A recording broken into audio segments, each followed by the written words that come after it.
things a lot better if they weren't so dirty. Dirt washes off, Dwayne, and we've got to hurry and finish this merry-go-round. It's going to be the hit of the Paddlecap County Fair tomorrow. We have you to thank for that, KissyFur. You and that great merry-go-round design you drew.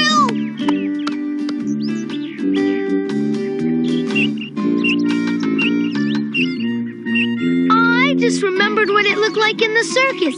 I could never build it without you. We'll have your pie booth built in a jiffy, Miss Emmy Lou, and then we'll be real hungry. Hint, hint, hint.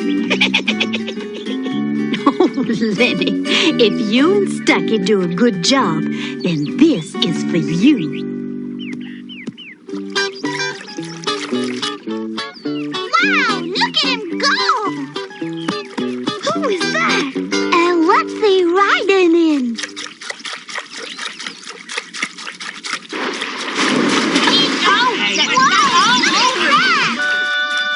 Look out! Here he comes again! Hey, what a landing! Are you okay? Yeah, sure. It was just like I planned it. But my kayak could use some fixing. You've got to be crazy hot rodding like that. Right, Bee Honey? Bee Honey? This is incredible! Thanks. It's my own design. Where are you from? I'm from everywhere and nowhere. Nowhere? I'll say. My friends call me Rebel. I'm pleased to meet you, Rebel. I'm Bee Honey, and this is KissyFur. Hi. Come on, Bee Honey.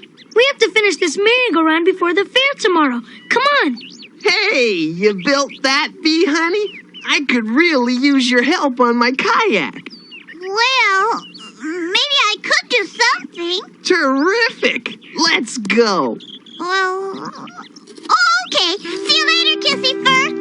But what about the merry-go-round? Oh, this won't take long. I'll be back. Bee Honey, we sure make a great team. I've always loved fixing things. Hey, why don't you head out with me? We could see the world. You mean and leave Paddlecap County? No, thanks. This is my home. Well, I like to keep moving. It's exciting and I love excitement. Hey, blackberries, my favorite. Rebel, stop! That's dangerous! Oh, come back! You could fall! I know, that's what makes it fun.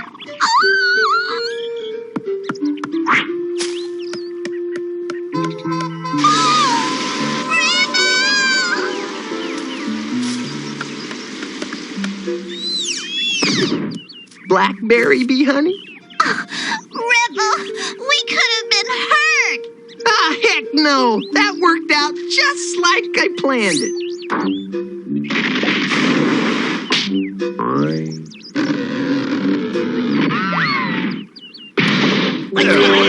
Somebody's trying to have a joke when it's not funny. Pretty amazing, huh? Just like I planned it. Amazing! That was horrible!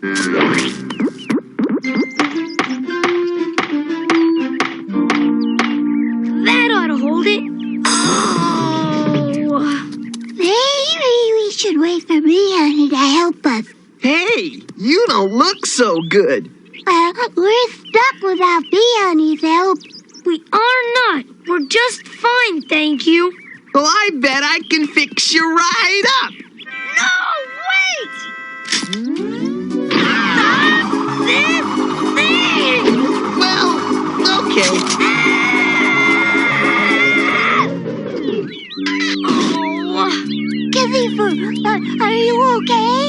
I think so. Of course he's okay. It was a test ride, just like I planned it. This Rebel's a real problem. I better fix his kayak and get him out of here before he ruins the whole fair and my friendships. Guess you have a few design problems left to work out, huh? Bee Honey, you're back.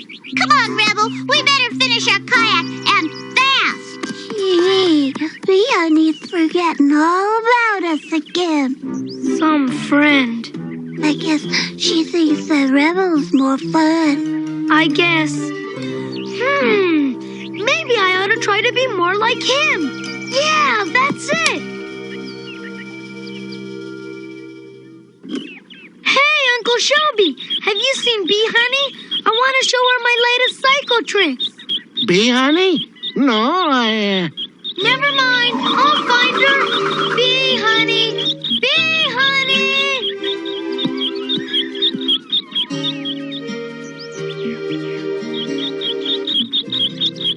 Oh, no! Look out!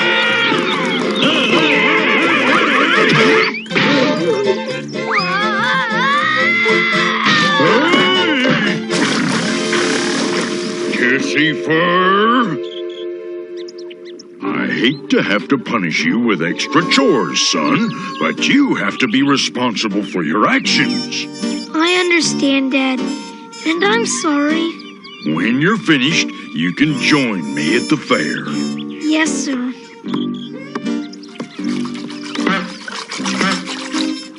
what a drag! Looks like Bee Honey and I'll have to go to the fair without you. That does it!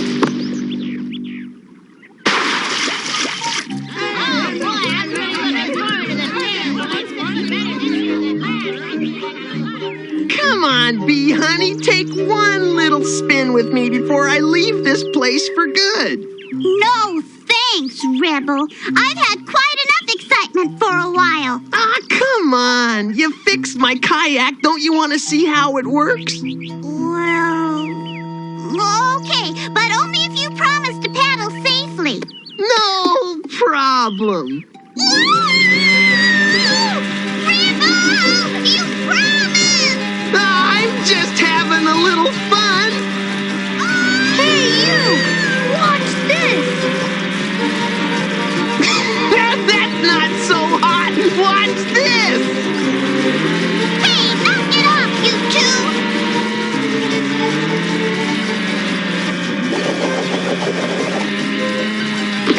Oh my goodness, if they're not careful, someone's going to get hurt. This could be terrible. Oh my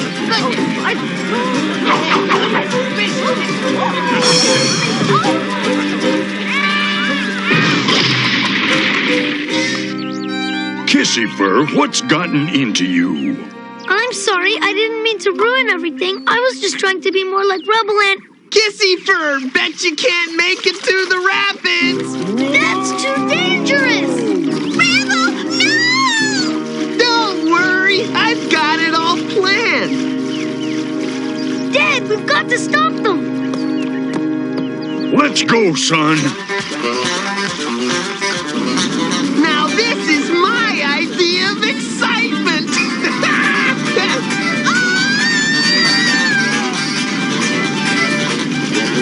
Uh-oh. Oh, Rebel, do something! I can't. The current is too strong. Rebel! Bee Honey! Over here!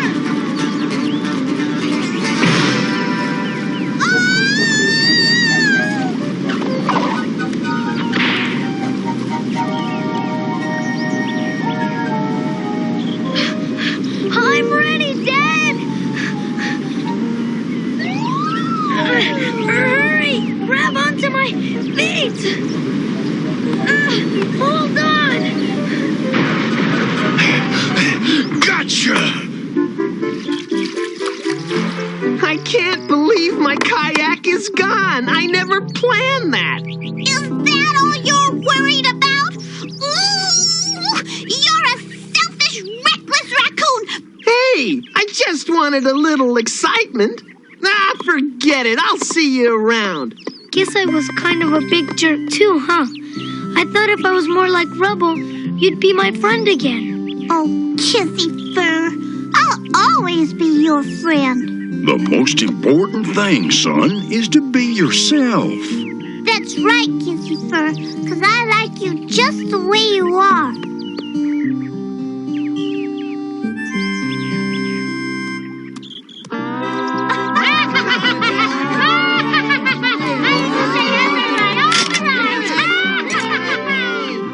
You did a good job, bee honey. You mean we did a good job? Well, you're not done yet, KissyFur. You still have to fix the tables and booths that you broke. Maybe it won't be so bad. I'd like to help if you'd let me. You're on, Rebel. Doing chores with friends is lots easier. Great! Just like I planned it.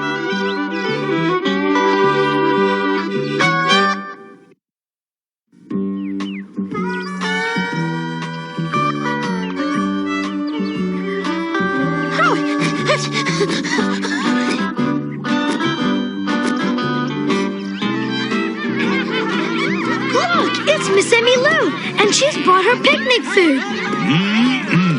I can hardly wait. Me too! Well, Miss Emmy Lou's the finest cook in all Paddle Cab County. We'll help you carry that food, Miss Emmy Lou. Why, thank you, Charles. Oh, boy, my favorite, hot Cajun muffins. These muffins are for everyone, Charles. Hey, Gussie, baby. I was just gonna give him the taste test. Howie, you're back just in time for the picnic. What did he say? What's this? It's for you! For you! I visited your sister!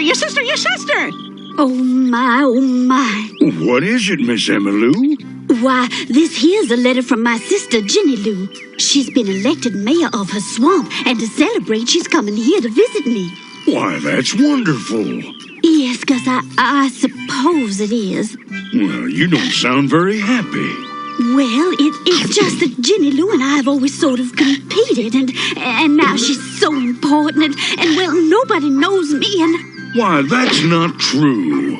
Everyone knows about your tasty Cajun cooking. Oh, Gus, what does that matter? I can't become a famous success by cooking. Well, sure you can. You could open up a restaurant. A restaurant? Why, that's a fine idea. We'd all help you run it. Hey, give me that! Will you give... Ah, come on, give me that! Oh! Well, maybe just a small place where I could bake my muffins. My sister would be so impressed.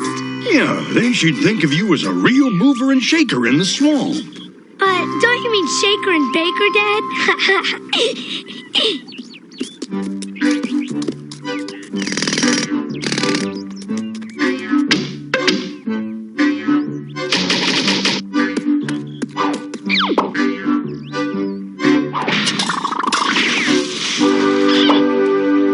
Miss Emmy Lou's Muffin House is now open. Well, it's about time. I mean, that's really great. You know what I mean? Isn't it great? I mean, it's Oh, my stars! So this is Paddle Cab County. What a pity. It has no charm, no sophistication, no pizzazz. My stars. Now what is that? It's her! Miss Jenny Lou is here! Oh. Now, Charles, Shelby, baking my special Cajun muffins is easy. Yeah, but eating them is easier. Why do I have to be a volunteer cook? Because Miss Emmy Lou needs extra help. Miss Jenny Lou is here! Oh, dear, I must go. Just follow the recipe and make those muffins. No problem. Emmy Lou! Jenny Lou! Darling, my dearest sister. Yes, I was so happy to hear about you becoming mayor. Never mind that.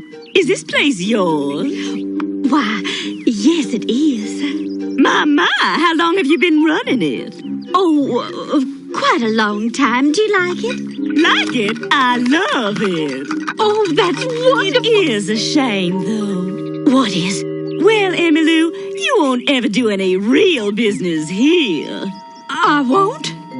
No, to be a real success, you have to get the higher class patrons from across the swamp.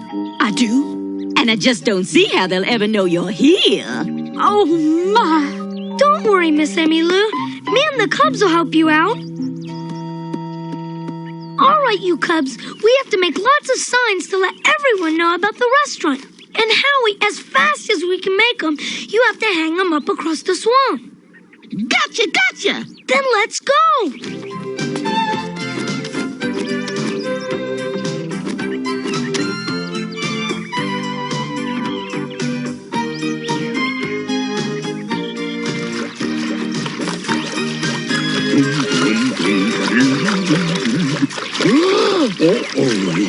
Word about the Muffin House must have gotten around. Ooh, I just hope my legs can handle all this traffic.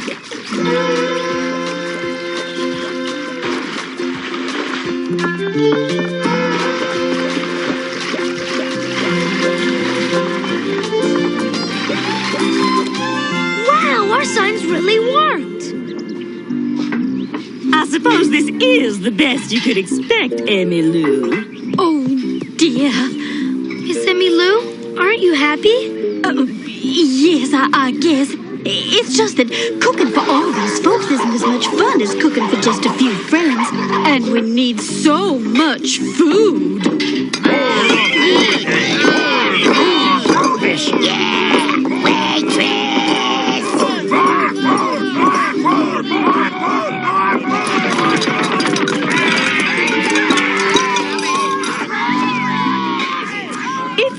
Such a shame you couldn't get a more refined class of clientele. Waitress! My, things do seem to be getting out of hand. Looks like you'd better jump in and do something, Emmylou. Oh, dear. Yes, So where's the grub, Toots? Uh-oh, we better help out. How, KissyFur? We're gonna have to be waiters. But KissyFur, what if I were to spill some food on me? Wait just a minute, Kissy Drool. I ain't waiting on nobody. Oh, yes, you are, Lenny. What? We need more food. Oh, you'll have to cook faster. Okay.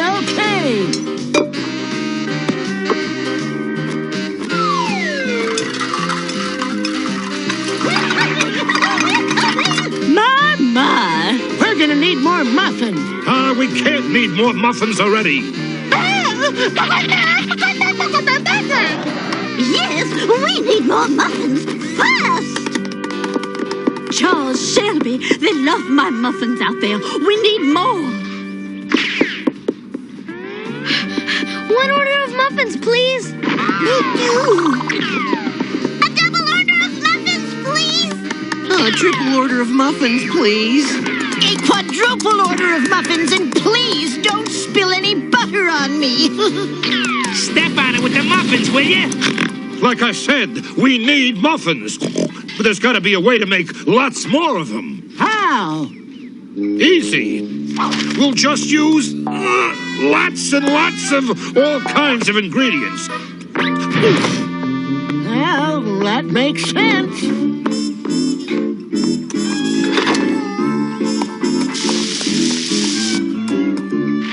We'll make the biggest batch of muffins in a whole county. I think you're onto something, Charles. More muffins! More muffins! More muffins! I wonder what's keeping those muffins. How can you be a success, Emmylou, if you cannot make enough muffins? Why, I'm sure we have just a ton of them on the way out here right now. Charles, Shelby, what's wrong? I think we added too much to the muffin mix. Too much what? Too much everything! It's alive. Alive, I tell you. Oh, dear! Oh, look out. The muffin mix is attacking. Run!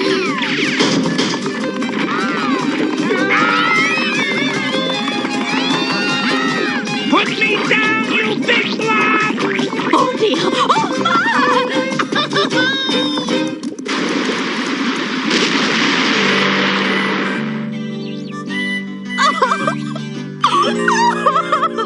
Now, Emmylou, things aren't that bad.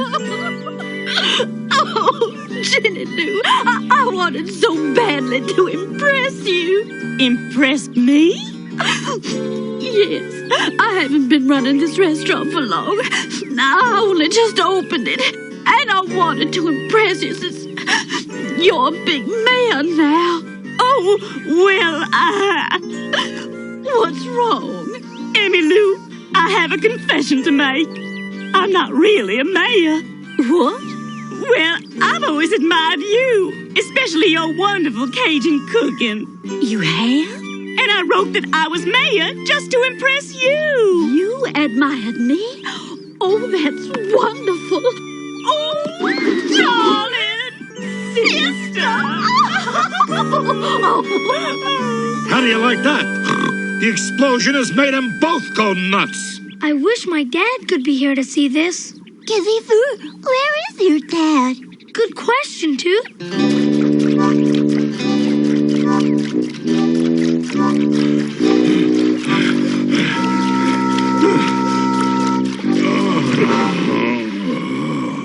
The next time I have a bright idea like starting a restaurant, will somebody please tell me to keep my big mouth shut?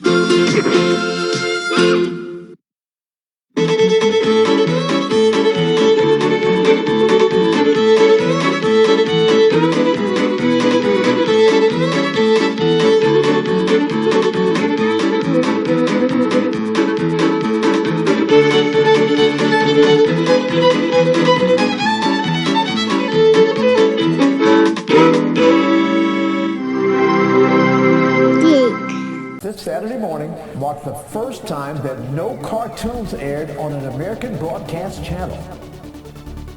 The last channel still showing cartoons pulled the plug. Cartoons were the dominant. Vince, stop.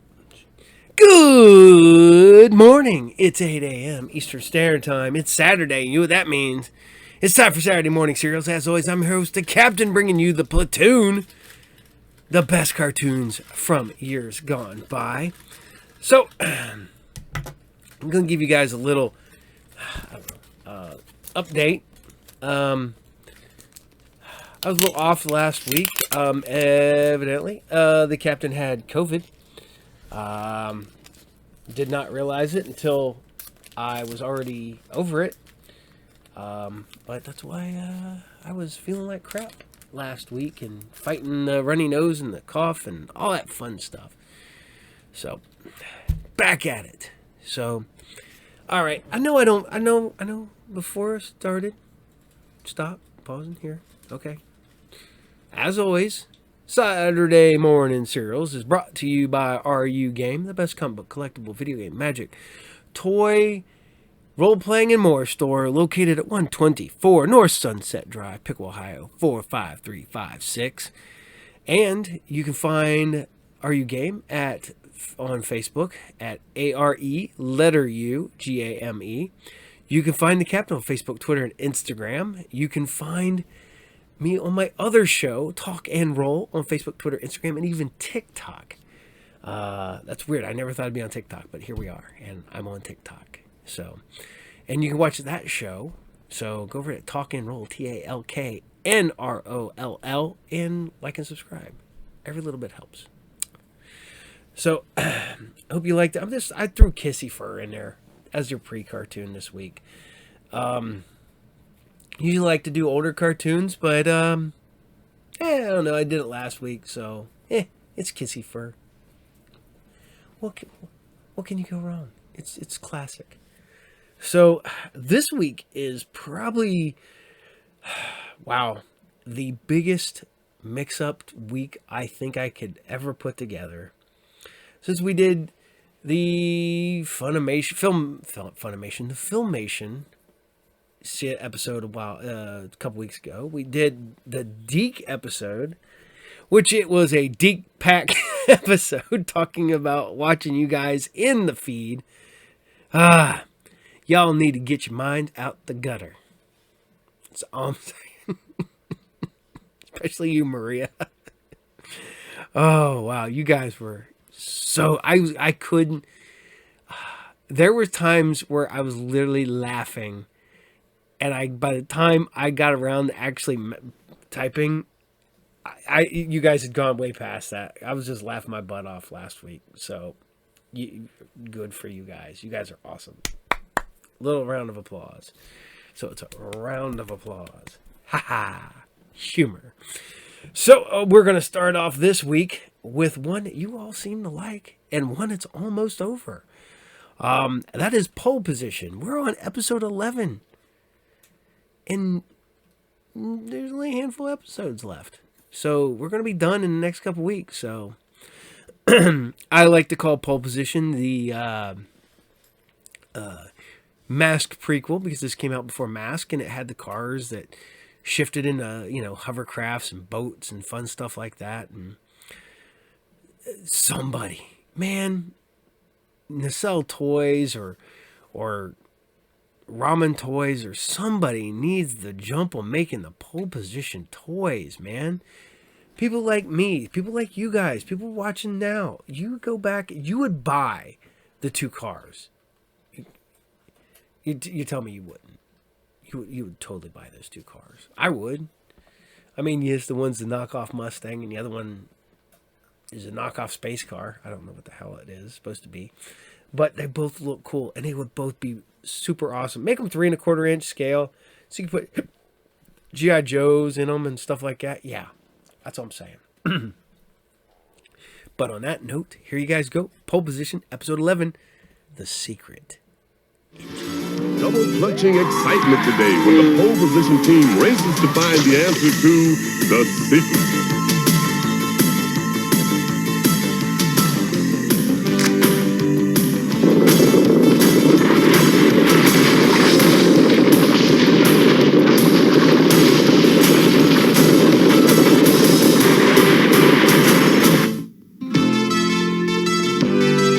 From now on, like your parents were, you are the secret force of pole position. They're moving real fast, they're the only ones who can get there on time. Okay, sis. And never too far behind, they are always fighting crime. Stop time, Dan. Ready when you are, Rhodey. In the danger zone. Pretty soon they'll be off on a mission. Hydrofoil mode, Rhodey. Hydrofoil engaged, Dan. What's behind Wheels, hovercraft, quick! Anything you say, Dan. What's behind this control? Only there are the knows. Just sit back and watch them go.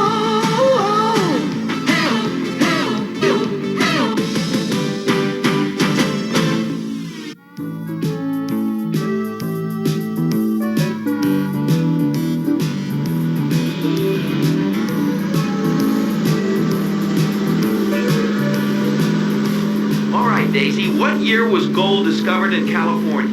I think it was 1849. Right. What's Daisy's score so far, Wheels? Am I done with my history lesson yet? Come on, Daisy. We're driving right through Gold Rush country, and it's an important part of our history.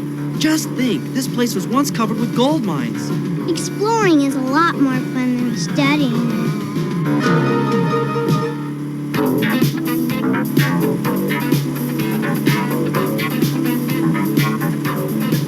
I wouldn't mind jogging after her. Dan, watch out!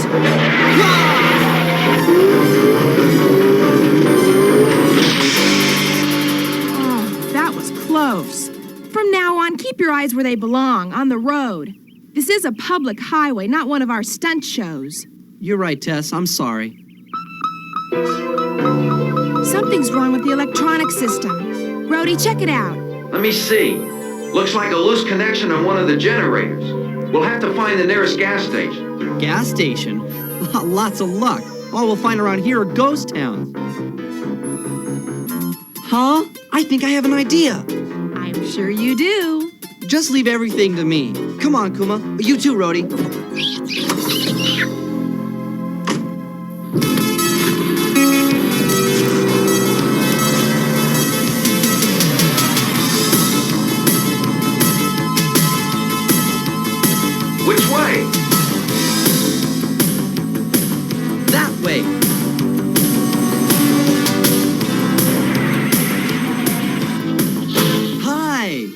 didn't I see you driving that truck back there? Yeah, it just broke down. Where's the nearest town? Well, Vanity is about a mile from here. It has a small garage. Vanity? It's not much, but it's home. I can't imagine you living in a ghost town. It's not that bad. Oh, by the way, my name's Susan Nelson. I'm Dan Darren. Oh, and this is Kuma. Hi, Kuma. What about me? Nobody introduces me. What's that? Oh, it's my radio. Must be a loose connection. Wow, this is some car. Did you design it? I sure did. Well, I had a lot of input. Oh, my darling, oh, my darling, oh, my darling Clementine. I've got to get that radio fixed.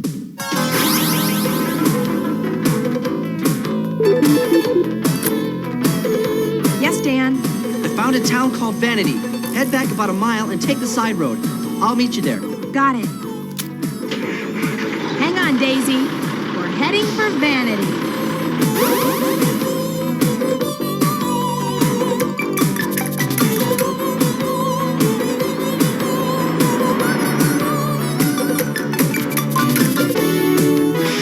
Here they are.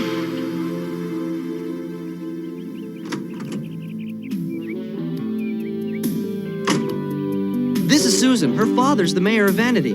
Hi. Glad to meet you. These are my sisters, Tess and Daisy. Dan mentioned how helpful you both are to him. I'm sure he has. Do they have the part? No, they had to order it. It won't get here till tomorrow. I better let Uncle Zachary know we're gonna be late. Okay, and I'll drive Susan home. Nothing serious? No, just an electronic connector. But it has to come from a couple 100 miles away. Exactly where are you located? A little town called Vanity. Vanity. I remember that place. I drove through Vanity about 10 years ago. It was a dying mining town then. I'm surprised it still exists.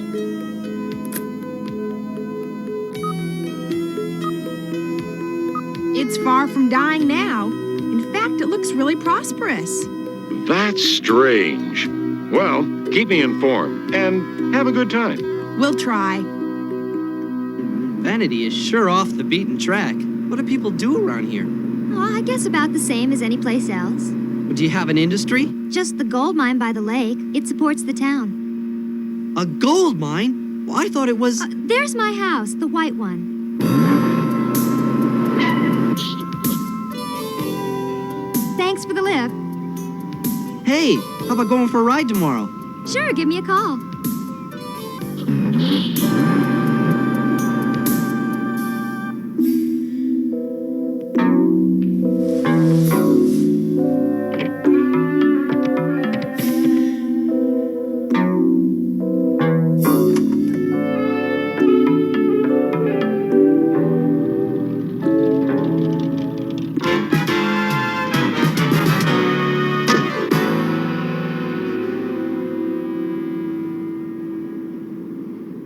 Let me see your registration.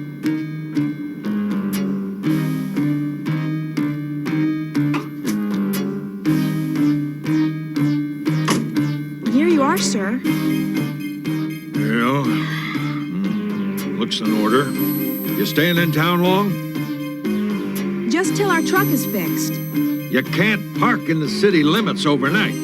But our truck broke down and we're waiting for a part to come. I'm sorry about that, but we got an ordinance that says no non-resident vehicles can park in Vanity overnight. But Sheriff... You got to move it. Do I make myself clear? What do we do now? We have no choice.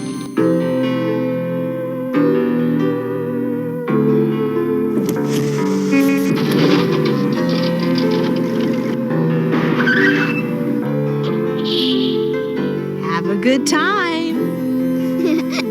Say hi to Susan for me. Come on, we're just going for a drive. We'll see you later. And don't you tangle with the law anymore. I should have been here. I know how to handle them. Sure you do. Huh? Quiet. Radio.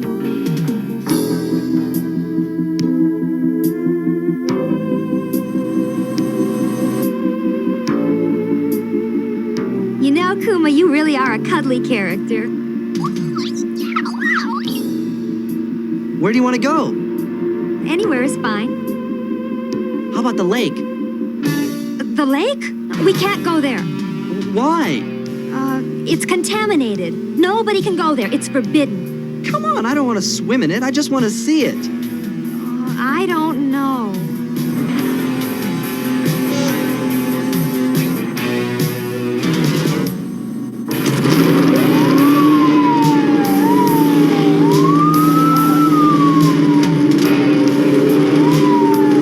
Uh-oh, company. It's the sheriff. Nothing to worry about. We're not doing anything wrong.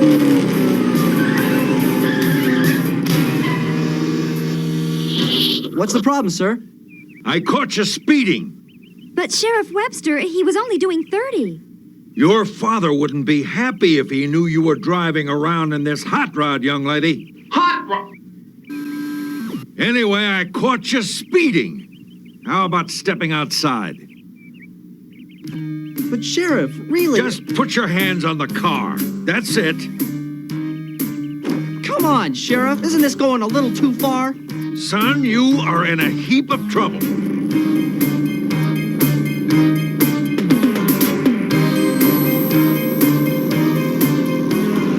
Wheels, you're not going to believe this.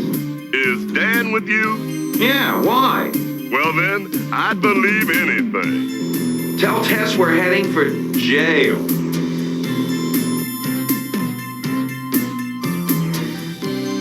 Well, I'm releasing you, but I'll hold your license until you leave town. What about my car? I impounded it. It's locked up and back. Oh, no. Brody, you really know how to handle the local law, don't you? I can't figure it out. It's like they're doing everything to make us go away. It's as if they had something to hide. Yeah, like a town secret. But what would be so important that they'd want to hide it from everyone? I know. They're afraid we're gonna steal their gold. That's ridiculous. Uncle Zachary said there's no more gold around here. Hey, wait! Susan did mention a gold mine. She did? How interesting. Listen, drop me off at her house. I bet she can explain what's going on here. Okay, and while you do that, I'll find the mine and check it out. Oh boy! We get to explore a gold mine. Not you. You better stay at the truck in case Uncle Zachary tries to contact us. How boring.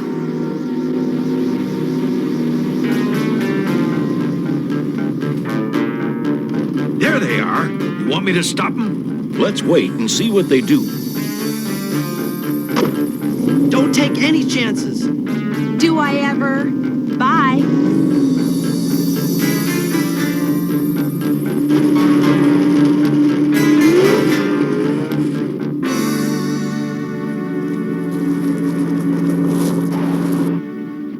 No trespassing, private property.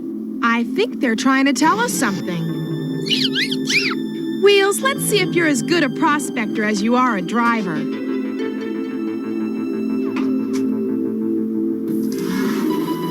Great.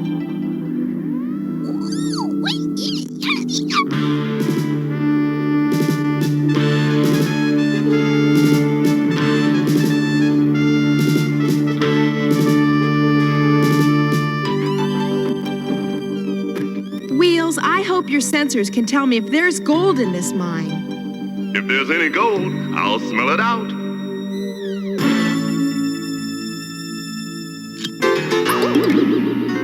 Who's there? All right, young lady. What are you doing here?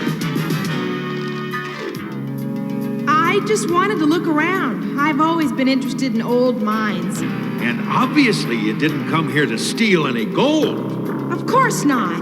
Oh, no? Well, maybe I better check your car.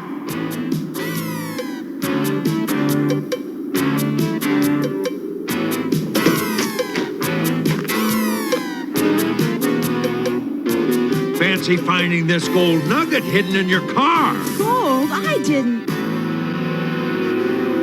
You're under arrest.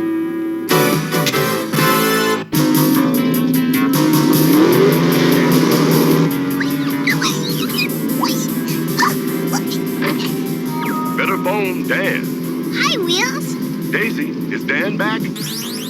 Not yet. What's wrong?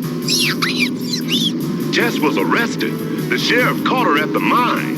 Oh, no. I've got to find Dan right away.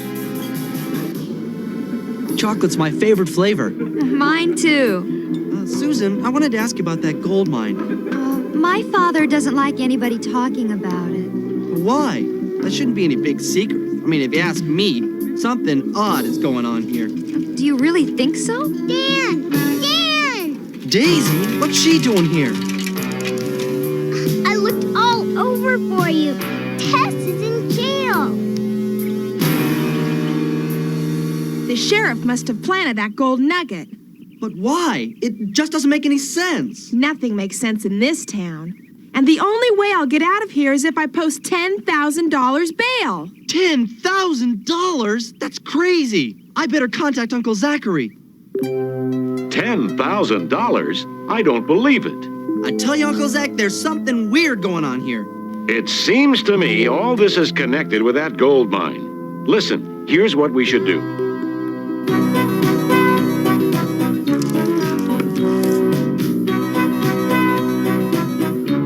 Think Dan's plan will work? Why not? I helped him with it. Look, Coola's here. Get your hands off my steering wheel. See you at the gold mine. I tell you, those kids mean trouble. Don't worry, I've got everything under control. What's that? After them!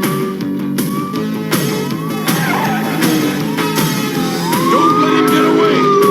They took the bait, Dan. They're following us.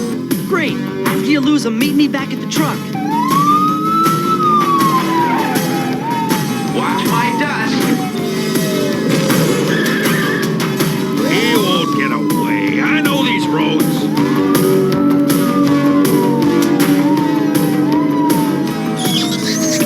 He'll never make it. The curve's too sharp. What? I know a shortcut.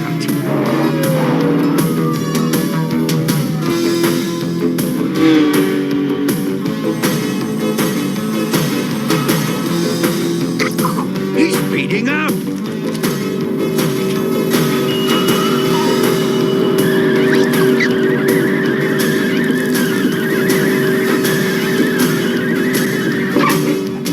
He's headed for the next county. I don't care. Stay after him. Well, you're free to leave now. Your uncle sent the money to release you and your car. Great. Welcome back, Tess. I've been waiting for you. Where do we go now? To the mine. Rhodey, where are you? I can't shake them off. They know all the shortcuts. Well, keep them busy a little longer. I'm meeting Tess at the gold mine. But how will you get there? Don't worry. I have an idea. You be real careful. Don't you worry, Daisy. I will be. I mean, be careful of my bike. Huh? Race is over. Gotta get Dan.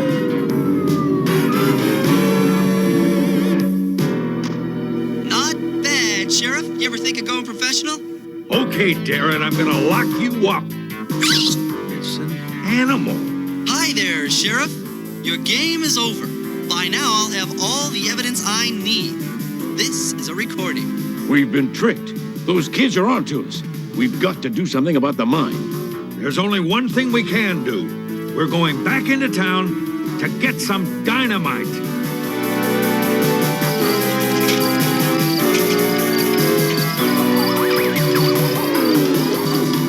Oh, there's gotta be a shortcut by the lake.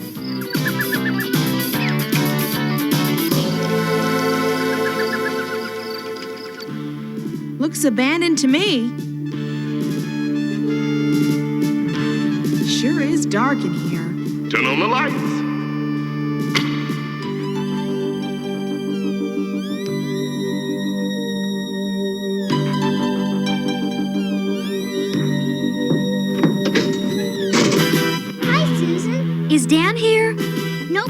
You're not gonna believe it, but he's riding my bike to the gold mine. We've got to warn him. They're going to dynamite it. Oh, no! Good. Rhodey's back. Come on, let's go.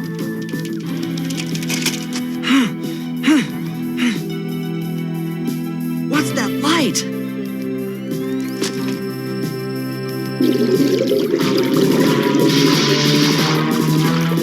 The dynamite is set to go off. Should we do it? We have no other choice, unless you want to spend your life in jail.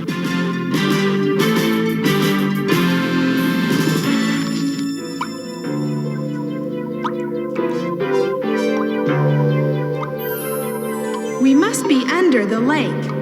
Well, Wheels, which way? To the right.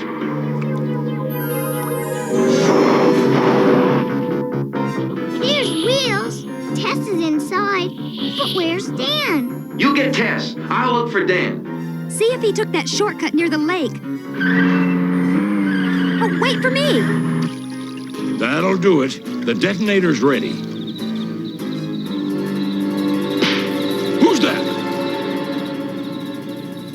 It's Darrett.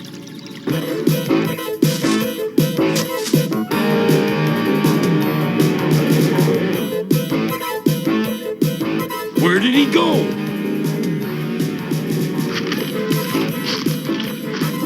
There he is.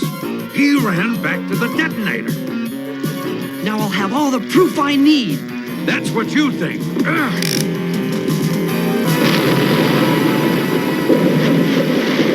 What was that? It's all gone. Well, the mine is under the lake. It's flooded. I heard an explosion. They blew up the mine. Tess, Daisy, Susan, and Kuma are in there. My sisters and your daughter are in the mine. We didn't know.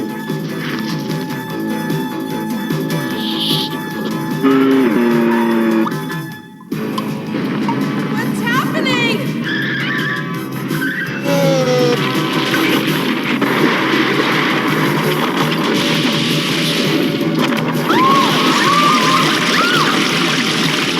What are you doing here?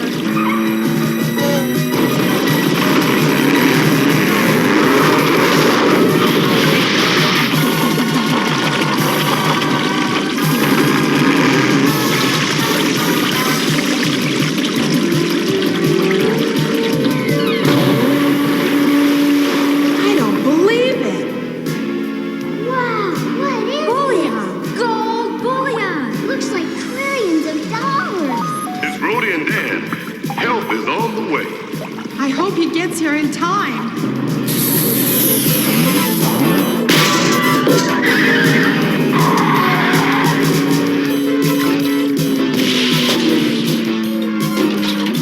I found Wheels.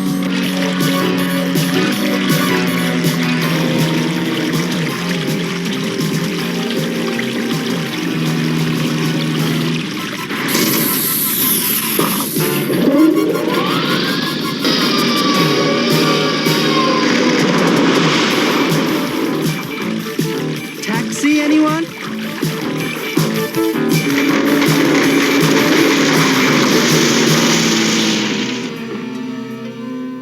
Good work. You found gold that was stolen 20 years ago. Right. The mayor told us a plane carrying the gold crashed in the lake and sunk. The mayor and the sheriff were the only people who knew about it. They were using the gold to try to keep their city from turning into another ghost town. They meant well, but the gold didn't belong to them. Even though I'm sure the judge will take that into consideration. I hope so, for Susan's sake. Speaking of Susan, look. See you later. Hi, Susan. I'm so sorry, Dan. Sorry for what? Oh, sorry for all the trouble my father put you through. That's all right, Susan. He thought he was doing the right thing. Would you like some ice cream? Before it becomes whipped cream? That sounds great. Oh, my darling, oh, my darling, oh, my darling Clementine. You are lost and gone forever. Dreadful sorry, Clementine. What the...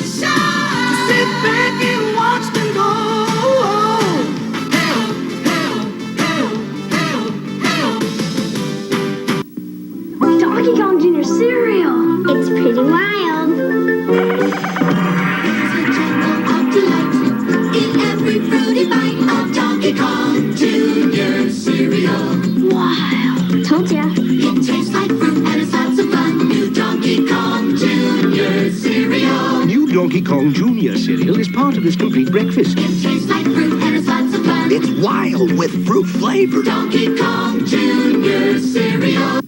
Gentlemen, turn on your lights. Slam Shark Camaro, Avenger Competition Mustang, Saber-Tooth Tiger Datsun CX. They're powered by your fist, and if you want to race in the dark, you turn on just one switch. Each sold separately, AAA battery not included. Lighted Slam Shifters, Slam Shark Camaro, Avenger Competition Mustang, Saber-Tooth Tiger Datsun CX, each sold separately from Ideal. This comic book was $1.25 in May 1977. This predates the Star Wars. Because if it says May, there's no Star Wars ads in here at all. Oh, man. Look at these awesome shirts. Oh, I'm sorry, man. I would have loved... I'd love to have those shirts now. Somebody needs to make the throwback Warren Monster shirts for creepy, eerie, and famous monsters. Damn. Those are freaking awesome. So, alright. I hope you guys still like the pole position. Because, and again, it'll be over in just a couple more episodes. So, enjoy it while you can. But we're going... to keep on going. We're going to do some Mighty Max. It's so funny because we were talking. I got little tiny Power Ranger morphers that open up and they're like the Polly Pocket Mighty Max playsets.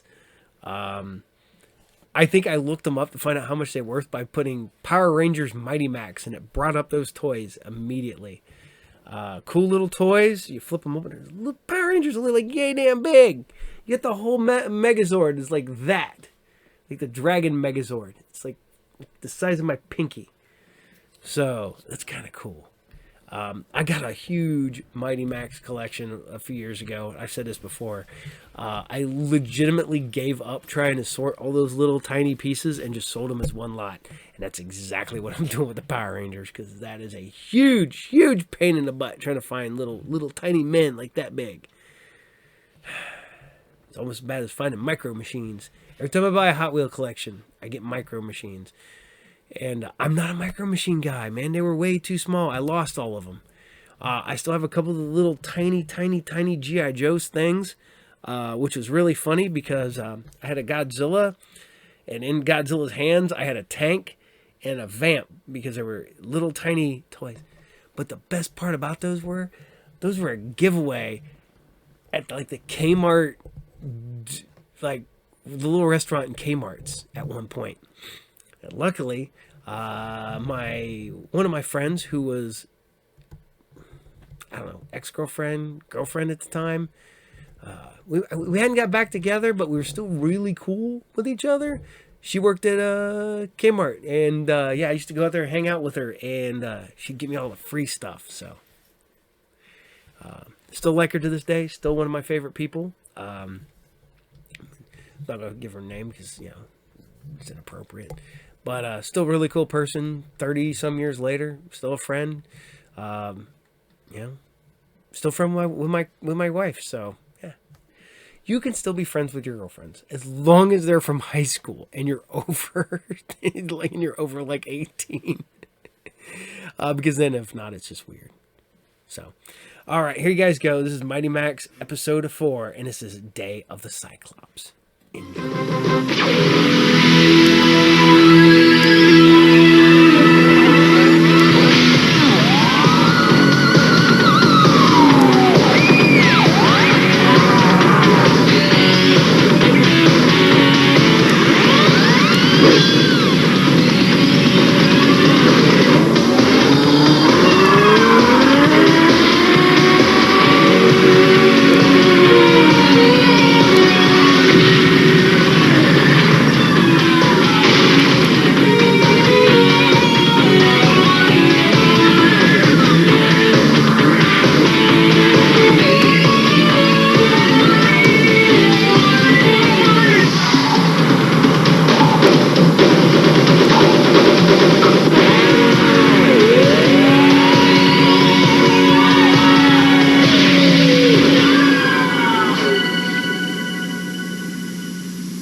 you enjoy your stay in beautiful Istanbul, Turkey, immigration would like us to remind all passengers to have their passports on hand at the gate.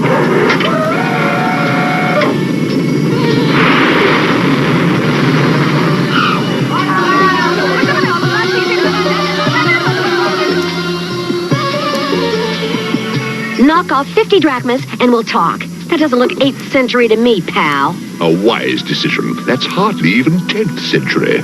Virgil, Norman! Hey, what up? What are you guys doing here? I had a sudden imminent feeling that you were in need of help. I know you're on vacation, but, Perfect timing. Virgil, you've been around. Come take a look at the ceramic vase in the shop. I can't decide. And could you hold my jataberry oil, please, Mac? We'll be right back. Okay, Mom. Oh, wait! Yeah, this'll keep the bugs from biting all right. Huh. Turkish furniture polish. Great, Mom.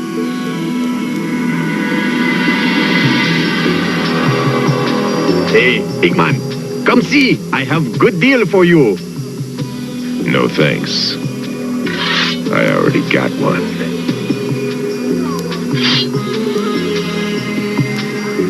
Hey, get a load of these. Swell, made in America. I come all the way to Turkey for this? Thief! Thief! Stop that boy! They stole my hat! Police!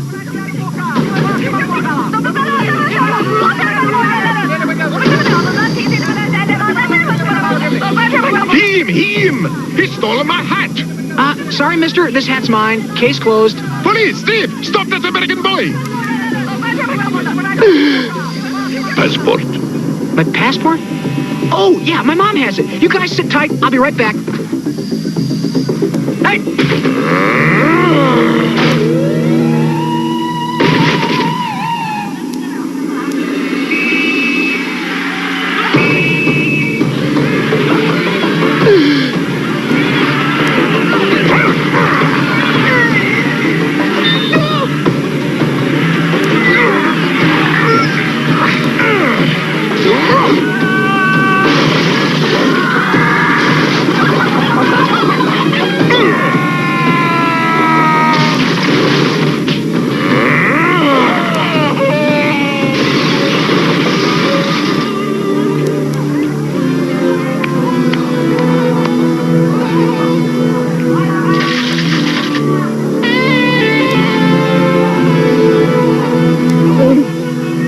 Don't do it, Norman. Oh, great. Where did Max and Norman go? There's really no telling. Excuse me, has anyone seen a big man with a sword and a young American boy wearing a cap? They were here a moment ago. Thieves, I tell you. Both of them. Boy tried to steal cap, but police come and make boy give back to me. Then big man attack police. They have no passport and soldiers take them away. What? My son tried to steal a cap and got arrested? Where did the soldiers take them?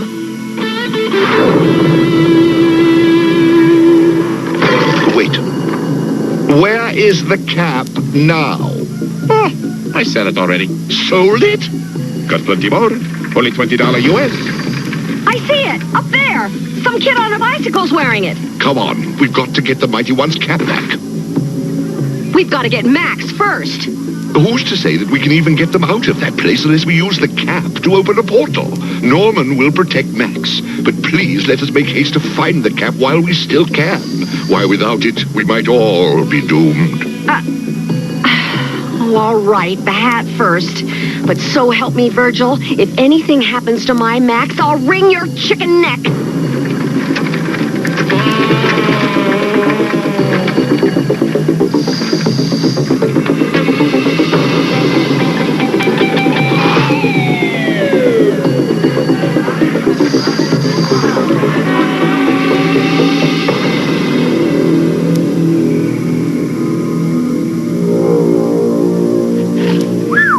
Man, I hope the guy wearing these got off for good behavior.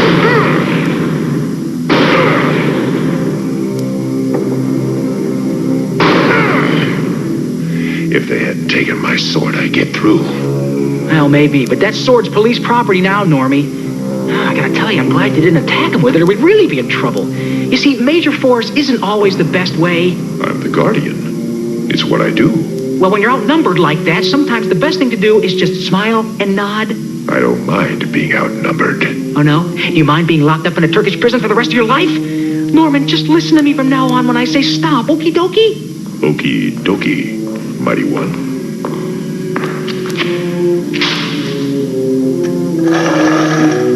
Wait. Don't I get to make my one phone call? My mom will be worried if I don't call her and let her know I'm in jail. Maybe I should just consider ordering a pizza instead, huh? You think this is America, eh, little boy? Ouch! You can stop, Norman. I think I heard him say sorry. Excellent, Norman! You listened to me this time. Very good. Don't worry, little boy. You and your big friend will not be here too much longer. You know, it's funny, but getting out of here really doesn't seem like a big threat to me. I haven't the time to stay for tea anyway, thank you.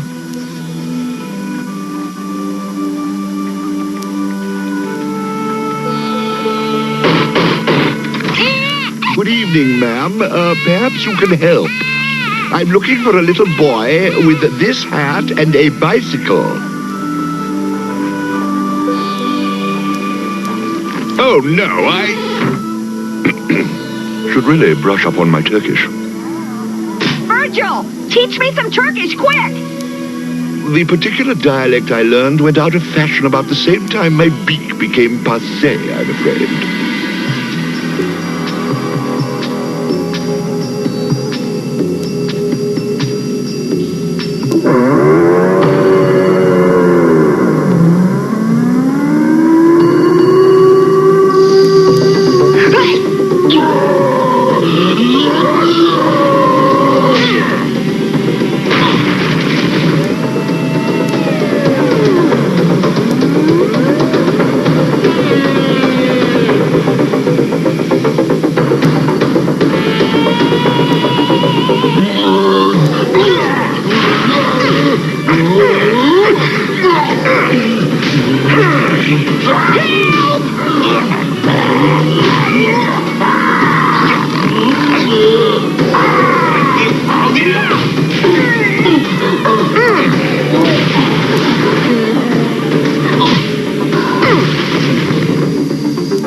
Norman, are you okay, buddy?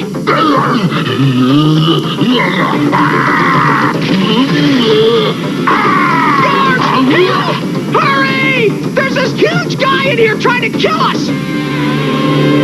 Where'd he go? Did you see how he got out of here, Norman? He dripped down the drain. If I had my sword. Well, okay, he was huge and he had a crooked head with hair on his face. Like this. Dorlak, he come to clean the prison. I'm glad he left his mop at home. Hey, pal! If that guy's the janitor, I'm the Dalai Lama! No escape from Dorlak the torture. Oh, your young flesh will make Cyclops fine meal. Cyclops? Cyclops cave below. You know Odysseus? Torture one of Odysseus' men left behind. Now he feeds Cyclops. Well, hold on, time out. We're losing a little something in the translation here, bud. Or you're taking your Greek myths a little too seriously. Applesauce. Man, if Odysseus really slept here, you'd think they'd make it more of a tourist attraction. But that don't explain how that torturer dude got out of here. If we knew that, maybe we could blow this taco stand too. I've got blisters on my knuckles from all this knocking. That's it, Virgil. We've left Max sitting in some jail all night. We're gonna get him out. Forget the hat. My son's more important. Oh, now watch where... That's him. Stop you. Hey!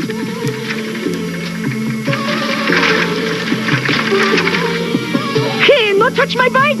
Young man, it's very important that I have that cap you're wearing. What will you take for it? My cap you not have. Let me go my bike. I'll buy that cap from you. Here. Now, it's a generous offer on my part. Come back here. You're tampering with the fate of the cosmos.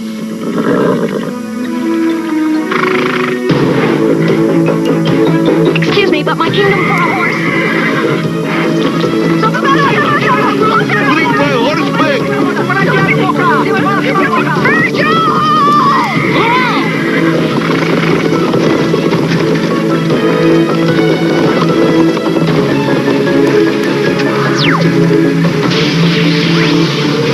Oh, Fudge, giddy up!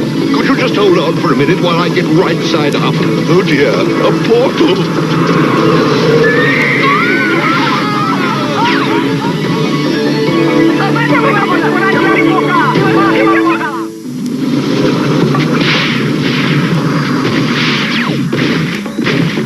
Where on earth are we?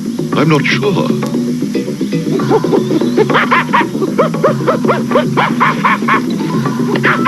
Just a moment, please. If I'm not mistaken, this is the scenic Serengeti Plain, and these charming beasts are... Killer baboons! Hey, monkey, you may not have my bite!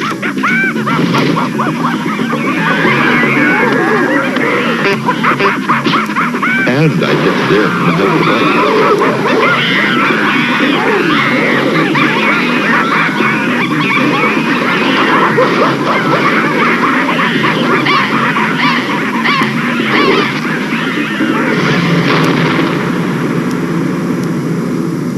Come on, he couldn't have passed through a solid wall.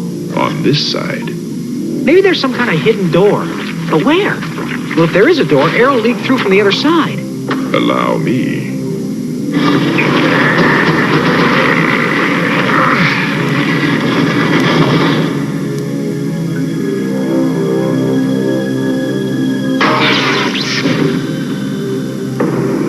Hey, looky, a map! Now, if nobody's done any remodeling of this place since this map was carved, then this main corridor will lead us straight out of here.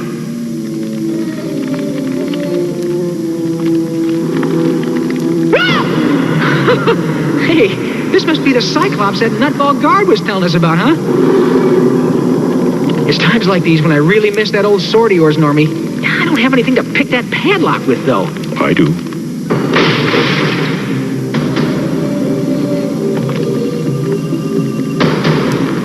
Ooh, whoever lives here has got to be... dead. Ew, jeez. This place reeks big time. Smells like rotten Easter eggs getting a perm. That's worse, Norm. I think we're in the prison sewer.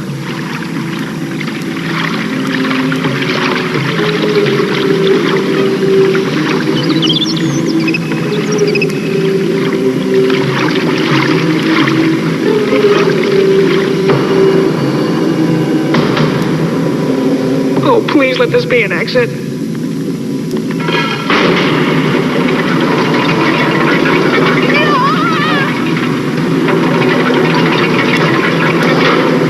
I think a simple welcome mat would have been more tasteful. Yikes!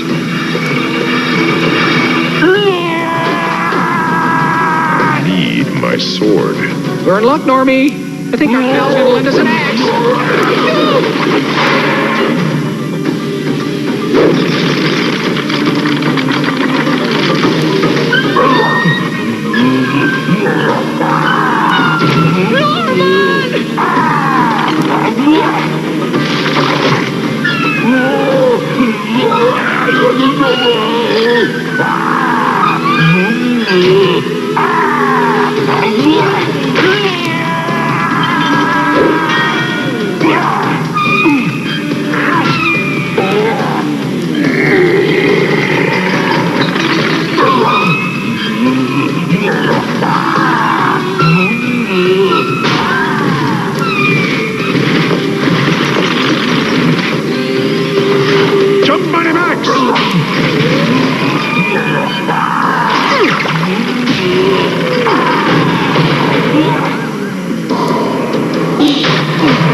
Holy Kareem! This dude must have had a lot of trouble finding clothes in his size.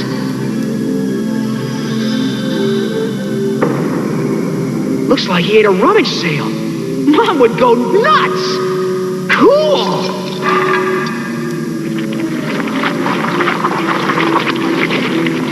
Hey, Norman, look above the skull. Let's go!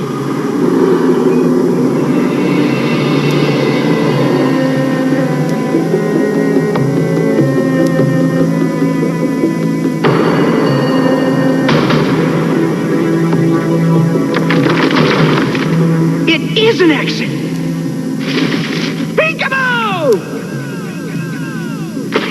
Oh, yuck! What's that?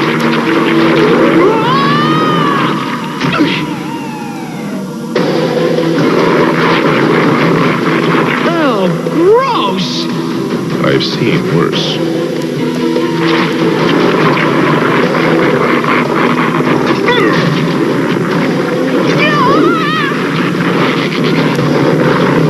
Get your slimy tentacles off me!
Yeah, this would have been easy.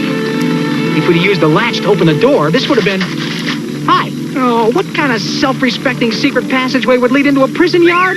Ah, there you are. We look all over for you. Lady, bring your passport, so it's fine for you to go now. Max! Mom! Virgil! Oh, are you guys a sight for sore eyeballs? Boy, you will never guess what happened to us.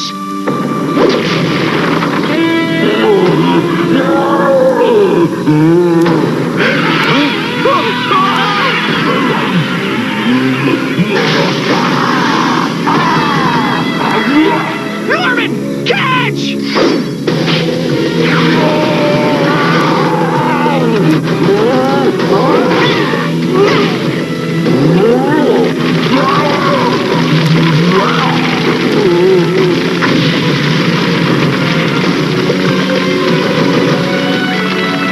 Wait a minute. After all that complaining about not having your sword, you didn't even use it? Why do you even bother with it, Normie? I like it. Max, what did you do with my Jediberry oil? I sort of gave a guy a burning case of pink eye. And how'd you manage to melt your sneaker? You have to be more careful, you know. That's the third pair you've ruined this month. And you look hungry. When did you eat last? Oh, quick, Virgil. Where's the nearest portal? I don't care where it goes. Just get me out of here, man.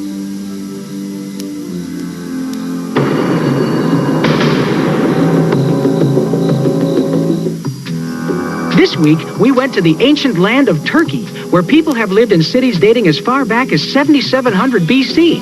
Archaeologists like Schliemann, Derpfeld, and Blagan have uncovered buildings built on top of other buildings, along with some of the treasures of ancient history. Right now, I'd like to uncover a cheeseburger, fries, and a soda. See you next week.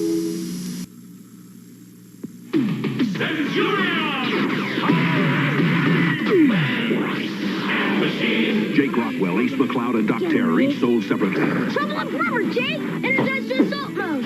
Let's do it! I need this Doc Terror down! Centurions, take this!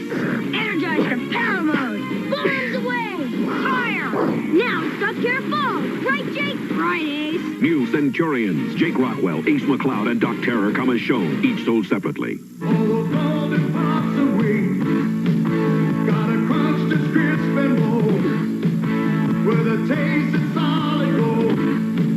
Post Super Golden Golden Crisp cereal, part of this nutritious breakfast. We say sicko. Each box of Super Golden Crisp has stickers you won't want to miss. The back lets you stage a show. Make your own up video. We say sicko. You can collect 3 sets, 1 in each specially marked box of Super Golden Crisp cereal. Oh, man. I'm sitting here going through this old issue of Erie. There you go, with the Rook on it. I got his first appearance. Oh, man. Get 8mm projector, which I now have 2 of. Man. This is good stuff. Man, going back and rereading some of the stuff and seeing who the artists were on some of these early issues. But I want to show you guys something here. Boom. Look at that. Monster makeup and horror makeup kits. You could do that in 1977. That's crazy good for that time period. So, alright. I hope you guys still like Mighty Max. Because we're going in a completely different direction. And we're going to some Robotech. You know, Robotech will always have a spot in my heart. It has one of the coolest toy lines. It had one of the coolest cartoons. Had cool video games. I can't say enough. Love Robotech. So, on that note, here you guys go. This is Robotech episode 15, The Homecoming. Enjoy.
The space battle fortress is finally back home on Earth after months of fighting its way back from an accident that placed it in orbit around the planet Pluto.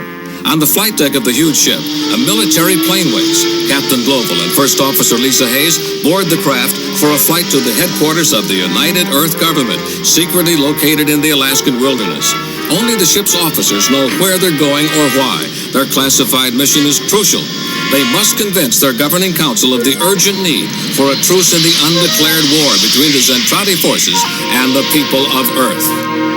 Oh, well, they've lifted off. I wish I was going too. What are you talking about? Do you know how cold Alaska is this time of year or any time of year? You should be glad you're staying here where it's warm. So what? At least we'd be off the ship. Mm-hmm. Good morning, ladies. I'd like to... Colonel, are you all right? That doorway is terribly low. I recommend you duck down when coming onto the bridge, sir.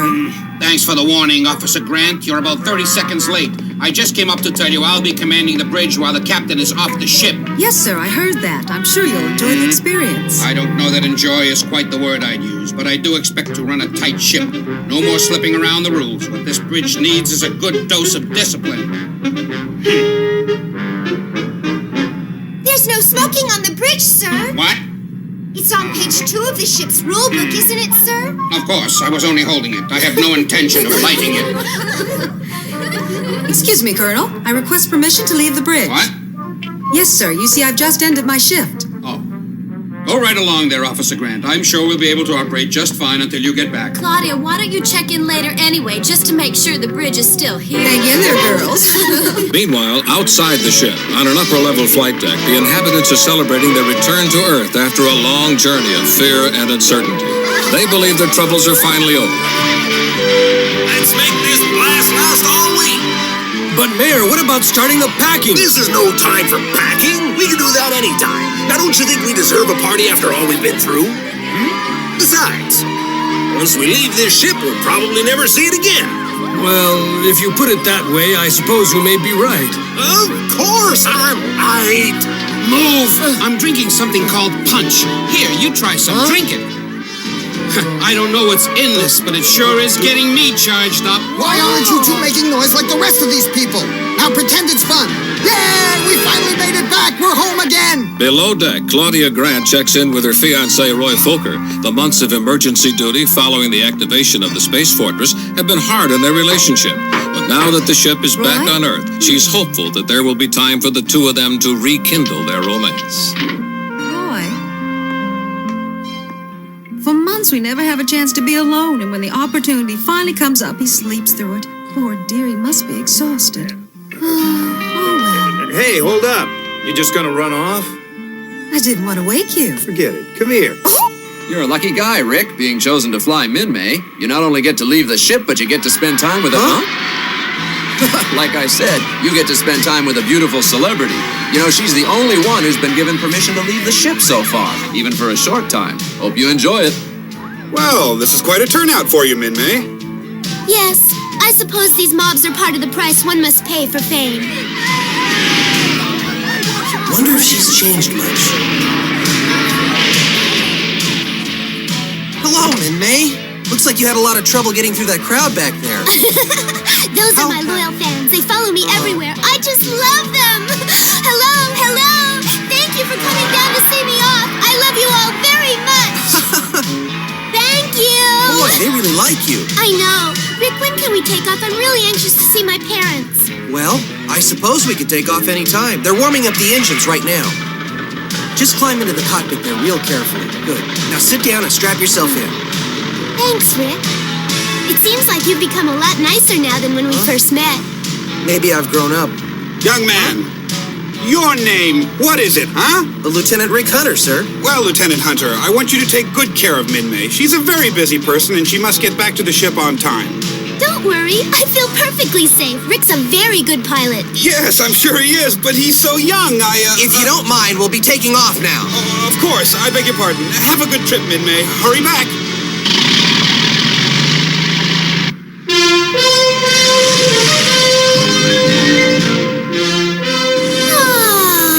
It's been a long time. It sure has. I'd forgotten how I felt for her. What? Oh, nothing. Somewhere over the Alaskan wilderness, the transport plane carrying Captain Global and Lisa Hayes approaches the secret headquarters of the United Earth Command. Most of the complex has been built deep underground as a precaution against a direct attack by alien forces. All that appears above ground is an observation tower and flight deck where the plane lands amid heavy security. After verification of the plane's identity, it is allowed to descend into the vast underground complex.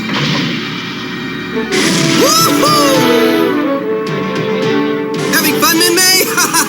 Veritech escort approaching at 5 o'clock. Hey, Lieutenant, it's Ben and Max. We understand you have a VIP aboard. We're heading back to the ship. Have a nice date. So long, wise guys. See you later. Max and Ben are silly, but it does sort of feel like a date. Yep. Oh, it's great to get away, but when I get back, I have a whole lot of work to make up. You should see all that they want me to do. I suppose it fills your time. Oh, yes! When I get back, I've got to do a television show, and then I'm cast in a play. Why, I'm even supposed to do a movie! That's going to be great.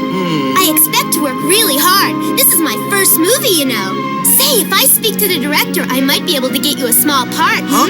Some other time. But where do you get all your energy? I'd be exhausted trying to keep up with a schedule like that one. Huh? What? Min-May, are you all right? Speak to me. Well, how do you like that? She's asleep.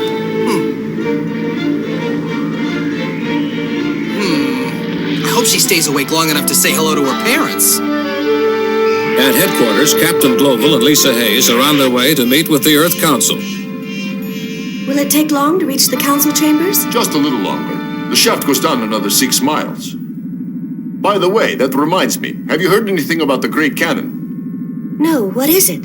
It is a huge Robotech weapon that's been under construction here for a long time now. It uses the Earth's gravitational field as its main energy source. In fact, the shaft we're traveling in at this moment is the barrel of the weapon. What? You mean we could be blown out of here if someone were to attack the headquarters? Well, I'd like to think they would clear it first. Haven't you ever been here before today?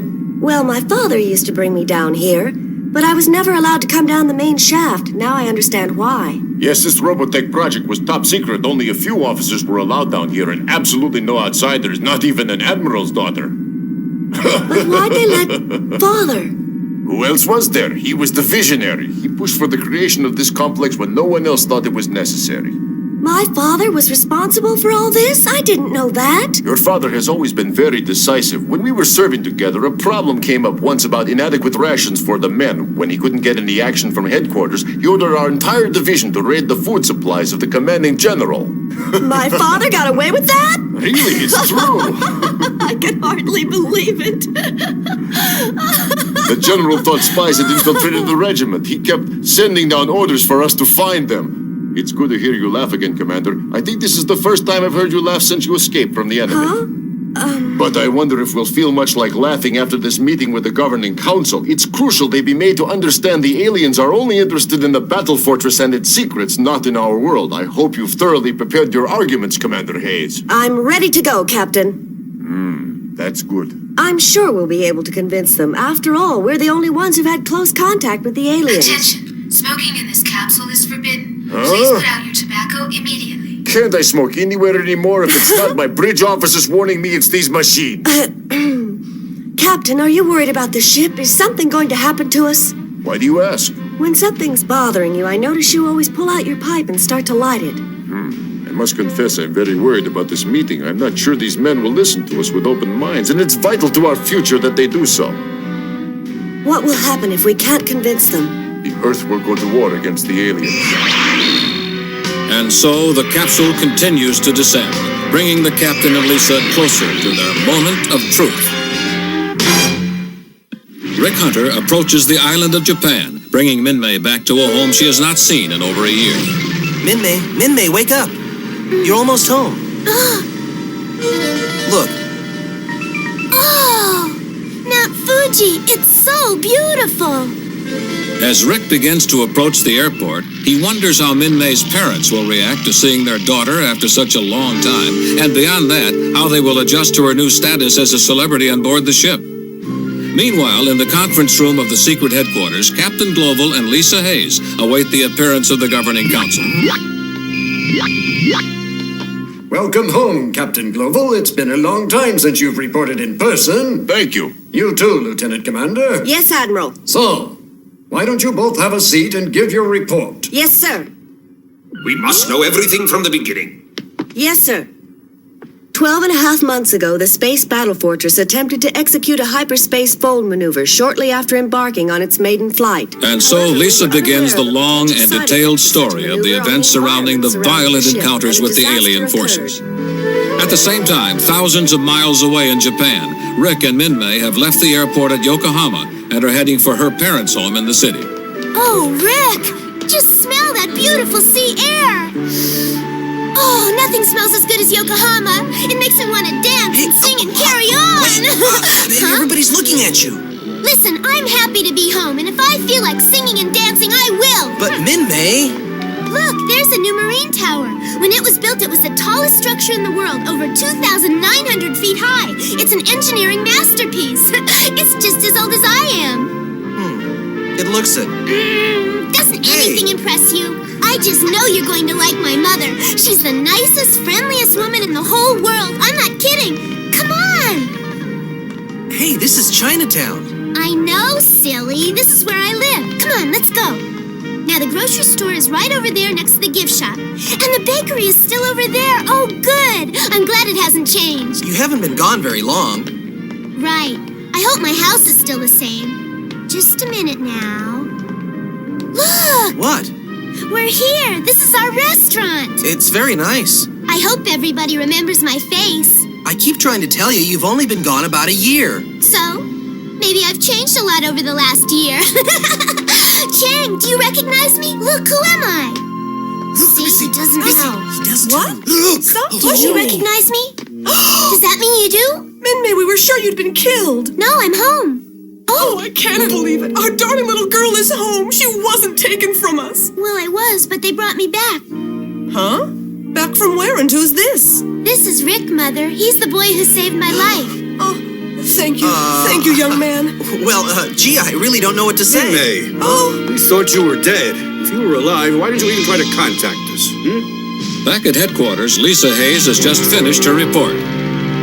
That was a very complete report, Lieutenant Commander Hayes, but come now, don't you think you've overestimated the enemy's strength by quite a lot? Yes, I can't help but wonder why the enemy didn't destroy the battle fortress if they have the strength, you say. I've already explained why they didn't in my report.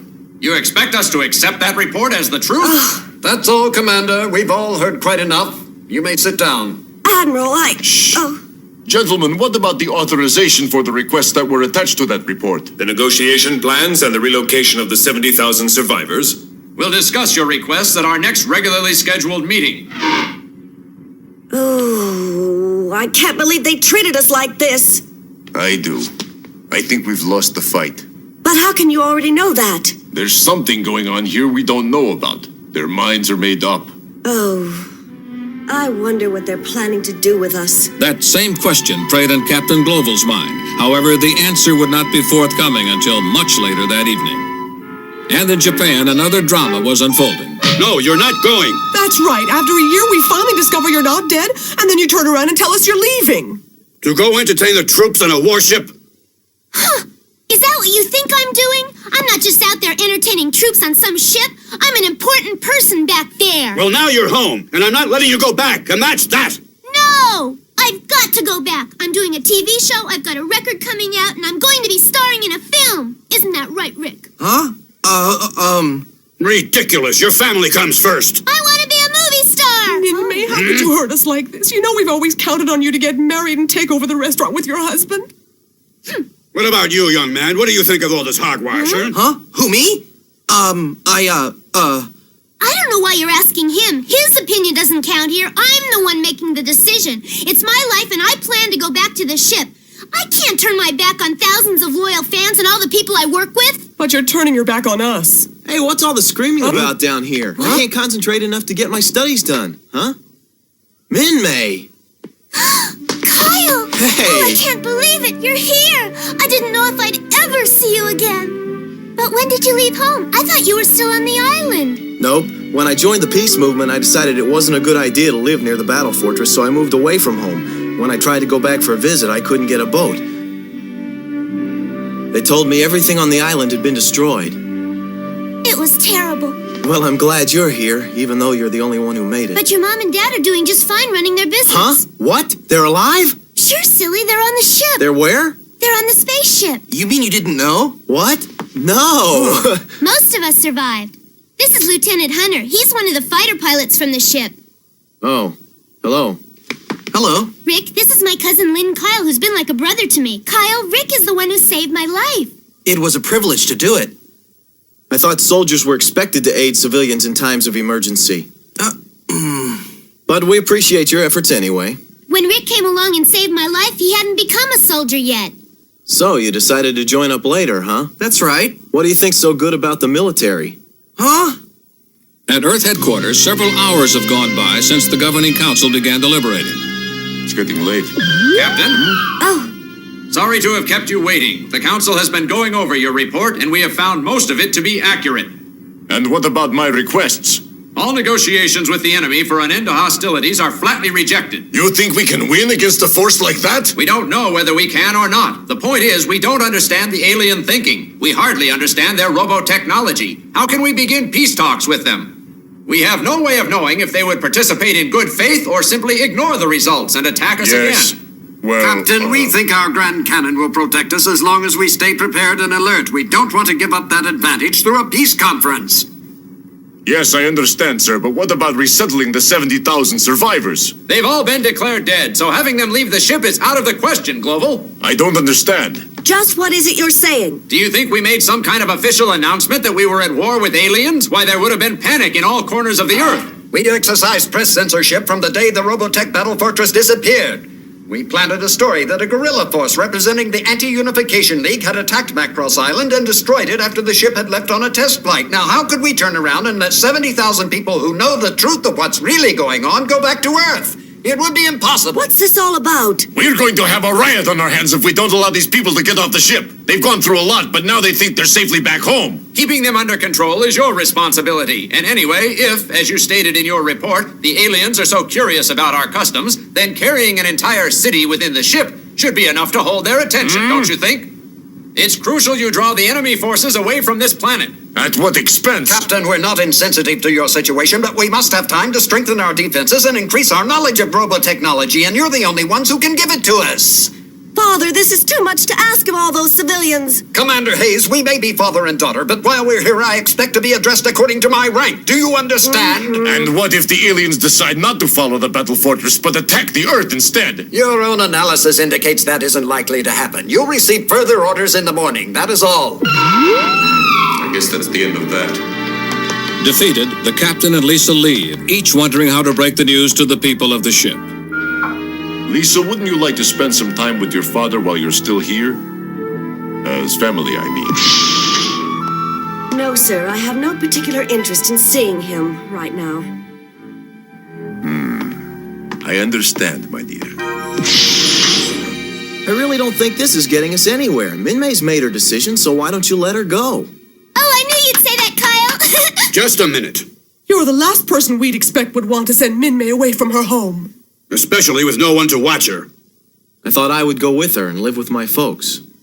Hooray, Lynn Kyle! I knew you'd find some way to come to my rescue. Well, I guess it's all right. It would make me feel a lot better. No problem. It's just temporary anyway. At the Alaskan headquarters, the transport plane carrying Captain Global and Lisa Hayes lifts off from the base, escorted by a squadron of Veritech fighters. Inside the plane, Lisa opens a letter from her father, handed to her by one of his aides. My dearest Lisa, I know that you're angry about my decision regarding the ship, but it was unavoidable under the circumstances. I want you to try to understand and realize that I'm concerned about your welfare. The battle fortress is a very dangerous place, and I'm working on getting you reassigned to another ship.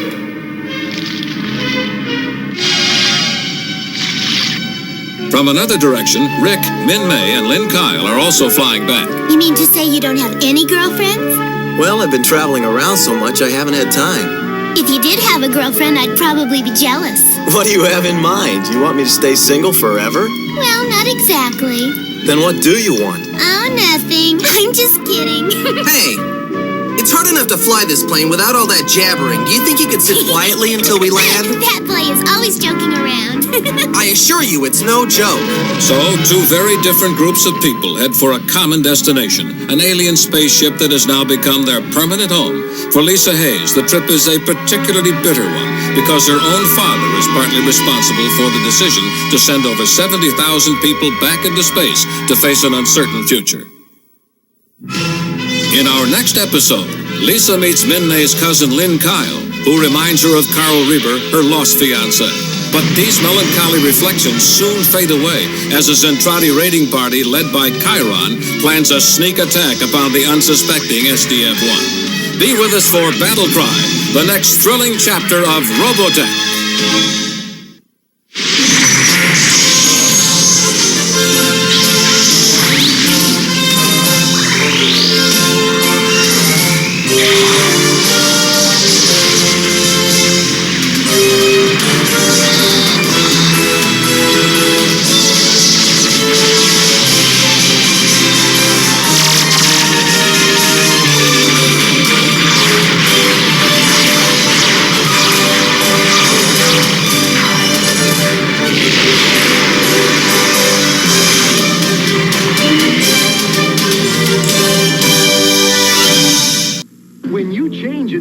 In Underoos underwear, you can pretend to change into a hero. Masculine illusion is the ultimate weapon. By the power of Grayskull, HeMan is here.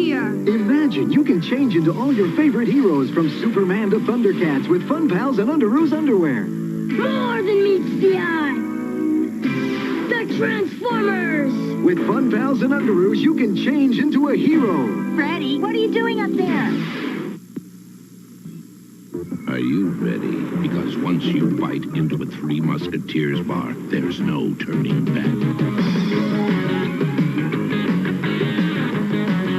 It's so light it lifts you to the limit in chocolate taste, with the center ribbed like a chocolate cloud, and coated in velvet smooth chocolate. Go on, lighten up with Three Musketeers, and let your spirits soar.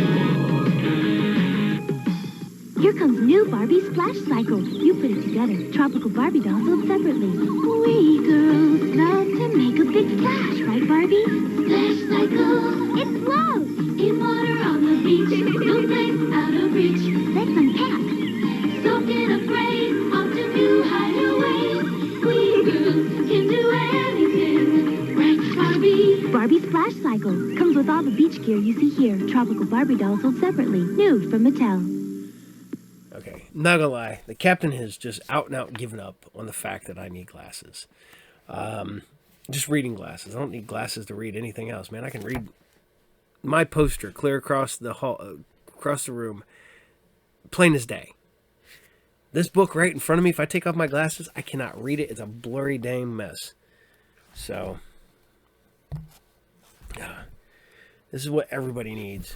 I am a fan of the old school Marvel magazines, and that is Vampire Tales. Early appearances of you know, Blade, some early, oh man, that's one I need right there. The Haunt of Horror with Satana. Blade, look at Blade back in the day, man. Rocking that cool army coat and them big old goggles. Yeah, he's a badass. So, I don't care. I like Blade. Almost all versions of Blade. So, hope you guys still like Robotech, because it's Robotech, so you should, and you by law have to. I'm sure it's a state-to-state law, so you would have to check your local listings and local laws to make sure that you have to enjoy Robotech. Which you already do, so you're not breaking any laws. But we're going to keep it going to another transformable vehicle show. That's not Transformers or Robotech. We're going to Mask, Mobile Armored Strike Command with a K. One of the coolest toy lines. The only thing that was bad about this toy line is it should have been 3 3/4 inch figures. Instead, we got like the 2-inch figures. The toys were still cool. And there were some vehicles, that, like the motorcycles and stuff, that were almost big enough for a G.I. Joe zone. Some of the G.I. Joes could set on the Condor pretty well until it transformed, and then they couldn't because the helicopter thingy would hit him. But, yeah. I really like that toy line. Did not like all of them. Not all of them were winners. The Jeep that turned into the boat, that was cool, but really kind of lame because all it did was just shoot it out. Thunderhawk was pretty cool. Switchblade was pretty cool. Jackhammer. You know, the weird vehicles just turned into battle vehicles. I wasn't a big fan of, but I did like the ones that turned into other vehicles. You know, but the Rhino was cool. I don't care what that is. It's a big battle vehicle, but still look neat. So, here you guys go. Mask, episode 35.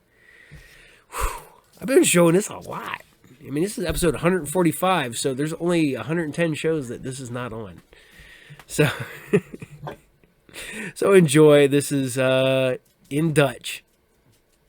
Episode 35, Mask. Enjoy.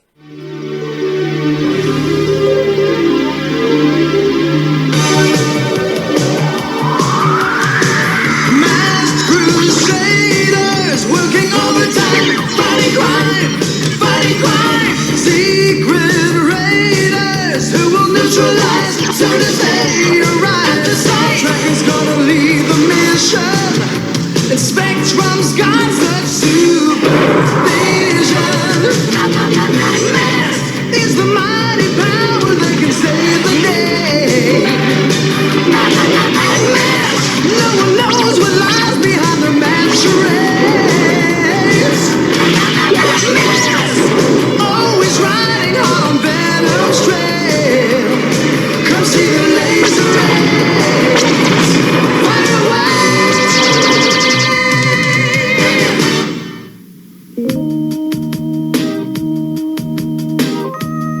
Scott, T-Bob, where are you? Right here, Dad. If you were looking for us, why didn't you just whistle? You have tulips, don't you? Come on, you clowns. Johan is going to show us one of Holland's famous dikes. But it's so beautiful.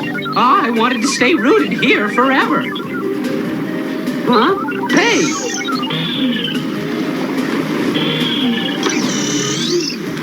The river's kind of high, isn't it? Oh, it's so funny. This isn't a river, it's the ocean. Much of our country is below sea level. Is this guy on the level? Sure. They use the dikes to keep the ocean from pouring back in. If that's the ocean, I'm waving bye-bye. Little machine friend, you needn't be afraid. The dikes are very safe. Let me show you.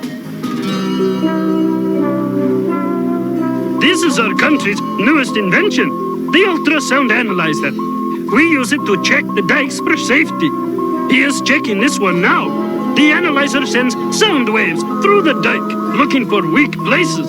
Perfect. This dike will stand for 50 years. You see, accidents with the dikes are in the past. All water under the bridge. You feel safe now, little machine? Ooh, we'll see. As long as I don't see the sea. He is so funny. Sounds like this place is going to the dogs.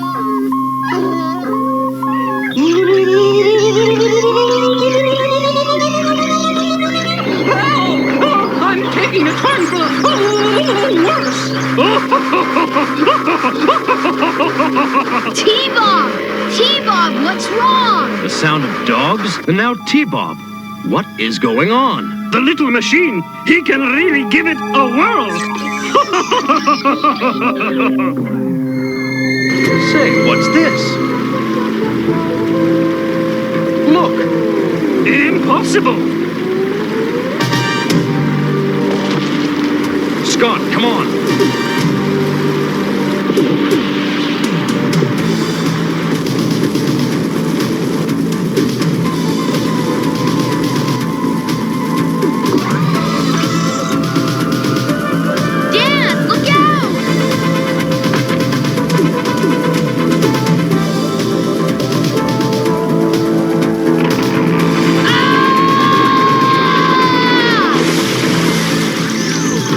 Wonderful! Now, I suppose this tree has passed the safety test, too. There's high ground. All ashore. T-Bob, come on! Don't rush me. This is going to take perfect timing. I managed to save some of the flowers. Are you okay? Takes more than a little flood to dampen my spirits.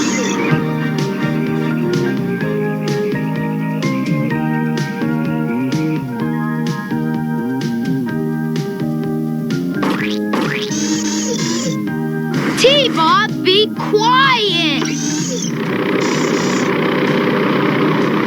Wow, I didn't know those things could fly. Ugh, what things? Windmills. I just saw a flying windmill. It's gone now.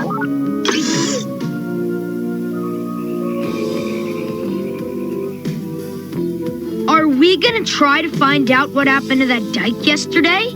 Right. It's unheard of for one to just collapse like that. Venom has been operating in this part of Europe, so it might be a lead. In that case, I think we should check out the flying windmills. I think your head is still spinning, T-Bob. Look at that one up there. It's getting ready to take off. Better go after him, Scott. Looks like he's malfunctioning. Aw, Dad. He's your responsibility. Oh, T-Bob. Computer, list any unusual events preceding the collapse of the dike. 1 ultrasound analyzer unit stolen 17 days ago. Theft unexplainable because device has only one purpose, to examine dikes. It worked perfectly. This modified analyzer destroyed the dike with pure ultrasonic vibration. You're sure nobody detected the source? No one would think to look for something so simple. Only animals can hear it. It drives them nuts. Boy, if this little thing can do all that damage, then this baby really ought to rattle some cages.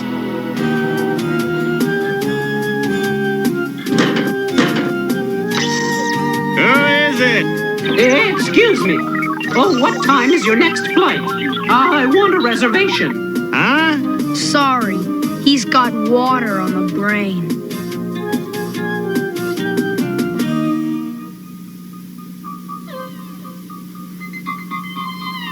So, Alec, have you seen the result of our demonstration? I have. But your price, Mayhem, it's very high. You pay me $20 million, and I'll hand you all of Holland on a silver platter. It's a steal. Very well. Proceed with phase 2.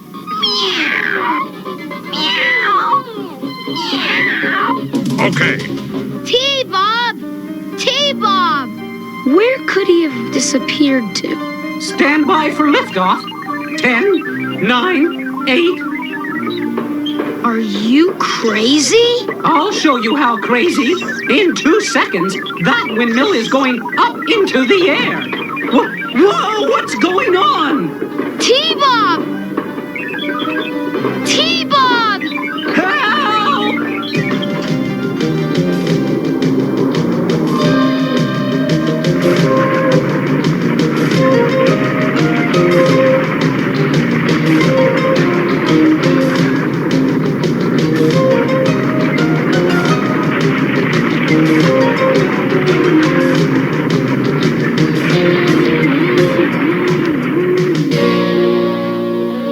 As you can see, Mr. Tracker, the dikes are very well constructed.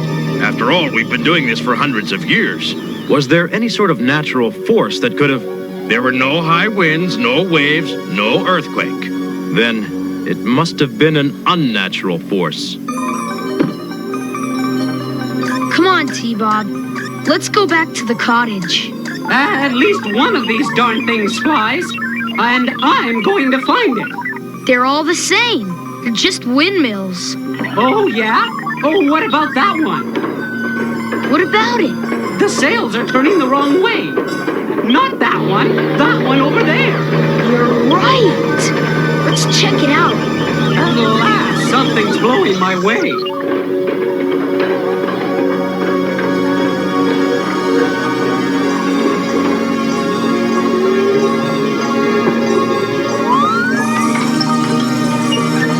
Look out! It's falling over!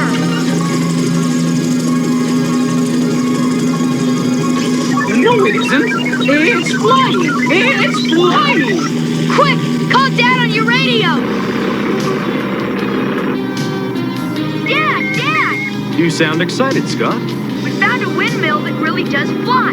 It's headed northwest from Amsterdam. Roger. I'm off to play Don Quixote. Flying windmill. That's even stranger than a flying car.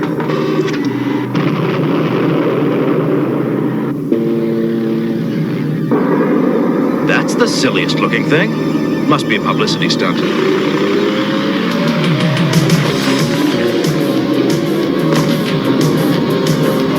A costume party. And I wasn't invited. Mask.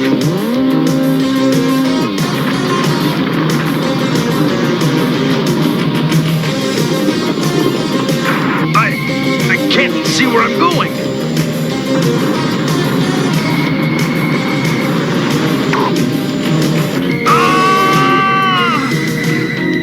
This is the one time Mask won't be running in. Happy landing!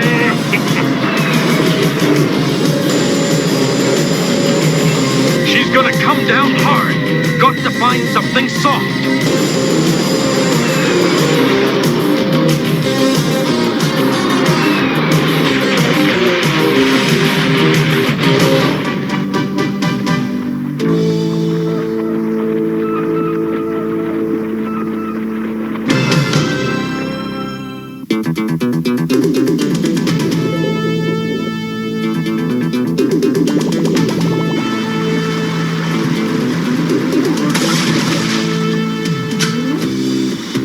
Spectrum's lasers are out. Doors jammed. Jets won't fire underwater. This could be a slight problem. Wait a second. A rocket will fire underwater? Oh well. I could use more practice flying upside down underwater.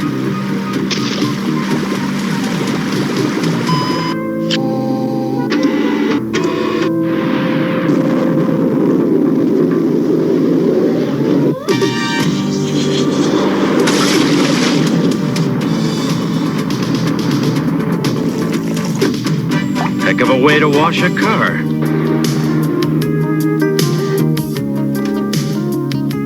Dad! We lost radio contact. We were so worried. Are you okay? Yeah, I was just fishing around for clues. Satellite link. Mask computer. Select mask agents for mission in Holland. Brad Turner, expert motorcycle and helicopter pilot, vehicle code name Condor. Dusty Hayes, auto and marine stunt driver, vehicle code name Gator. Gloria Baker, champion race driver, black belt in Kung Fu, vehicle code name Shark. About 2/5 of all land here is below sea level, protected by dikes. I think Venom plans to threaten those dikes. Be there in 2 shakes of a lamb's tail, old buddy. See? This is what they really do with windmills. Grind grains. Yes, windmills don't fly. There wasn't a grain of truth in it. What do you grind mostly? Oh, wheat, barley. Wheat, a minute. I can barely understand you.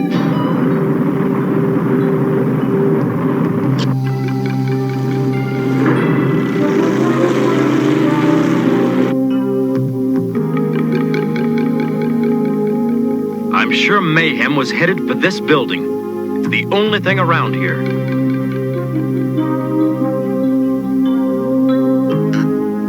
They must have lit out in a hurry. Maybe you scared them off, Matt.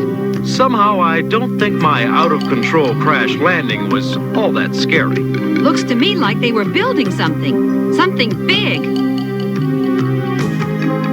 Hey guys, I think I found tracks. I'd say those were tracks. They lead to the ocean. Whatever it was, they took it out by ship. Brad, let's take the high road. Take it easy on old Thunderhawk, Matt. I got her going, but she's holding together with chewing gum.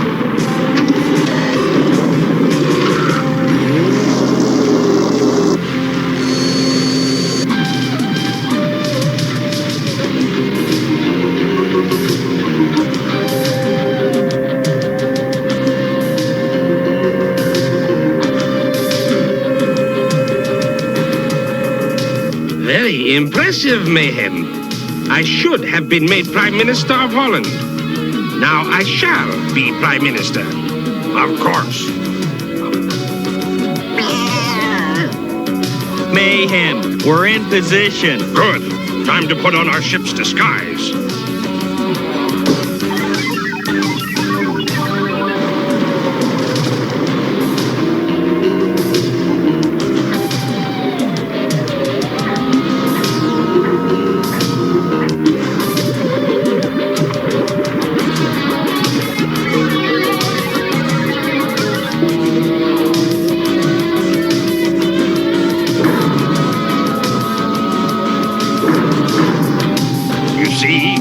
Isn't a ship. Nobody's gonna be looking for a floating oil rig. We're patrolling the dikes, Matt. Nothing unusual so far. Nothing here either. I don't get it. We've flown the whole Dutch coastline. Venom's ship has to be someplace. So, Mr. Prime Minister, unless you resign your station in favor of me, every dike in Holland will be destroyed. He didn't believe me. He says I'm crazy. I despise unreasonable people.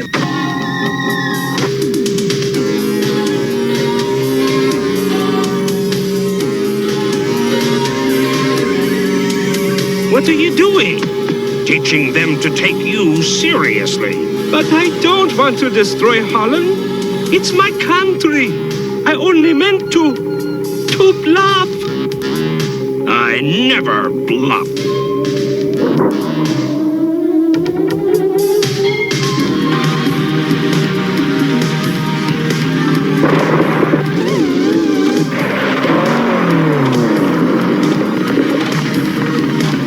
Hey, man, the dikes are cracking. I think this case is about to bust wide open. Animals can hear ultrasonic vibration, and that's what the analyzer puts out. Venom's weapon must be ultrasonic. Mask. Scanning ultrasonic frequencies. I've got a strong signal. Gloria, Dusty, meet us at the coordinates I'm transmitting. Roger, man. Mask.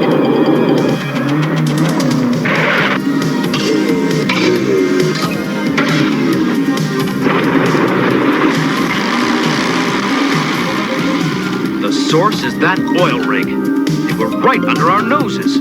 Man, we gotta move fast. Them dikes is already weaker than a gambler's willpower. Roger, Dusty. I'll fire a sonic disruptor. It can jam any frequency. It'll stop Mayhem's rock and roll and buy us a little time.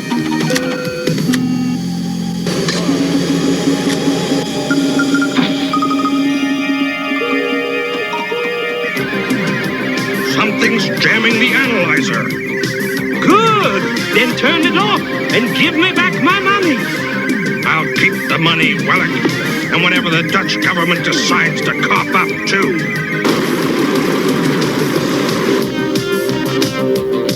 Look! Mask! Nobody's going to be looking for a floating oil rig, sure, Mayhem.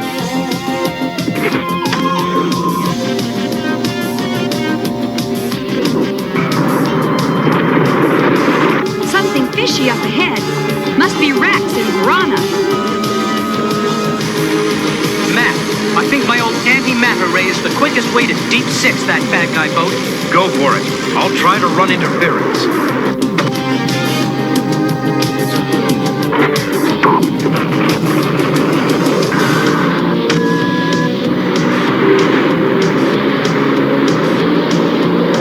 Thunderhawk owed you that one, Mayhem.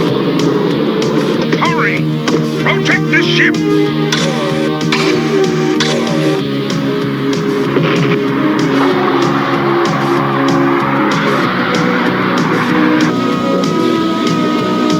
He's hooked. Now I'll show him how inky the inky depths can get. What the heck?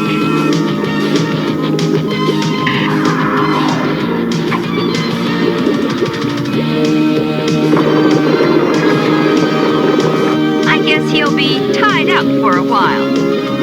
Almost there.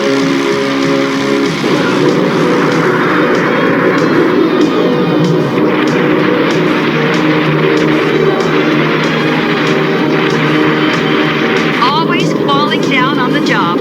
Gloria, you have such an uplifting spirit. Hurry, Brad. We're running out of time. Roger, Matt.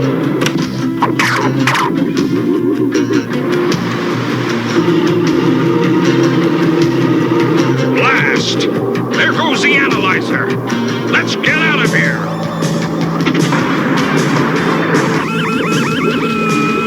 Have to let them go. Thunderhawk's not up to a long-distance chase.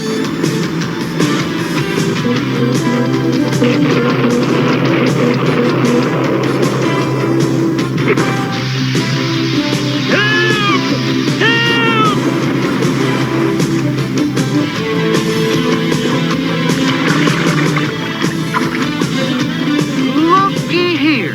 I got the skinniest cat this side of the boneyard, and a fella I bet the authorities would like to jog with. Bring him in, Dusty. That's one guy who's really going to be in Dutch.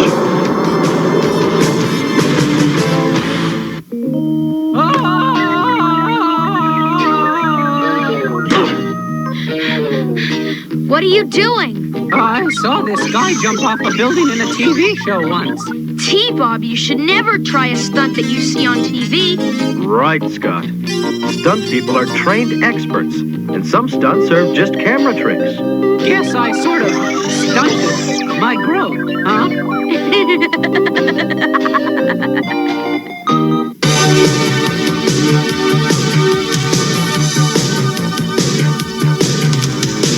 Secret raiders who will neutralize soon as they arrive to sight. Tracker's gonna lead the mission, and Spectrum's got such supervision.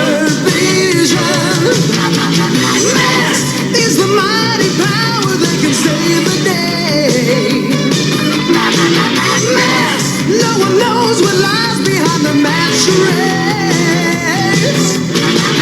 Mask, always riding hard on Venom's trail. Come see the laser rays fire away.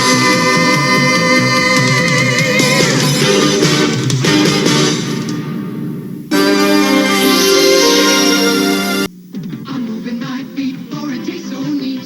They kill our spot our days. Pop, pop, pop, pop my feet hands up until they pop off nice and hot. Because the taste so good. I'm moving my feet to the Pop-Tart. I'm moving real fast, but they sure won't last. Real food on the inside, pastry on the outside. Pop, pop, Pop-Tart. I'm moving my feet to the Pop-Tart's beat because the taste so neat. Coming from the farthest reaches of the universe to challenge the worst villains on Earth are the most powerful heroes ever in the battle of the Superpowers Collection. Superpowers figures with power action, each sold separately. They're so powerfully built. Squeeze them, they've got power action like Superman. And Batman. Here comes Hawkman. Watch out for Brainiac's power action. And each comes with a mini comic. The Superpowers Collection, Superman, Batman, Brainiac, Hawkman, and other figures with power action, each sold separately, new from Kenner. Holy crap. Blade. Plotted by Marv Wolfman. Written by Chris Claremont. The man, the myth, the legend. One of my favorite all-time writers. Chris Claremont. Man, 1974. This predates me by almost 6 months. So, this actually predates Wolverine. So what's up, Vince? You here to say hi? You might discuss drinking juice. You're going to discuss drinking juice? What kind of juice you drinking, bud? Orange juice. Orange juice. Everybody should drink orange juice because it's how you get vitamin C. The captain lives on iced tea and energy drinks. Because it wasn't for caffeine, yeah. Captain couldn't do 1/3 of what he does now. So, I blame it all on caffeine. So, I hope you guys still like Mask. Because we're going to, I guess, G.I. Joe adjacent. Because it is part of, yeah. We're doing some Action Man. I'm not gonna lie. I like the cartoon. The live action segments are a little wonky. But they really tried hard to do that in the 90s. They did that with the G.I. Joe toy line. They made live action commercials, which I'm a huge fan of the old school animated G.I. Joe commercials, or just the ones where kids playing with the toys. You know, they're live action, but they were kids playing with toys. But man, go back to some early ones where they had the like actual G.I. Joe cartoon animation with the vehicles. Something special about that. So, but on that note, here you go. Action Man, Episode 2, Fountain of Youth.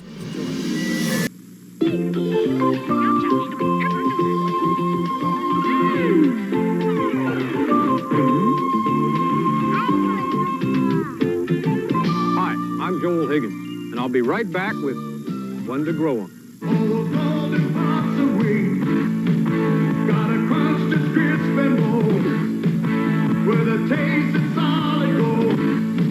Post Super Golden Crisp cereal, part of this nutritious breakfast.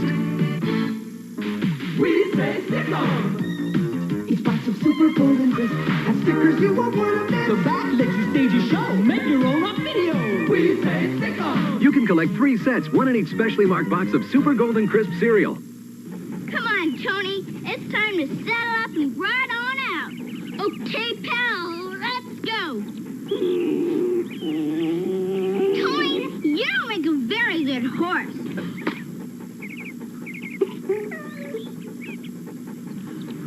I bet he wouldn't treat a real cowgirl like this. Well, how do you think your pet feels being treated like that? Well, pets are fun. They're the most loyal companions you could ever have. But you need to realize that pets are not a toy. Pets, whether they be dogs, cats, horses, or cockatoos, are just like us. Treat them with kindness, and you'll get it all back. Okay, Tony, you're right. I didn't mean to hurt you. Can we still be pals? You want to play Frisbee instead? And that's one to grow on. Free ride, pull. Okay, the McDonald's Happy Meal guys. Roger, hamburger? Fries. And soft drink? All regular size. How do you like the ride so far? Ride? What ride? Whoa! Ride. One for the king's castle, one for the king's show, one for his water, You get one of 5 different Happy Pails when you buy McDonald's Happy Meal. and one for the king. You can collect all 5 Happy Pails at McDonald's. I am a huge sucker for British comics. I love Captain Britain, the old school Captain Britain, and yeah, and Dr. Sin, drawn by Herb Trimp, Gary Friedrich. I love. They're weird because they're printed on like the same same paper. The cover is printed on the exact same paper as the interiors. Not the best quality. They don't hold up real well. But that's one of the problems. But I love these. I'm a big Captain Britain fan anyways, so always on the lookout for these. And if you know anybody that has these and they're cheap, let me know, man. Hook a brother up so I can find some more Captain Britain comics I do not have. And yep. Let's put my glasses up there. So I hope you guys dig Action Man, because we're gonna scoot on over to some Robocop. Robocop. They just keep repeating Robocop over and over again. I like it. It's weird. This is like a weird incarnation of Robocop. The fact that he can like pick up a tank and stuff like that is just insane. He's never been able to do that in anything else. He's super tough. He was, he could probably pick up a motorcycle and throw it at somebody, but car probably not. But suddenly in this one he's mixing tank. But he's also got jet powered inline skates, because this was that era when everybody had inline skates and nobody knew why. I can honestly say that I personally never owned a pair of inline skates. I did skate on a pair, but they were not mine. That's how I learned to skate, because I was trying out for hockey. On that note, here you guys go. This is Robocop Alpha Commando, episode 14, and this is Francesca's quest. Enjoy.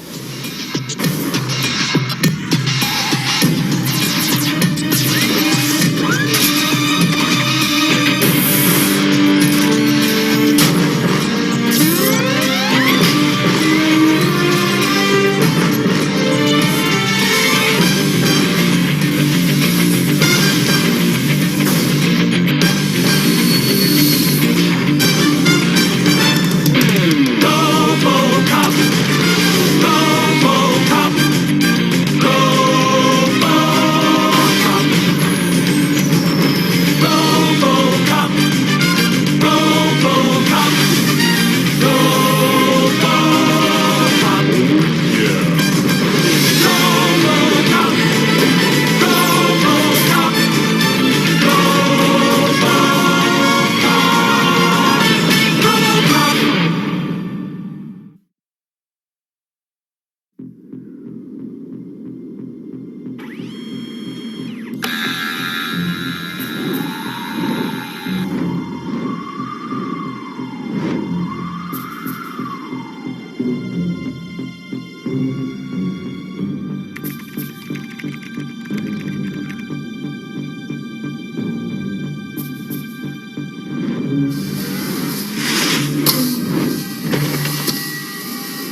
nice day. Ought to hit 40 below by noon.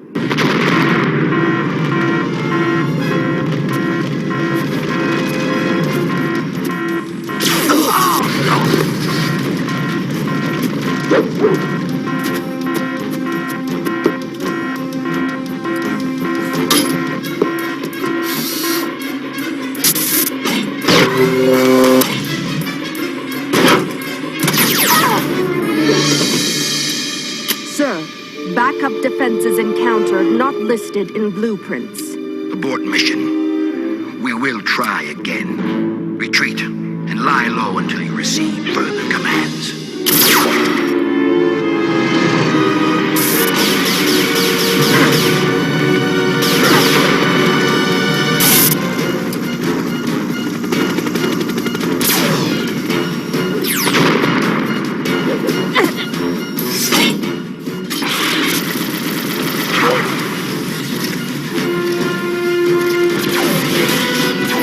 I don't know what it is. But if it reaches the city, nobody's gonna sleep tonight.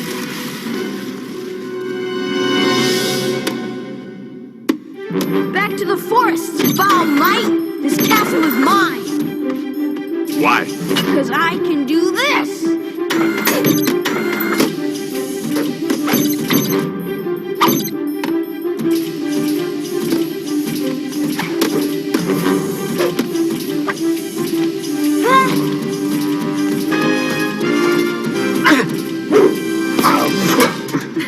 All right, boys, that's enough. I don't want Matt worn out before our vacation even starts. Personal memo. Metal is heavy. Robo, Alpha called here for you. You gotta come right away. They wouldn't say why. They never tell me anything. Just when we were starting to have fun. Alpha messengered over some awesome new toys for your hunting trip. What hunting? Try these on. Not exactly cool. No, they're great. They allow you to see through any other video camera or grid within 500 feet. Watch. Robo-visor. That's me. Cool enough for ya? So, where am I going? They didn't say. But I have a feeling it ain't Hawaii.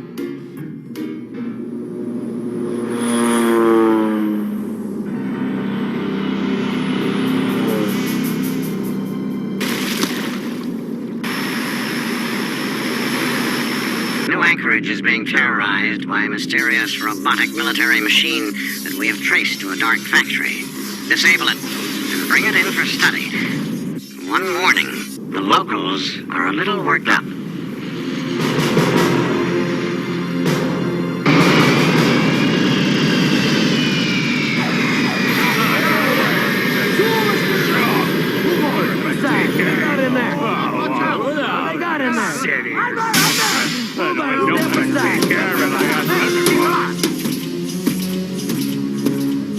I am supposed to speak to a Sheriff Bull Moose Baines.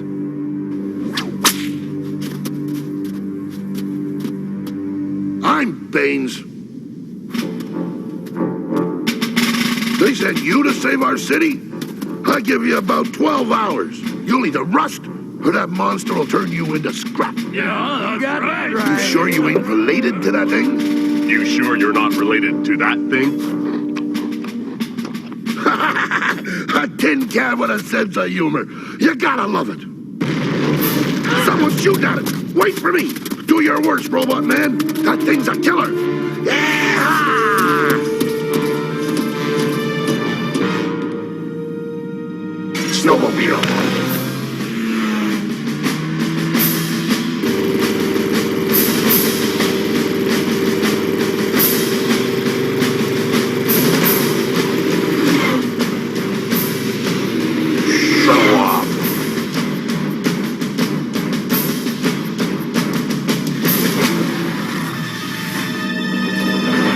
Doesn't look so dangerous. Good girl. Isn't she just amazing? Like a little monkey. Don't move and I won't harm you. No! Heavy metal.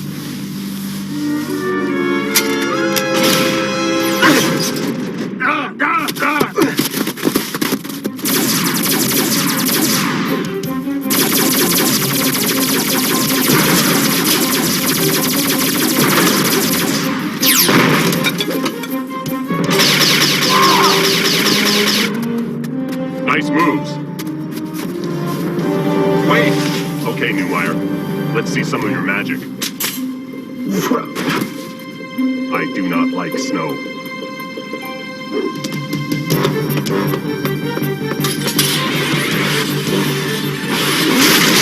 Pull over and drop your weapon.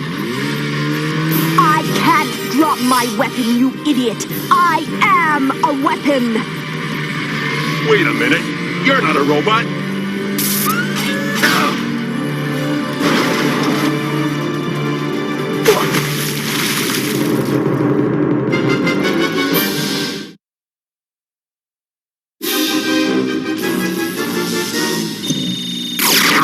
So, you're still in there. That girl. Who was she? She? Machines don't have sexes. It's some military job gone berserk. From your boys, if you ask me. And I'll tell you something. You may have dropped the ball, but I'm gonna bag that sicko sack of semiconductors for myself. I got just the place for its head. You're quite an interior decorator. Yes, it was my minor in college. While I'm waiting for my plane, would you mind if I get some computer work done? Knock yourself out.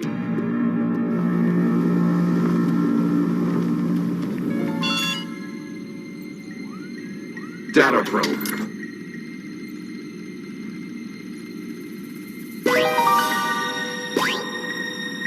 Is there a pattern? Is she looking for something? There must be a name to connect all these places. Francesca Aliata. Lots of articles. Local gymnastic champion.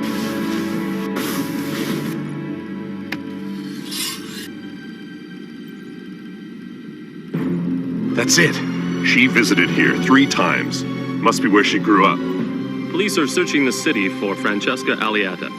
Known to many of us as a world-class athlete, Francesca fell from Gerhardt Mountain 3 days ago and was paralyzed. Then today, Francesca Aliata was mysteriously kidnapped from her hospital bed. Police have no leads. Metal Man, you still playing computer games? Here's your killer robot, Sheriff Baines. Francesca Aliata. My niece is no killer. What do you know about her? Who's seen her? You've been shooting at her for a week. See? I don't believe it. Why would that sweet little thing be going after nuclear missiles, tearing up her own hometown? Why would she do this to herself? She didn't. It was done to her. Tell me who. Does the name Directorate for Anarchy, Revenge, and Chaos mean anything to you? Huh? I didn't think so. Well, Francesca has been programmed by Dark for an attack mission. I'm guessing that when she's not actively controlled, she's trying to find her way home. To find out who she is. How do you figure all that? Let's just say I have a unique perspective. And if I were you, I'd get to Francesca before your friends do. Well, looks like I've been a bit bullheaded. They found her! Let's go!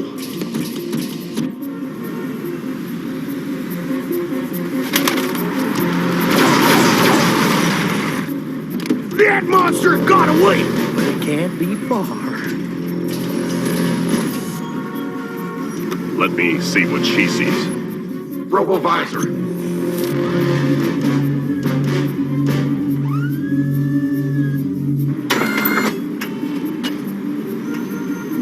She's in there. Got it. Hey, there it goes!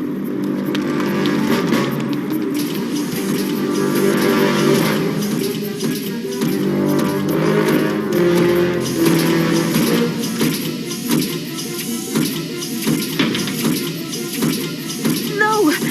I want my mind back!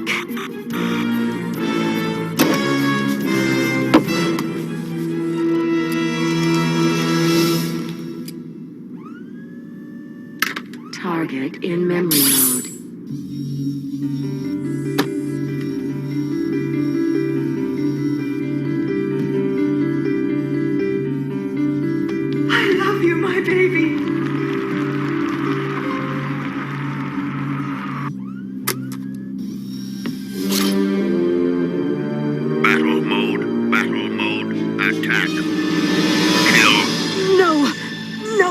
I won't! I can help you.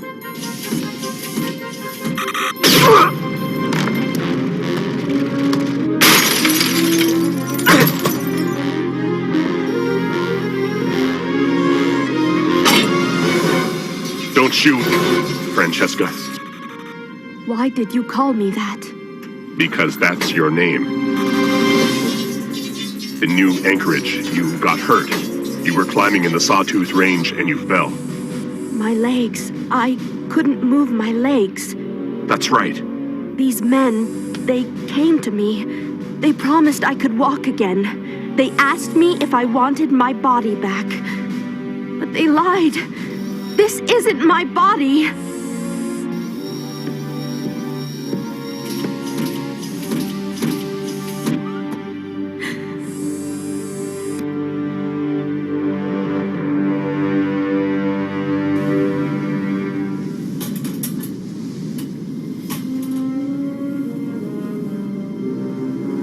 Now.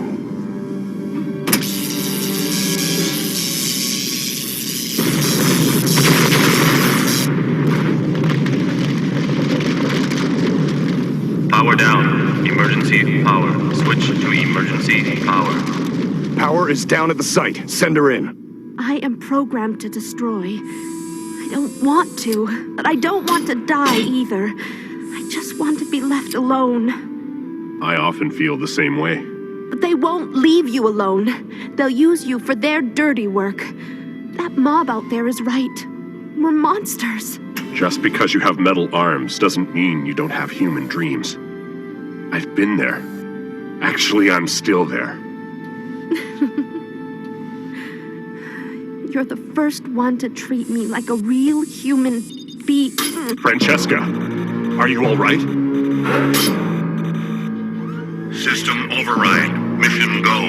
What's going on?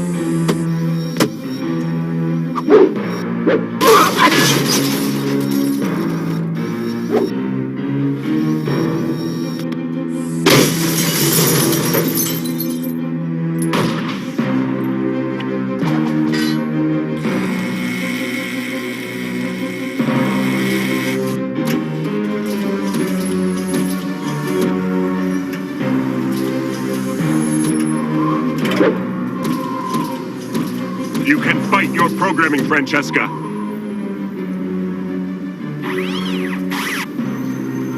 Let me help you break free. Sorry, freak. I have a job to do. Then so do I.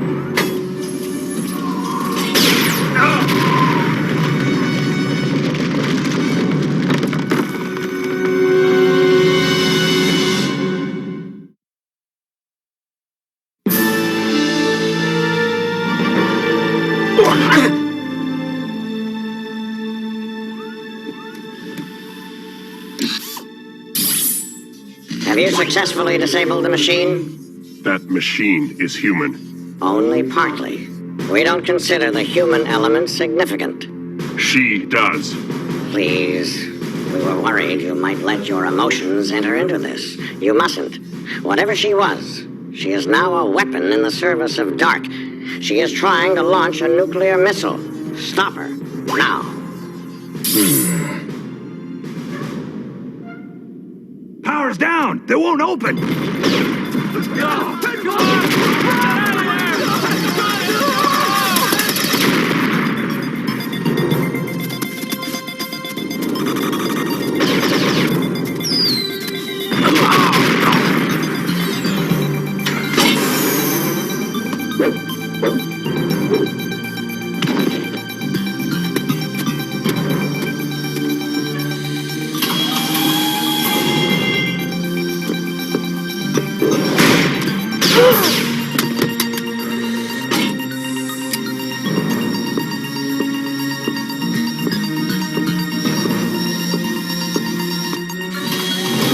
Who is it?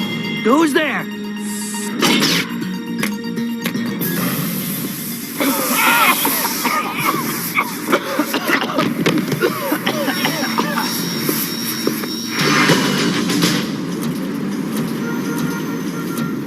Why couldn't she have been from Hawaii? She's broken into the silo. The missile's in launch mode. I'm on it.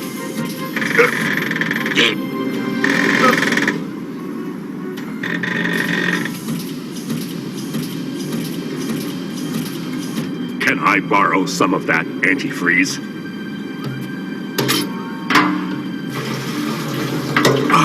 Really hits the spot. You weren't using that snowmobile, were you?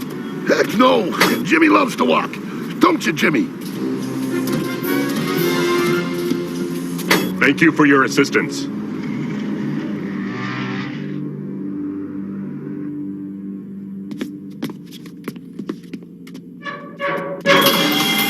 Look out! It's another crazy robot! Don't shoot. I'm with you. Do you want that door open or not? Stand back. This could be dangerous. Laser check. Sorry. Sometimes it takes a minute to warm up.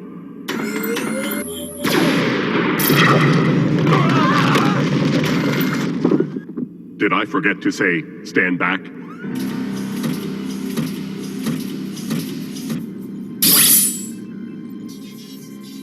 Two minutes to launch. I must place you under arrest. I've done something terrible, haven't I? Just shoot me and get it over with. No. Your programming can be reversed. Life as a cyborg can be worth living. How? Well, people like it when you can jumpstart their cars. What was your name? 1 minute. My name is Murphy. Francesca, I need you to undo the countdown sequence. Watch. They won't let me. I'm programmed to assure the mission is completed. I can't override it. One mid-sized Asian city. I wonder how many people will die because of me, so Dark can sell weapons to both sides. 45 seconds to launch. Turn around. Why? We're going to make sure none of those people die. This is how they control you. That's half of it. You do not have clearance for this work.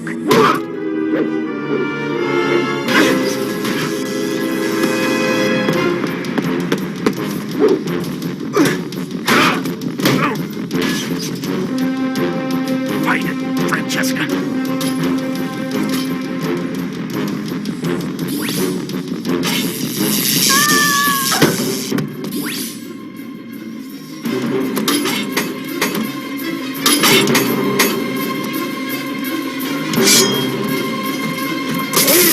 Work with me. I can only modify part of your programming. You have to help. 30 seconds to launch.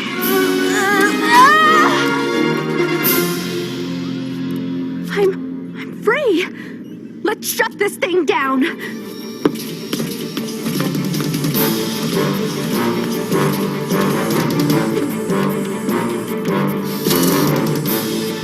Give me your hand. Do you have a microconverter alternator module in there? No, but I have this. An ice cream scoop? A self-warming ice cream scoop. It'll have to do. 15 seconds.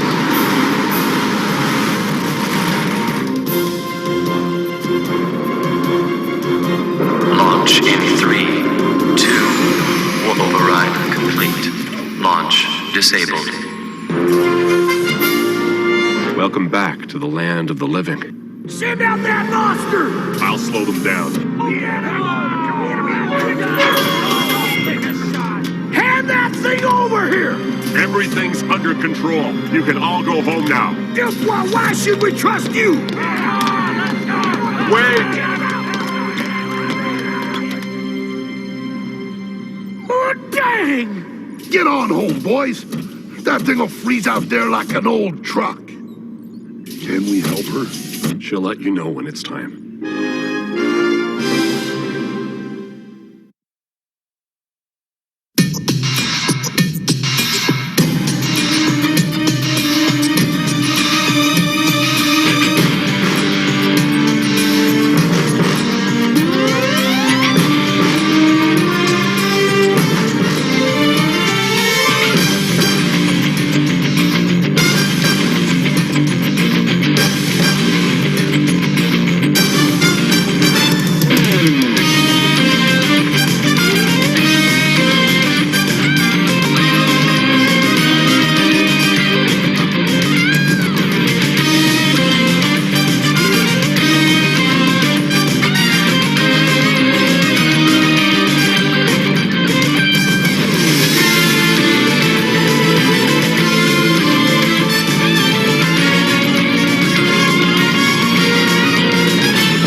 Hey, let the kid in. Hey, I know. What are you doing? Hey, Davey, want to try something? Hey, come on, man. Leave him alone. Oh, come on, try it, Davey. I don't like this, okay? Try it.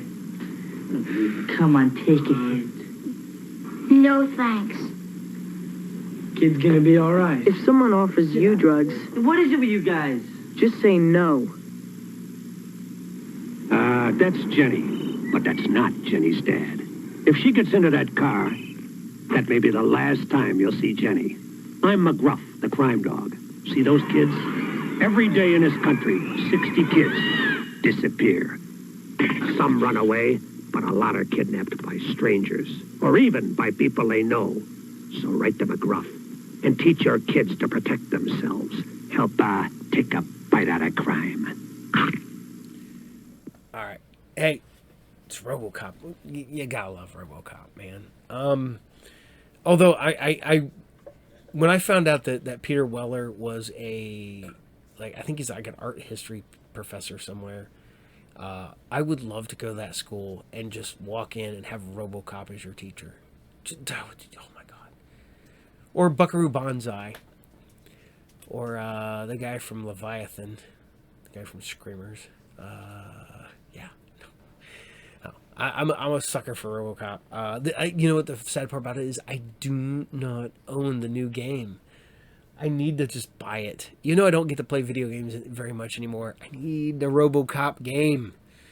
And I know it's free to download, but it's a download. I gotta have a physical copy. I know as soon as I buy a copy, one will walk in the store, and then I could have just got it then. Because this is what happened like several times. I go out and buy a video game for like Vince or the boys or something, and then like 2 days later it walks through the door. I'm like, where were you like 2 days ago? So I had to spend all that money. Or I had to buy something from GameStop. So, alright. So we're going to go over to a cartoon that I talked about a couple weeks ago. I brought it in the Filmation. We're going to bring you MUSH. For those who do not know, MASH is legitimately one of my all-time favorite television shows. I still watch it to this day almost regularly. I probably watch it 10 times, at least 10 times a week. I am a sucker for MASH. It doesn't care. It don't matter what year it is. I will watch it. Man. I have friends who only like the first 4 seasons or whatever. And I'm a guy who I liked it all. Whatever. There's a handful of episodes that I'm just like, but yeah, it's MASH. What's not to like? But this is MUSH. This is a weird knockoff of MASH. Or you know what? I wouldn't say a knockoff. Let's say an homage. It's an homage to MASH. Cold Lips, Major Sideburns, Colonel Flake, Bullseye, Trapper Joe. Yeah. And what's really great about that is there's a tribute to MASH in an episode of Clone Wars where there's Trapper and Hawkeye. Ain't that right, bud? Uh-huh. Yep, they're clones and they're Trapper and Hawkeye. And I was so disappointed because, spoiler alert, they die. Ugh. Everybody needs a kid like Vince, right? Right. Who's my best bud? I. Who's the big guy? I. Who's the big man? You. Who's best buddies forever? Us. That's right. Break the rocks. Bah. Everybody needs a best bud like Vince, right? Right. Thumbs up. All right. Go play, bud. All right. So here's MUSH. Enjoy.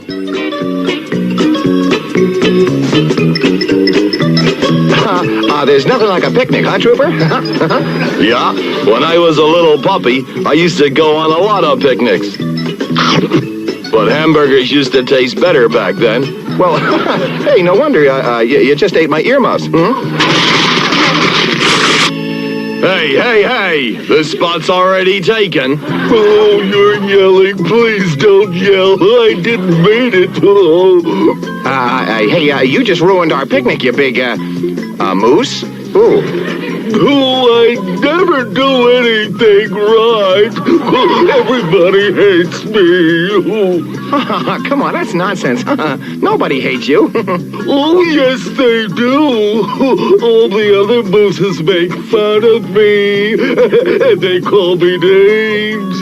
I'm just an ugly mooseling. Oh, hey, that's nonsense. That's scuttlebutt. I mean, stand up so we can have a look at you, huh? I can't even stand up. I sprained my ankle. Hey, you're right. It's all swollen, hey. You know, Bullseye, we just can't leave him out here in the wilderness with a sprained ankle. Well, gee, guys, that's really swell of you. Maybe if you carried me.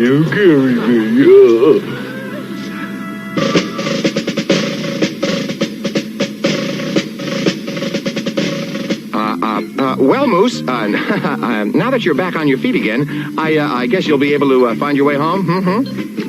Gee, thanks, guys. How could I ever repay you? Say, I know, maybe I could stay a while, and I could help you out with the cooking, and the cleaning, and that's, quite all right. You really don't have to pay us back, you know? But it's no trouble at all. Look, I even make a great TV antenna.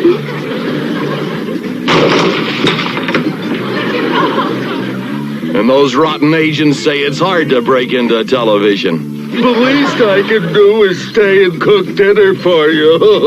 I've got a great recipe for blubber stew.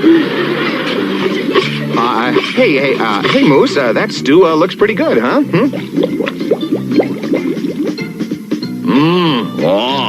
Tastes good, too. But the stew is in the oven right now. I'm washing out your socks.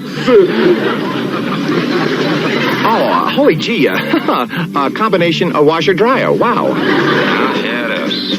General Upheaval has just arrived for a surprise inspection.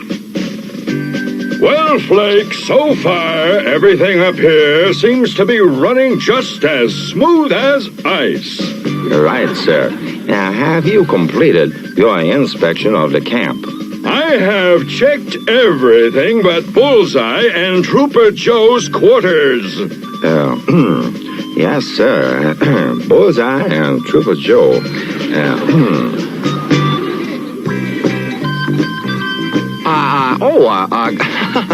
Good morning, General. Come right in, please? Very neat. Very neat indeed.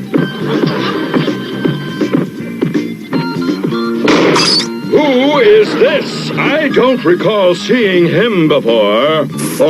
This is our new recruit, sir. Private Moose. Private Moose sort of keeps things in order around here, you know? Good job, Moose. You keep it up, old boy. Oh, thank you, sir. I try to do my best. Say, this jacket is a little snug. I could let it out in the back if you like. And look up there. There's a little hole. I'm very good at mending uniforms. Hey, and listen, why don't you sit down? I'll shine your boots. And you could use a haircut, too. I'll get some scissors. See, Moose is very handy to have around, sir. Yeah. Does he really do all those things? Oh, double wow, sir. I mean, you wouldn't believe what he's done to this place. Yes, yeah. Here, sir. First you've got to try my blubber stew. It's delicious. Say, yum. This is good. Now, what did you say your name was, Private? Private Moose, sir. Here, let me shine your stick.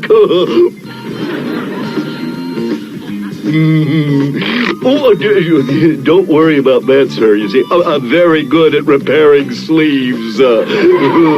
Moose, how would you like a job back at headquarters as my personal aide? What do you say to that, Sir?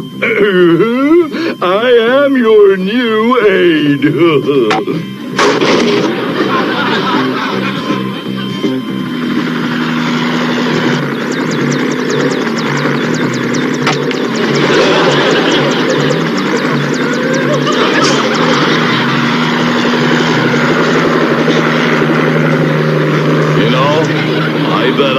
exactly what the old moosey is saying right now. Don't worry. I'm very good at repairing helicopters.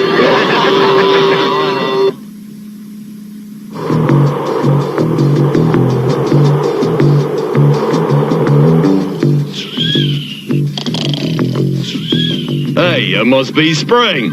How can you tell, Trooper, huh? Well, I just saw my first penguin. Sir? Sorry, sir, but Colonel Flake wishes to send an upsy-daisy message and tell you that General Upheaval is coming, and he'll be in the mess hall at exactly 0800. Do you want to translate that into regular time sonar?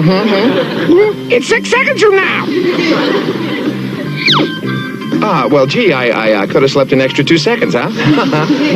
Do you call yourselves dogs? Why, look at you. You're nothing but a bunch of fat pussycats. And when Colonel Flake and I return from our inspection, I want this unit 300 pounds lighter, or you'll all go to Upper Sibonia. Losing 300 pounds is easy. All we have to do is transfer Hilda. And no transferring Hilda. Major Sideburns, I am leaving you in charge. Yes, sir, General Upheaval. There'll be no chocolate mess while they're in my hands.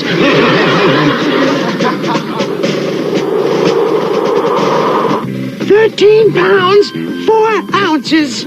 Check. 301 pounds. I don't understand it, Cold Lips. We took away their chocolate bars 2 days ago, and they're heavier now than before. Maybe they need more exercise. Yes, exercise. I'm glad I thought of that.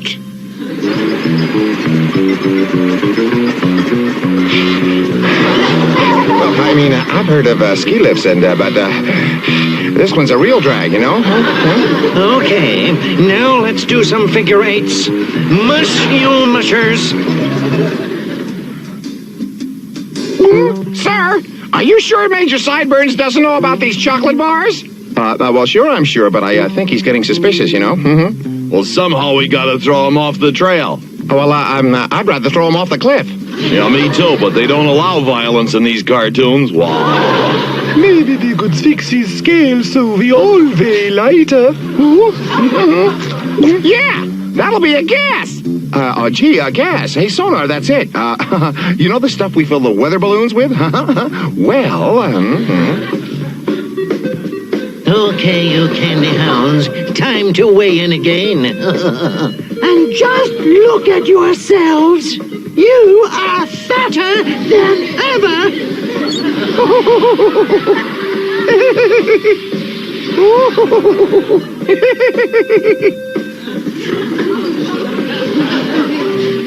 I don't get it. They've lost 1,000 pounds in 1 day. The entire unit only weighs 7 ounces. Hank, how stupid can you get? That depends. How much time do I have? There is something phony going on here. And if you don't figure it out before General Upheaval gets back, we'll both be going to Upper Sibonia. You're right. I've got to show them who's boss. Aha! I caught you sillies red-handed. What are you talking about, You're all standing around a stove, and the stove isn't even warm. That means only one thing. You are using this stove to hide your chocolate. On second thought, you wouldn't think I was that stupid. Carry on. Did you find their chocolate, Hank? No. All they had in there was a new brown stove. A brown stove? Yes, with a door that... it melted in my hand and not in my mouth. Are you sure this is a chocolate stove, Hanky? Positive, Cold Lips. Try a piece. Well, it sort of tastes like chocolate, but I'm not sure. You'd better give me another piece. Me too. Men, and whatever you are, I want to commend you for the way you've shaped up. You can go back to eating anything you like. Say, whatever happened to Major Sideburns? Wasn't he supposed to be here too? Begging the General's pardon, but I don't think he got the message. So, this is what happens when I leave you in charge. You two look like you ate everything, including the kitchen sink. It wasn't the sink. It was the stove. Well, don't worry about it. Oh, thank you, sir. Because where you're going, they don't have stoves. In fact, in Upper Sabunia, they don't even have beds. Flight 0, now leaving for Upper Sabonia. Well, that's the biggest mob of two people I've ever seen walk. Yeah. And when you send two kids up in a crate like that, it makes you feel sorry for the crate.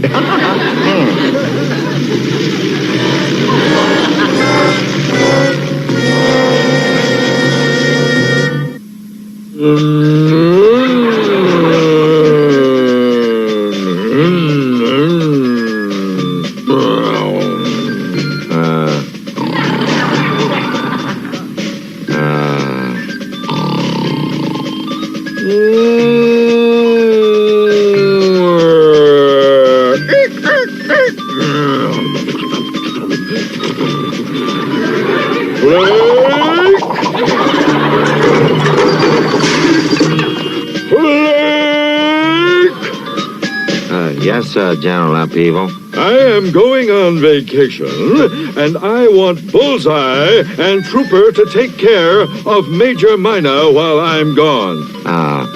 Who is Major Mina, sir? My pet Mina bird! And I'd better not find one feather out of place when I return. Oh, don't worry, sir. We're very safety conscious here at MUSH. You mean we have to babysit the General's dumb bird, huh? You better watch out who you call a dumb, you mangy butt. I've got to let you fellas in on a little secret. The General wants a full report on you two freakos when he returns. So you better be pretty nice to old Mina Bird if you want to make some points with old Peavy. This is our chance to get rid of Bullseye and Trooper for good. Right on, Hanky. The General's going to be awful mad when he sees how those turkeys messed up his bird. I want service here. Bullseye, Trooper, you better step it up. Coming, mine Major, coming.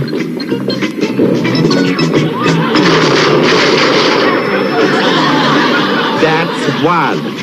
Excuse me, what are you writing, Major, huh? All the nasties you two weirdos do so I can show the General. Oh. We'll fix you up in no time, Major. Yes, any friend of the General's is a friend of ours. Any friend of the General's is a friend of ours. You're just jealous. Oh, gosh, I'm lonesome. Oh, gosh, I miss my girlfriend. Hey, we know a lot of girl birds we could introduce you to. Oh, really? That would be just terrific. I just prefer exotic birds, you see, like myself. Well, it's as good as done. Come on, Troop. Cone Lips, can you imitate an exotic bird? Is the Snow White? Let's crock it to those turkeys. Do you see them yet, Hanky? They're coming. Get ready to sing, Sugar Paw. Well, it looks like we'll have to settle for a penguin, Bullseye. Yeah, you know, there's definitely a shortage of exotic birds around here. Wow! Wow! Wow! Oh my gosh, what's that? Gee, it sounded like an exotic bird. Come on. Wow! Wow! Hey, it looks like this exotic bird has flown into too many cloud banks. Yeah, but she's better than a penguin, huh? Hey-de-ho, de-hi-de-ho! It worked. Look at that. It really worked.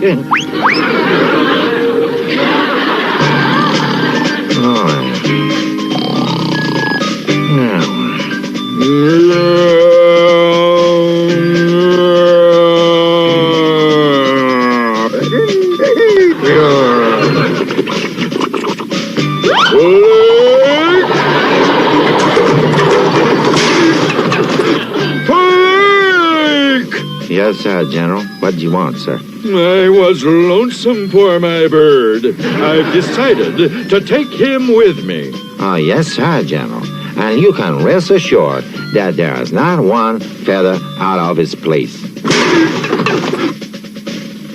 Oh, gosh, this is a surprise for me. How exciting. Okay, now bring her in, Trooper. Hello. Look at her. She's gorgeous. Yeah. That's two. That's two. Oh, boy, this should finish off Bullseye and Trooper for good. Sideburns!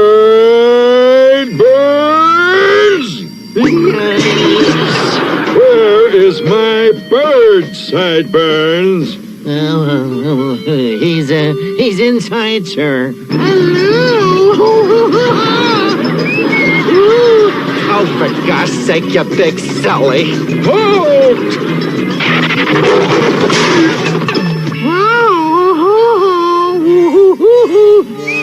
Now that's funny. Ha, ha, ha, ha, ha. Looks like Sideburns and Cold Lips were doing a pretty good job of entertaining you. Hey, Major Minor? Ha, ha, ha, ha. They're terrific. Good. I'll recommend them as pet sitters to all of my general friends. How's the pet sitting going, guys, huh? It's all Hankey's fault. What are you complaining about? I'm the one watching General Pompidou's. Oh, fleas!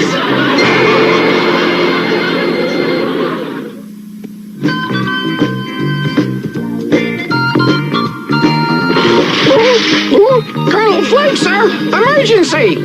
Oh, now, Sona, I got me a bite here. Hey, look at there. That's my lunch. I had wondered what had become to it. Sir, General Upheaval just landed. He's on his way here. Well, for goodness sake, hold on to him for about 10 seconds, Sonar. Sonar, you called the line. Sonar!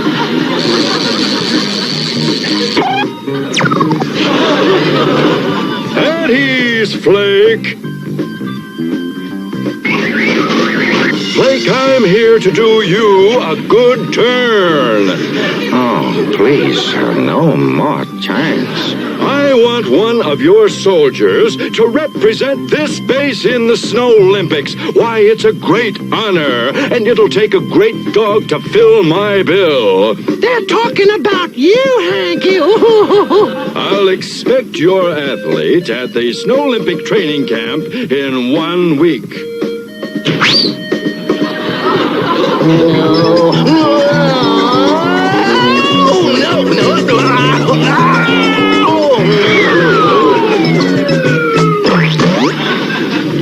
Nice going, Major. You're some athlete. Maybe this is our man, eh, Flake? Suntan lotion, swimming trunks, Band-Aids, iodine, and splints. Well, you are just jealous because I'm getting a vacation from the cold, steak 3 times a day, and the company of gorgeous lady athletes. Why don't you turkeys admit Major Sideburns is a better athlete? Oh, pshaw. Anything Hank can do, Bullseye can do better. We accept your challenge, and the winner goes to the Snow Olympics. Right, Sugar Power?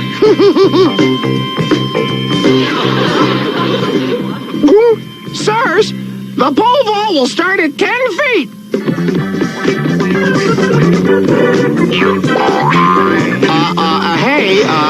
Excuse me, but my hands froze to the pole, Well, you better get ready to fly, old buddy. Uh-oh, and double uh-oh. Next time I'll take a compass. Oh, I'll never make that. Look at it. It's too high. It's too high. It is too high. tie. Sonar, excuse me, but would you kindly read me what the rule book says about the height? The crossbar shall start at a height of 10 feet from the ground. Well, isn't that interesting? And how deep is the snow, Sonar? 9 feet. Oh, well then the ground is 9 feet down. Lower the crossbar. Hold on now. That's a foul. Dirty pole vaulting. Sorry, sirs, but she's right. It says 10 feet from the ground. I'm ready. Well, wait a minute. Where's my pole? One pole coming up. Your pole.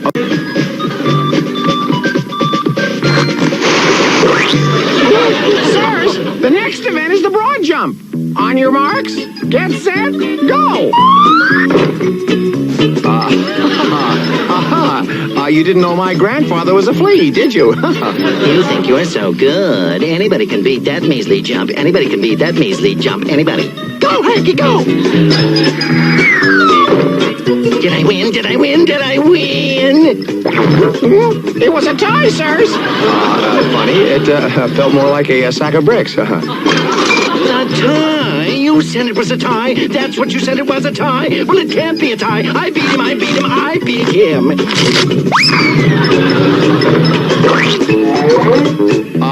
Hank, you win, Hank. No way I can beat that jump. Go, Hanky, go! That was a nice shot there, Hank.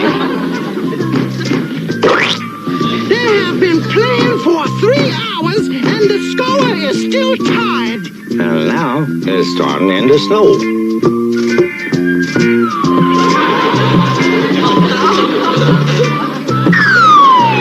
Not again. Oh. Well, you win, Hank. I won. Oh. Congratulations, Major. I salute you. Now, let's head for the training camp. Oh, thank heaven. Away from the cold. Just steaks 3 times a day and lovely lady athletes. Oh. Heck no! The camp for the Arctic Snow Olympics is colder than this. You'll train 15 hours a day. You'll live on bone meal and vitamins. Invigorating, eh? Oh, I won't go. I won't go. I won't go. Forward! Roll! Relax, Hank. You're gonna have a ball. Up, 2, 3, 4. Up, 2, 3, 4. My goodness, what a boring place this is. Why don't nothing ever exciting happen here? Lieutenant Kitchen Barstow reporting for duty.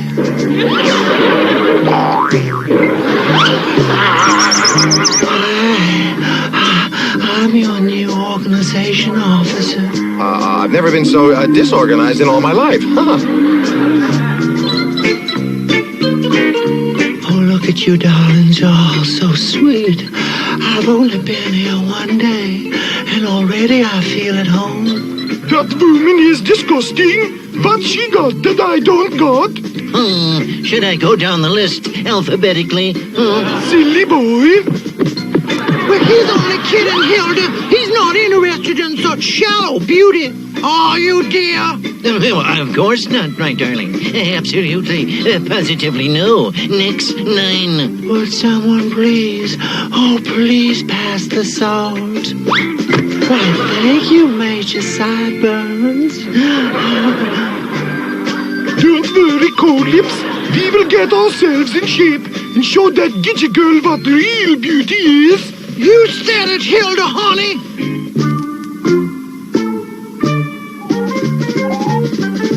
Exercise is the first step to beauty. Oh, the only problem is I keep getting seasick. So long, chubbiness. Hello, prettiness.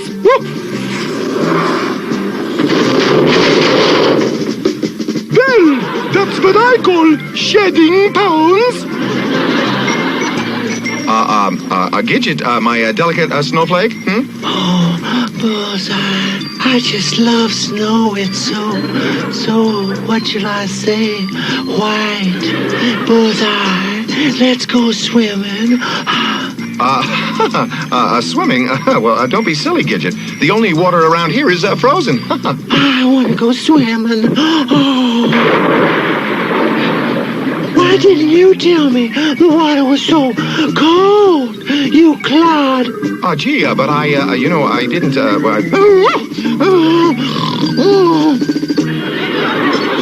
These new eyelashes are sure going to attract a lot of attention around here. What do you think, Hilda? They're lovely. What do you think of my new hairdo? Out of sight, Hilda. It goes especially good with my new shoes. They're just as pretty as Gidget is. Even prettier, by gum. You said it, honey. Let's go show the boys. Woo!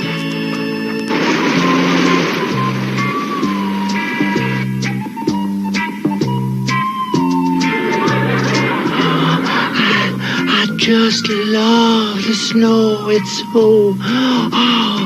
so white.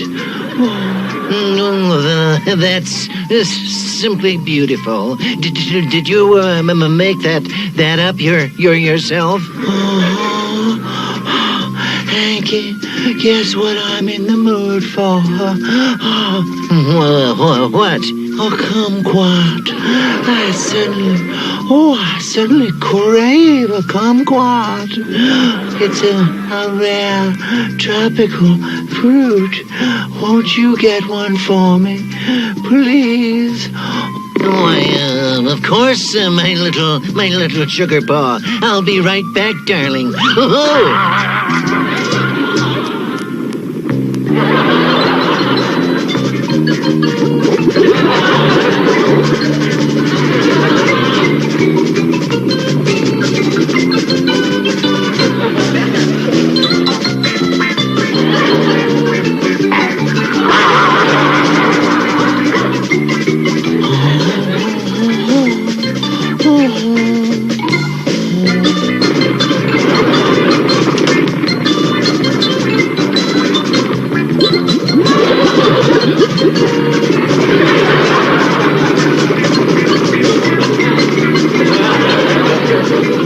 What took you so long? Here you are, sugar paw. A fresh kumquat. Why, it's bruised. I want a kumquat. I want a kumquat. But sugar paw.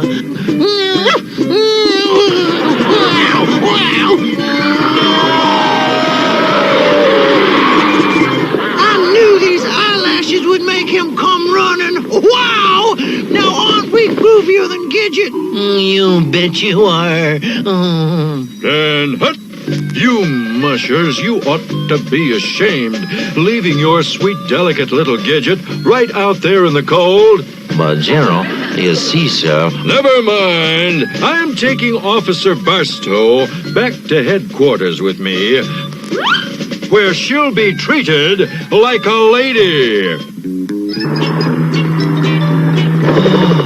General, I just love the snow. It's so white. White? Exactly. Well, where we're going, there's no snow. There's only smog. Oh, I love smog. It's so... Brown!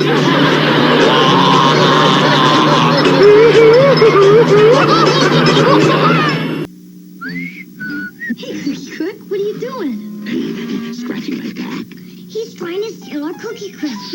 Where's the cookie cup? Cookie Crisp? You'll do anything to get the real cookie taste of Cookie Crisp cereal. I know. It even looks like little chocolate chip cookies. But it stays crispy in milk. And it's part of this complete breakfast. Well, Cookie Crook, what do you have to say for yourself? I guess I'm not such a smart cookie, after all. If you like cookies, you'll love Cookie Crisp. Robots. You have pretend the evil Psykill has sent 2 new renegade robots to trap the Guardians. Robots sold separately. Look over there, Zero. Tux, I'm picking up Leader 1 on my radar. Renegade. Look, Tux. to the rescue. Take this, Tuxin Zero. Glad you dropped in, Flip Top. Tux, Zero, Flip Top, and New Leader 1 each sold separately, new from Tonka. Okay. So, I know I don't give you an episode for MUSH because MUSH was part of a show that had 3 different cartoons on it. So you're getting segments. So you're getting the not full episodes, but just MUSH segments. So enjoy them as they are. The fact that I found these is crazy because I, like I said, up until 6 months ago, didn't even know it existed. Not until I got that Filmation book. And now I'm like, wow. I didn't know there was My Favorite Martian cartoon. There's some cartoons I just did not know or had forgotten about. So, or that I didn't even realize that were Filmation. So we'll leave it at that.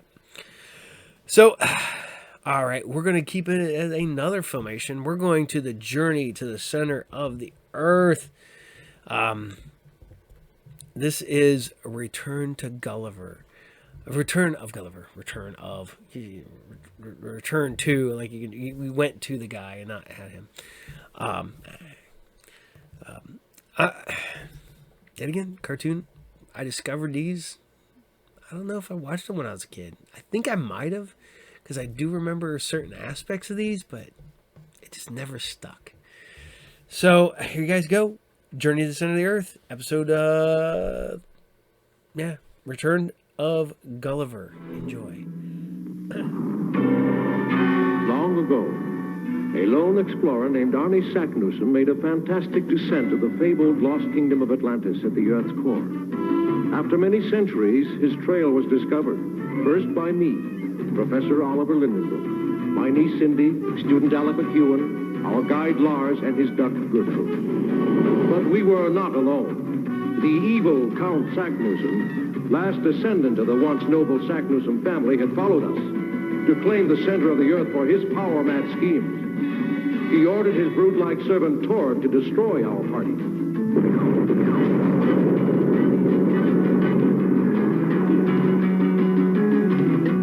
But the plan backfired, sealing the entrance forever. And so for us began a desperate race to the Earth's core to learn the secret of the way back.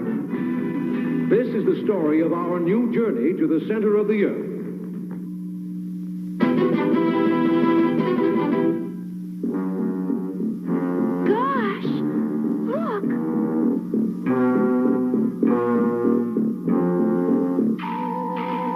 What is it, Professor? I'm not sure. It looks almost human.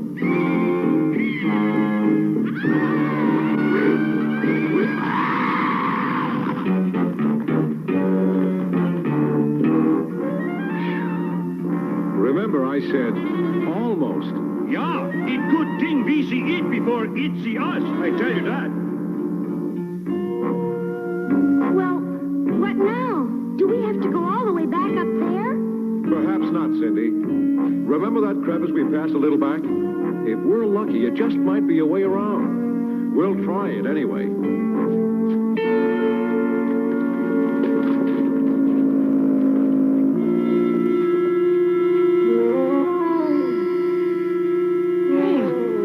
Blast those rocks! Why couldn't my beloved ancestor have found an easier way? Carl Sacknussemm, Lindenbrook. They go down hole. So they are. Probably on another one of Professor Lindenbrook's scientific side trips. They say everything that goes up must come down. But everything that goes down doesn't always come back up. That's some drop. Maybe we find center of Earth down there. I just hope we find the bottom of this hole. And soon. Splendid. We are completely defenseless. Now, Lindenbrook, you shall pay the price for trying to deprive Count Sacknussemm of his treasures. Bury them, Tord. Avalanche! Take cover, everyone!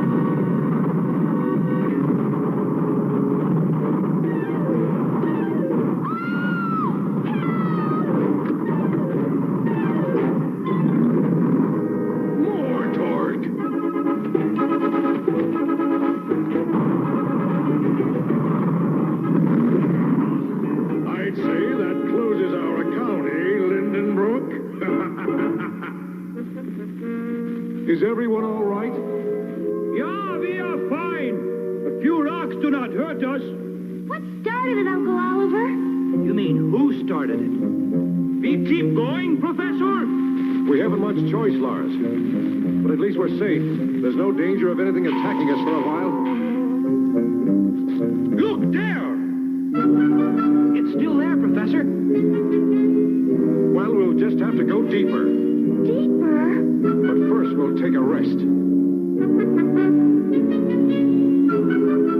know, I've got the strangest feeling someone's watching us.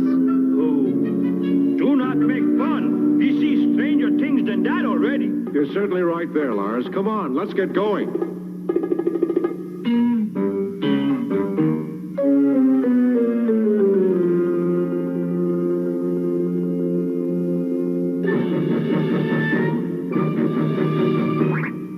Ouch! What the...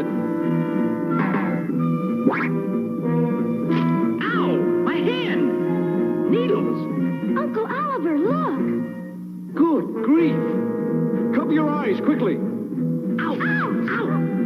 Help! They've got my ankle! Doc Alec, I try something.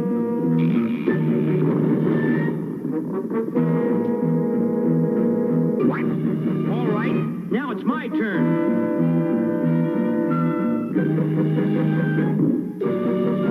And mine.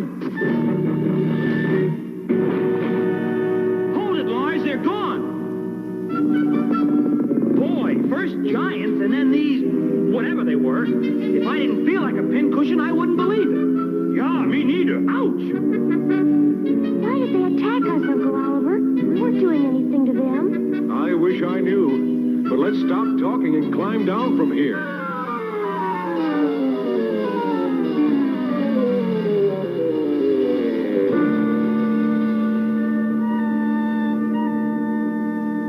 Lars, look out! What is it?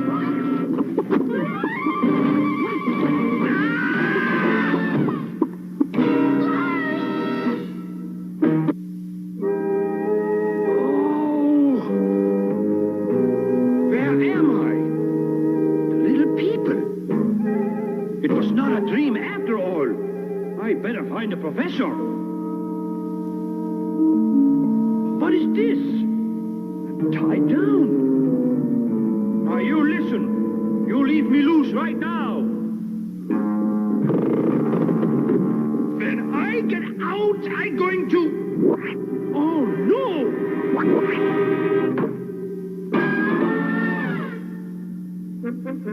This is the bottom. But where is Lars? I don't know, but let's start searching for him.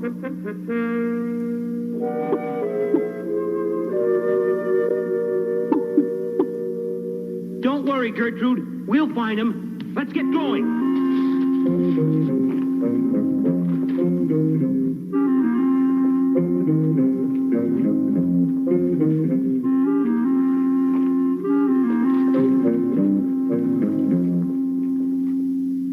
Alec, you wait here with Cindy. I'm going to scout around.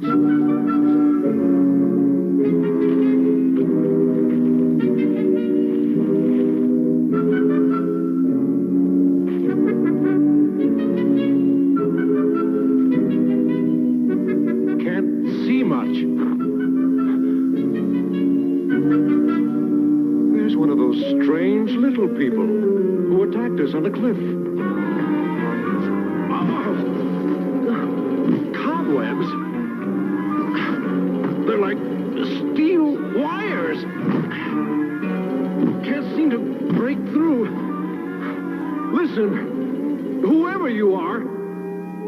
Gosh, Uncle Oliver's been gone a long time. Do you think something's happened to him? I don't know. Are you scared, Alec? Me? No. There's nothing to be scared of. We're perfectly safe.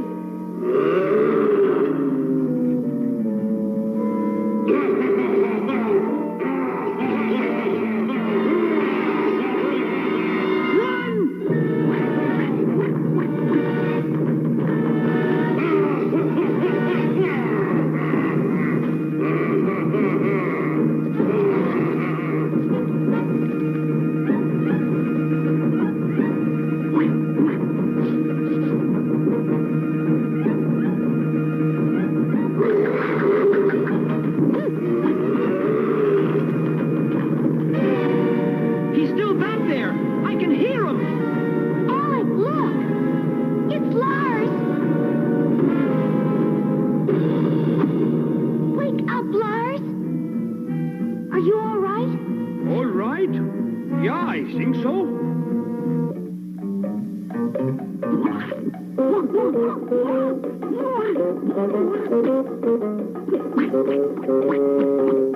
Where are the little people?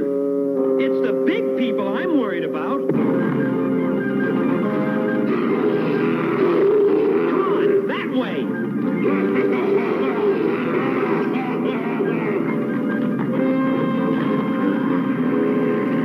We're trapped. Alex, Cindy, you run. I will try to delay, but don't argue. Run.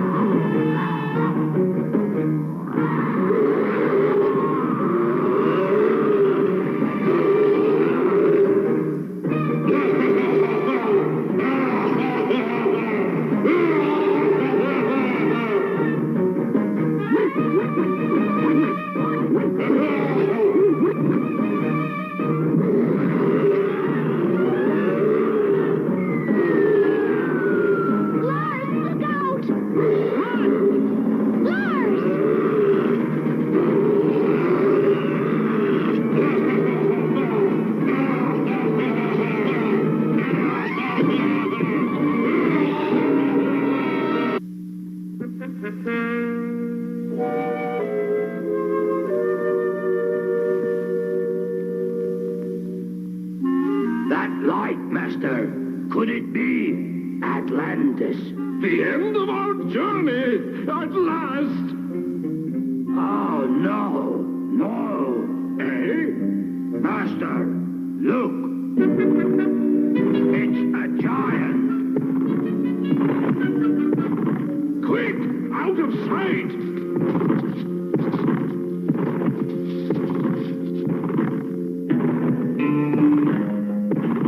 He's got Brendan Brooks' full guide. Yes. If the others are still alive, they must be nearby. They'll try to rescue him, and we'll make sure they don't succeed.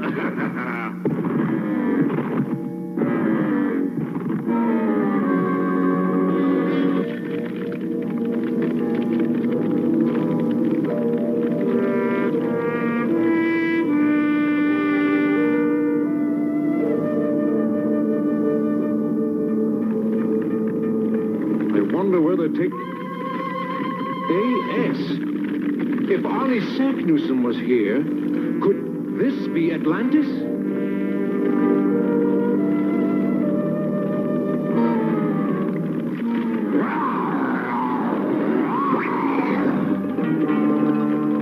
A giant.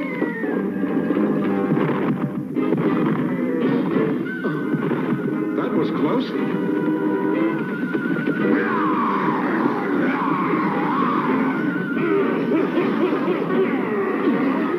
Got to get loose.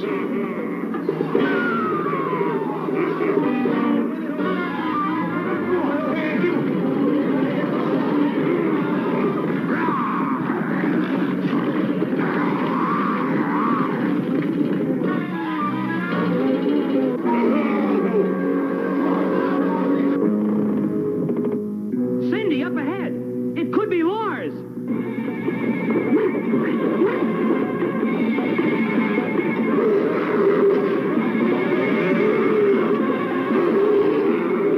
Lars, quick, cut me loose. Hurry, Lars. Cindy, look. The professor and Lars. Be better, get out of here, Professor.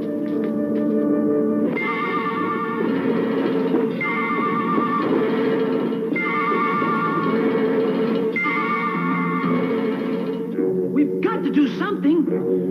Dead end. But I don't think he can get in here, Lars. Look out! What'll we do, Alec? I've got it, Cindy. If we can distract him away from the entrance, maybe I can get a good shot at him. Good girl, Gertrude.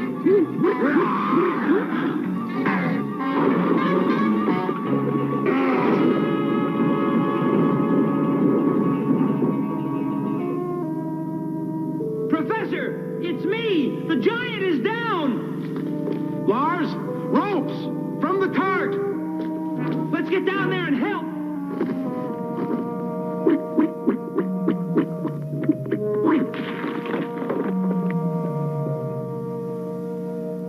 Got them here, Professor. Here, too. This should hold him for a while. Master. Yes, I see. No. Over there. Strangers, we wish to speak. The little people. Those little rascals. Still looking for a fight. No, we thought you were sent by the giant. I am Professor Lindenbrook.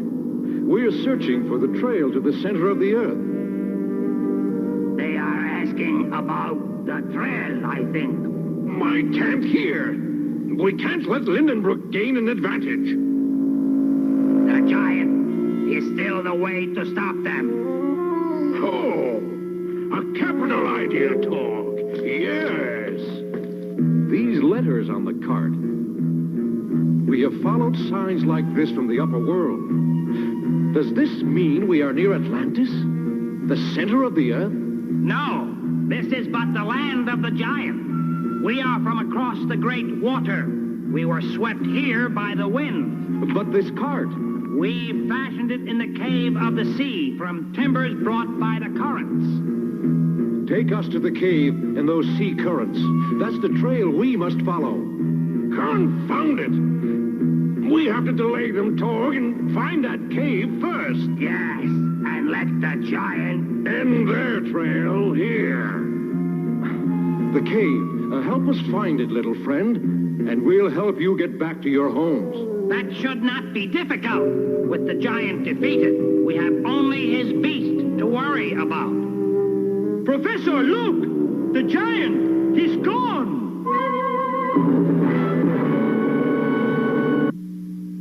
This rope's been cut. But who? Count Saknussemm. That means we better move fast.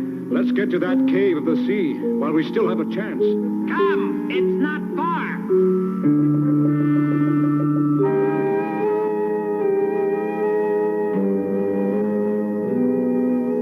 Talk about driftwood, wow! I wonder if any of it's from Atlantis. You two give Lars and the little people a hand with the rafts. I'm going to look around.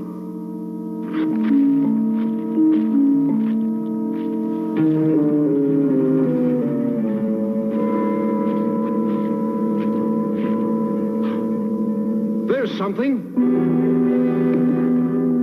It's gunpowder. Professor! He's the giant! Or something just as big. He's the beast! He won't be able to get through this tangle of driftwood. We hope.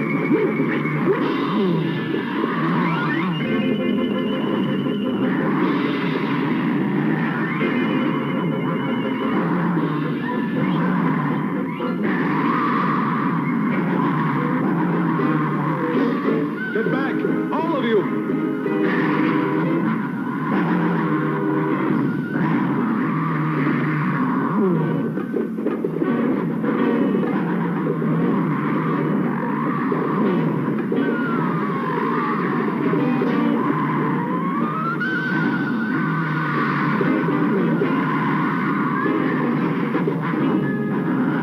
I think he'd be stuck!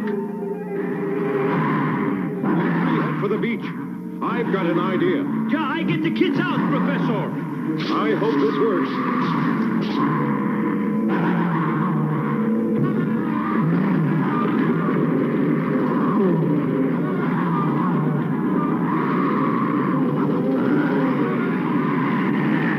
The whole cave is going up in flames. It's an inferno. Hurry, Professor, we are ready.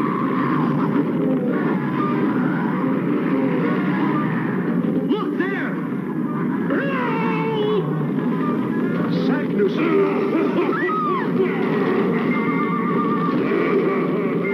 Look out! Get to the rafts! Hang on there, you guys! Hurry! Push!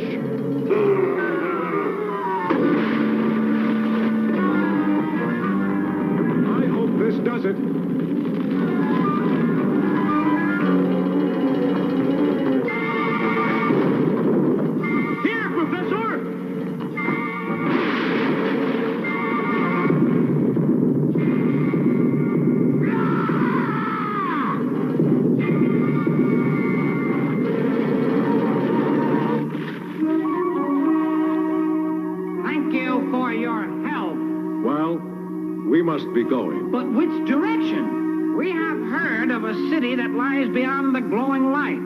Perhaps you'll find the end of your journey there. Yeah, I bad hope you're right. The Count and his servant will help you reach your homeland. Blast you, Lindenbrook.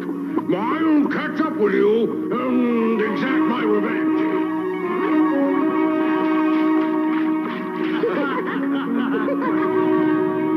Now watch these exciting scenes from future episodes of the all-new Journey to the Center of the Earth.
Kellogg's Rice Krispies, the part of this complete breakfast that goes...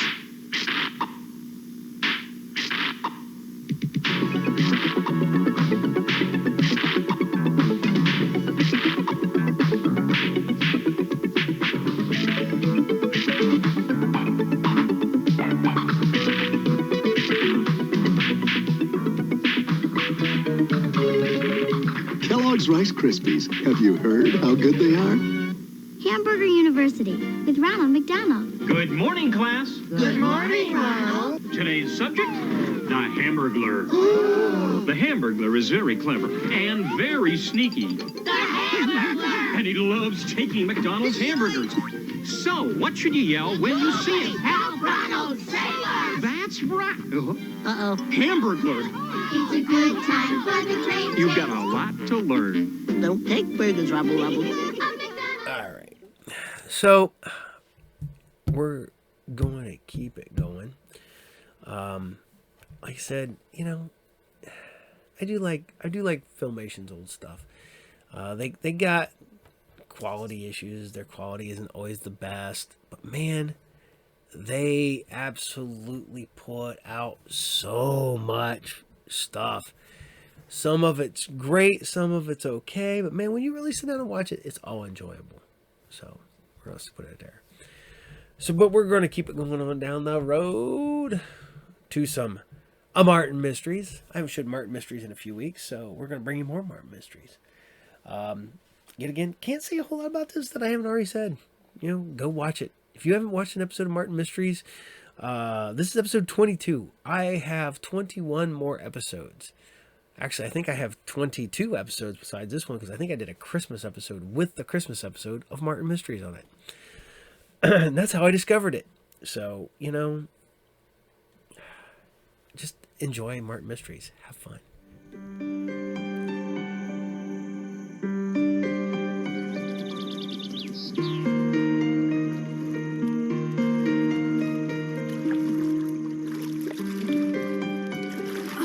Nice sunset, huh, Eddie? Think it's worth doing the camp dishes for a week? Whoa! What's that? Huh?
for the beach. It's so easy.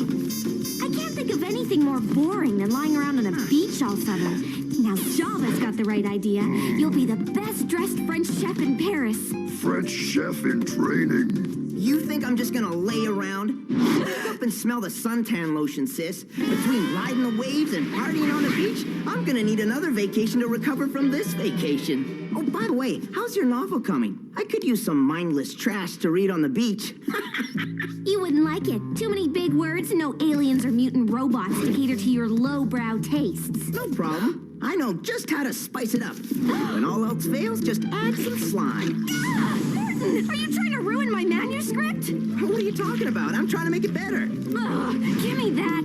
When I get a hold of you, you'll be vacationing from a hospital bed. Sir, Mom probably wants to wish us bon voyage. By the way, that's French, Java.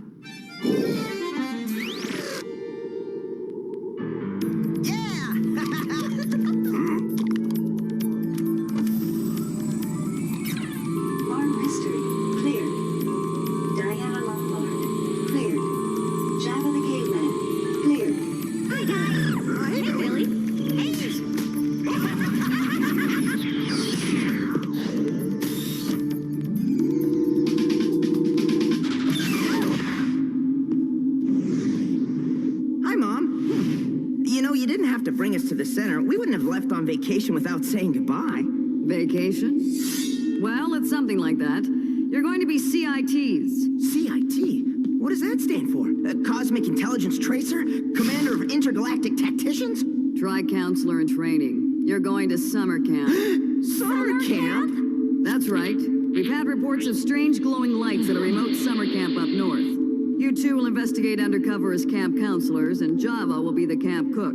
We have to give up our vacations to look after a bunch of kids at a summer camp? Major drag. Aurora Borealis. No need to get snippy, Martin. No, Aurora Borealis. The northern lights. Streamers of light in the night sky above the North Magnetic Pole. Martin's right. That's what the kids must have seen. Not likely. We've confirmed there's a high level of paranormal activity in the area. This is a real mission, you two, and it's more important than your vacations. Is that clear? Any questions? Just one. What's that cool glowing orb? Some kind of advanced alien technology? It's a sun lamp. I'm working on my base tan before taking my vacation at the beach.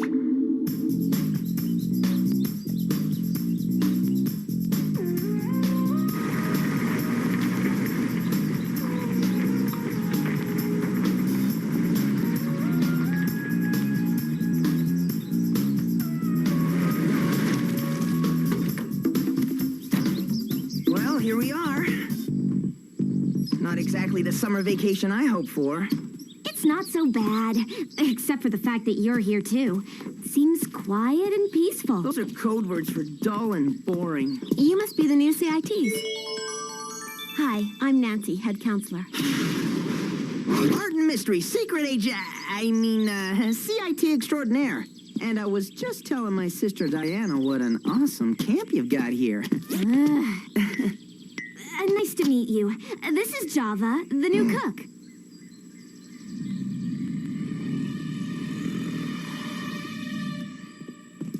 Martin, this is the cabin for you and your boys. Diana, you and your girls are across the road. CIT only supervise 2 campers each. You'll meet them and the other counselors at supper tonight. Any questions?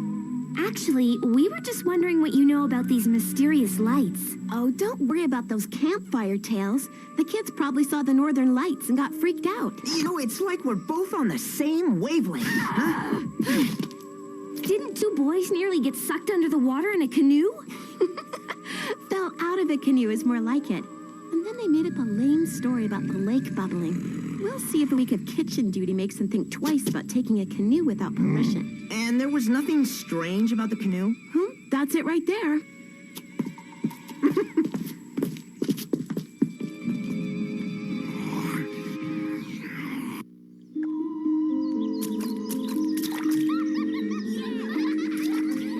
Looks like a normal canoe to me. Come on, Java. I'll show you the kitchen. What kind of food do you like to make? French. I hate to admit it, but she's right. No claw or bite marks. And we're stuck here wasting perfectly good vacation time. Cool. There's some kind of sticky goo in the bottom. U-Launch activated. Slime scan selected.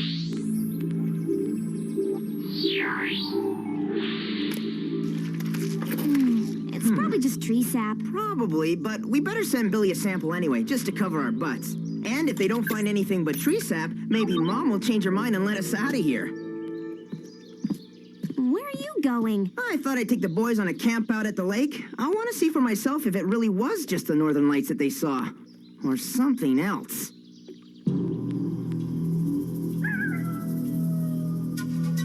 The campers thought the noise was a raccoon, but when they looked out of the tent, the phantom bit their heads right off! Ah, the venomous spider being a Belang. I thought this story sounded familiar. You heard this ghost story? Oh, it's not a ghost. It's a fanged alien that preys on other living beings by injecting a venom that dissolves their organs into a sugary goo. Oh, an organ-dissolving alien. That's pretty cool, if it's true. Oh, it's true, all right. Want to see my scar? Huh? Yeah, nasty little arachnid got me good before we trapped him. Let me tell you how it went down. So, after leaving a string of liquefied victims in its wake, the spider being was subdued, tamed, and trained to flip beef at a burger joint in Phoenix.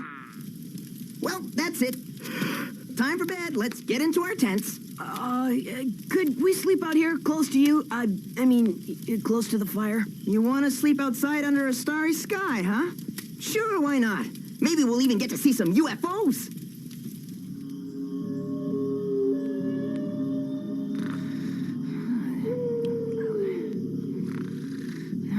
Ooh, cool.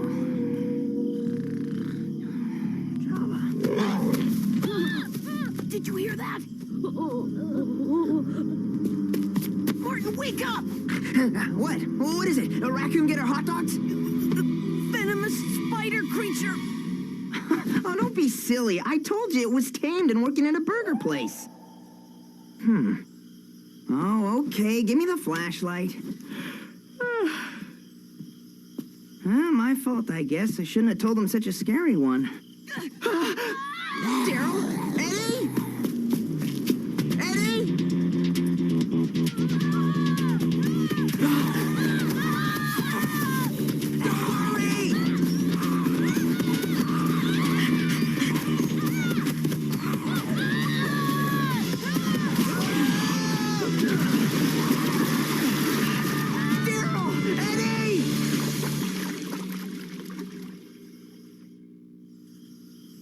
Look! This is where it knocked me down. Martin, look! I found this on a branch at the edge of the clearing. Shh! Listen! Hi, guys. It's just me. I've got the results of our analysis on your sample. So what do we know about it? That it isn't tree sap, and that's about all we know. It doesn't match any known substance on the planet. That reminds me. I better check out the sample we just found. Slime scan selected. It's similar to some kinds of insect secretions, but again, it's not anything found on Earth. I'll take it back to the center for a more detailed analysis. Come on, let's keep looking for the boys. I don't think we'll find them, Martin. We're better off keeping tabs on those counselors. You might be right. For once. Huh?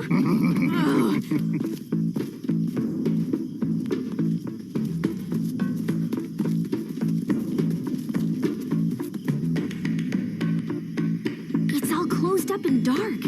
Think they're gone? Look, lights on. Sounds like somebody's home.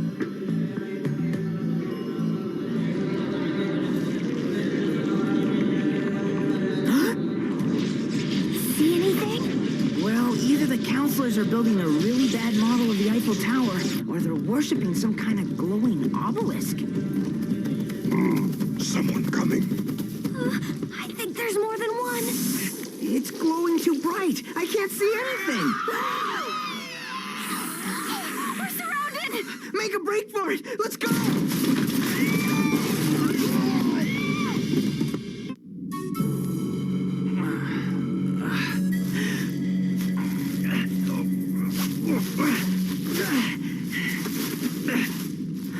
They haven't made a plastic wrap that can hold me.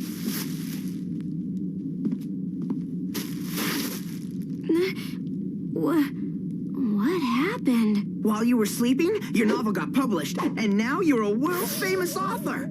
Really? No.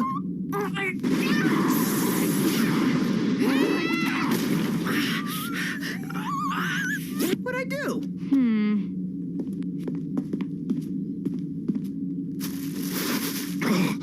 Where are we?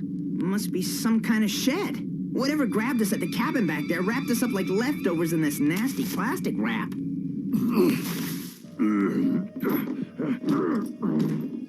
Martin, why aren't you helping Java? I'm trying to find the symbol from the obelisk on the legend decks. Oh, here it is.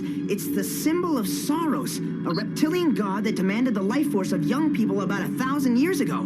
Wait, there's another entry for the same symbol from 1,000 years earlier, and 1,000 years before that, from all over the Earth.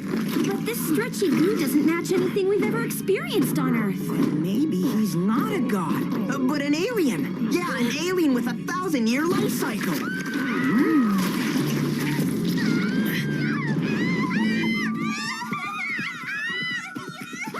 They've got the girls! U-Launch activated. Eye cutter selected.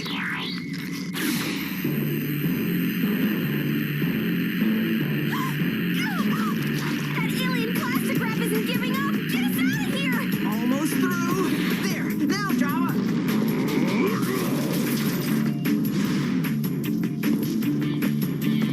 Yikes, these counselors need to work on their people skills.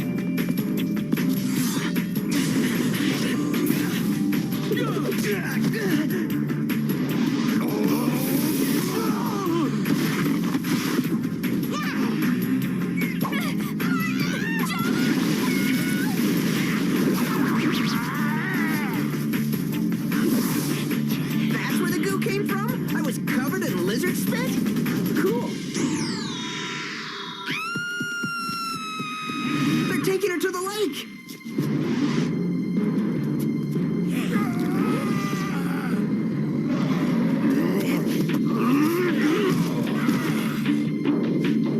Java hate lizards. Come on.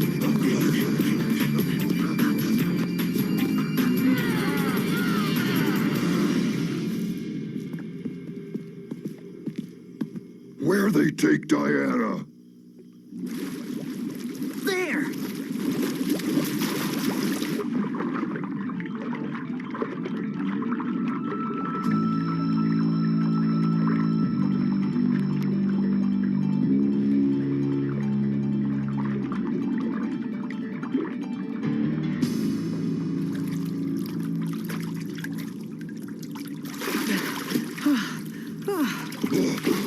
So I was right about Soros being an alien. We're on a 1,000-year-old spaceship.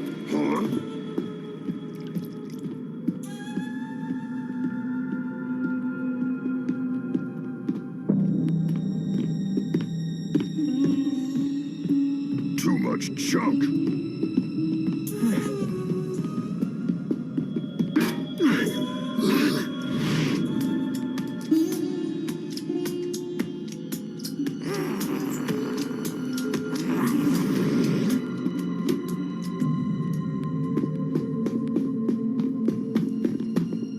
Stay down. There's a light up ahead.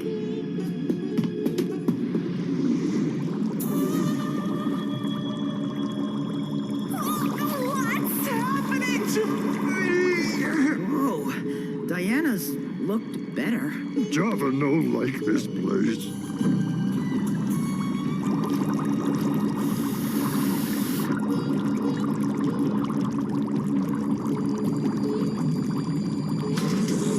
Soros, he's waking up.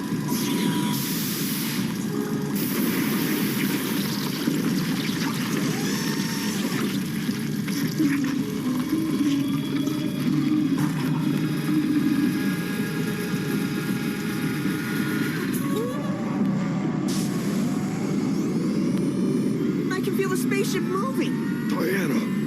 No, wait.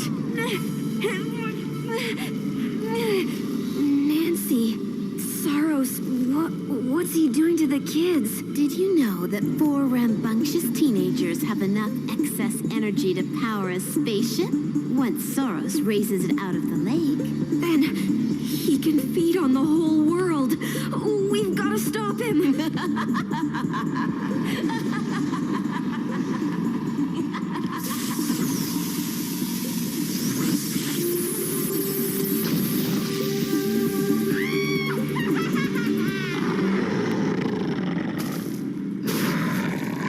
Get your scaly paws off my sister! Extron selected.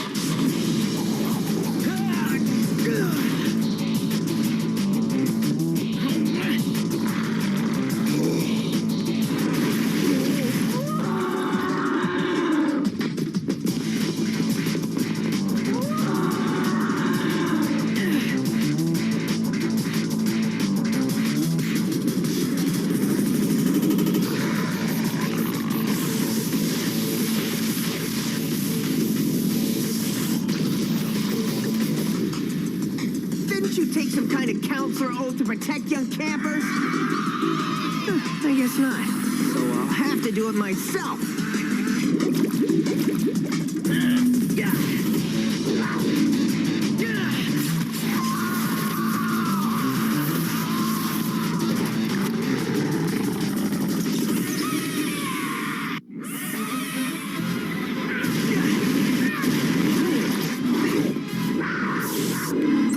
Shield selected.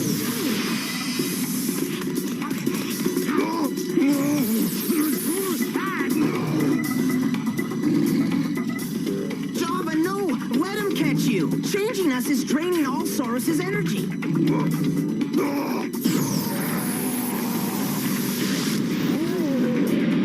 It's not enough!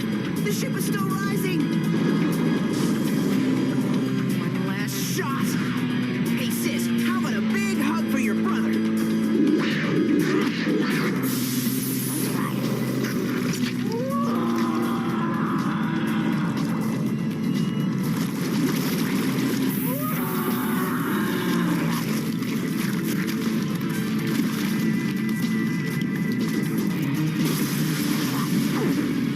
It's working! Now that Saurus's energy is drained, the ship stopped rising.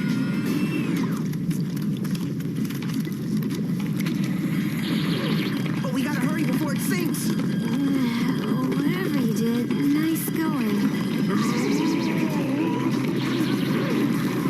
Where are we? What's happening? Never mind. We gotta get out of here now.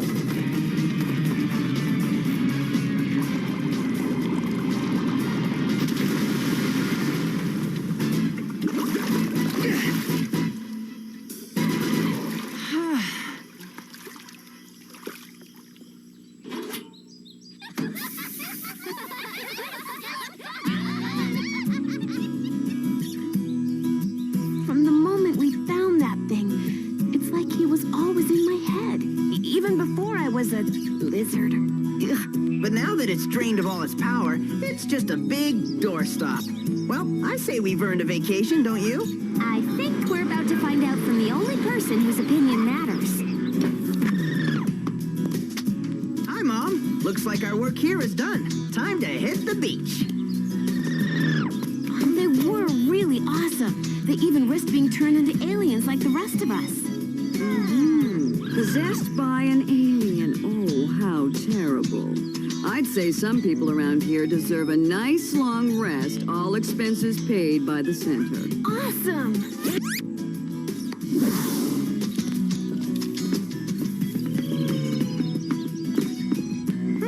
Hey, what about us? Yeah, we did all the work! Don't be jealous. We're just taking them back to the center to, shall we say, adjust their memories. So long. Have a nice summer.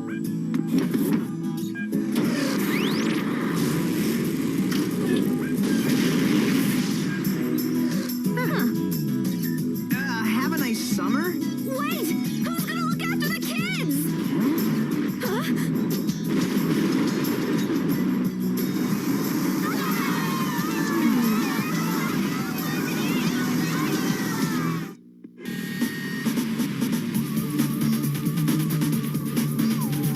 Flamingos are pink. Exactly. Love water, make money nests, and can fly.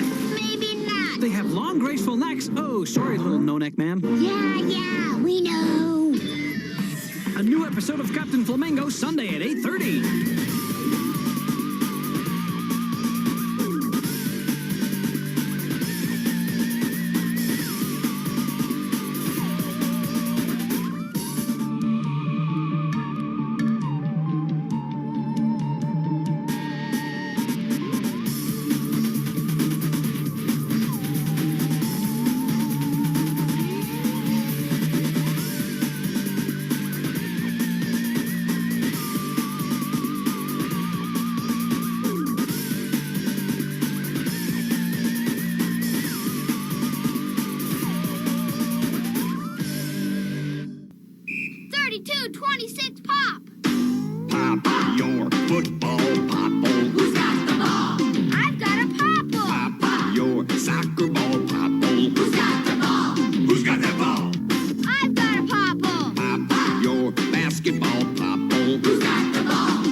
It's a popple. Still, it's a ball. Pop your sports popple, they're a ball. Sports Popples, soccer ball, football, and basketball, each sold separately from Mattel. After these messages, we'll be right back. The night starts ordinary with forever friends. It's extraordinary. Here's Plushy Tail, Cozy Tail, and Snowy Tail too. Each sold separately. Powder Tail and Rosy Tail came to see you. All dolled up with forever friends.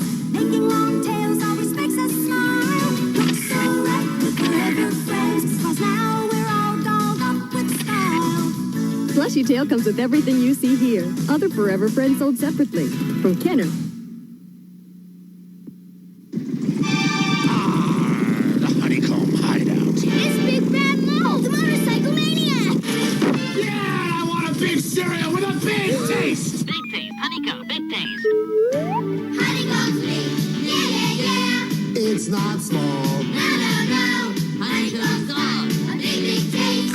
Big crunch. Big bite. Honeycomb cereal, part of this big, complete breakfast. Honeycomb's a big bite. He's like, I'll get you, He-Man. Wait a minute. What the hell are you? I'm Krista. What the hell is a Krista? I'm from Christanium. What the hell is Christanium? Where am I? You have no clue where you are? No! Where the hell is He-Man? Who is He-Man? The big guy, muscles, not fond of pants or a shirt. I don't have pants or a shirt. Yeah, but he's not clear. These are two of my currently favorite figures, man. I absolutely love the new Crystar figure, and of course Skeletor's is Skeletor. He is a bit dusty though, so yeah. And nothing will beat. I absolutely love making fun of. Yeah. And then I got the new one back here, the Filmation one. As I knocked over, what did I knock over? Dark Plagueis. Or Darth Malgus. There we go. I love Skeletors. I'm weird. Of all the He-Man figures I keep buying, the only ones I still buy of all the He-Man stuff is I keep buying Skeletors for myself. Because I'm weird. That and Scaregalos, because yeah, Scaregalos is still cool too, and he's skull-faced. So, if you guys dig Martin Mysteries, because why not? You know? So, we're going to keep it going. We're going to do some Alienators. Evolution continues. Severely underrated comedy. So much fun. I love David Duchovny in this. Orlando Bloom. Ethan Suplee. Julianne Moore. Jeez. The special effects are really good. I mean, the practical effects, the monsters and aliens look just great. And the mall scene. Oh, yeah. Sean William Scott. Yeah, there's it. With that caw-caw. It took it. Yeah. Just go watch it. Go watch Evolution. You can't, yeah. Go watch it. It's funny. I absolutely love it. Matter of fact, I think when I'm done filming this, I'm going to watch Evolution again. So this is Alienators Evolution Continues, Episode 2, Survival Part 2. Enjoy.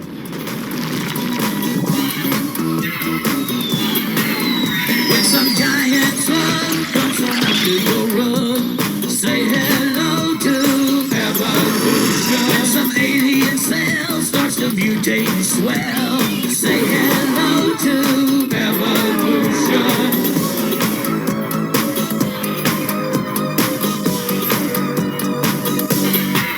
Just when it's out of control, the alienators roll. So say goodbye to evolution. This hero team has got control of the scene. Evolution.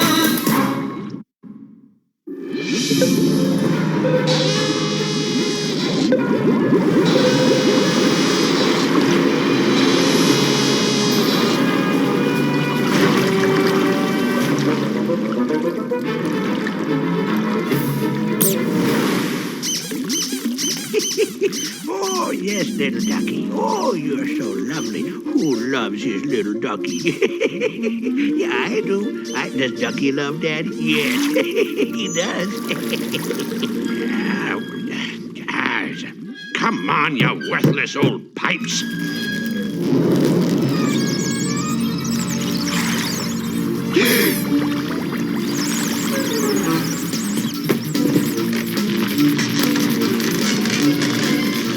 It's some kind of earthquake. That's no earthquake!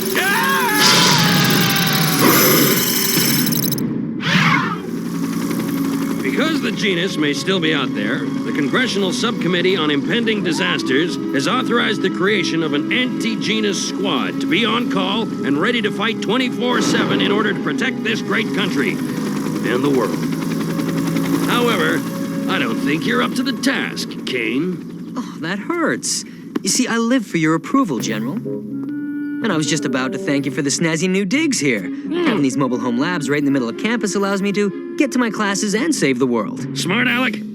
If it were up to me, you'd be rotting in Leavenworth for the rest of your natural life. But I have orders to equip you and your team, and I always follow orders. Well, that's good, because the whole independent thinking thing is way overrated. If you guys want to duke it out for a few minutes, I can go get a latte and come back. All right, as I was saying, since that alien monster, the genus, is still out there, you and your team need to be fully equipped and ready for any scenario. No, you got to be kidding me.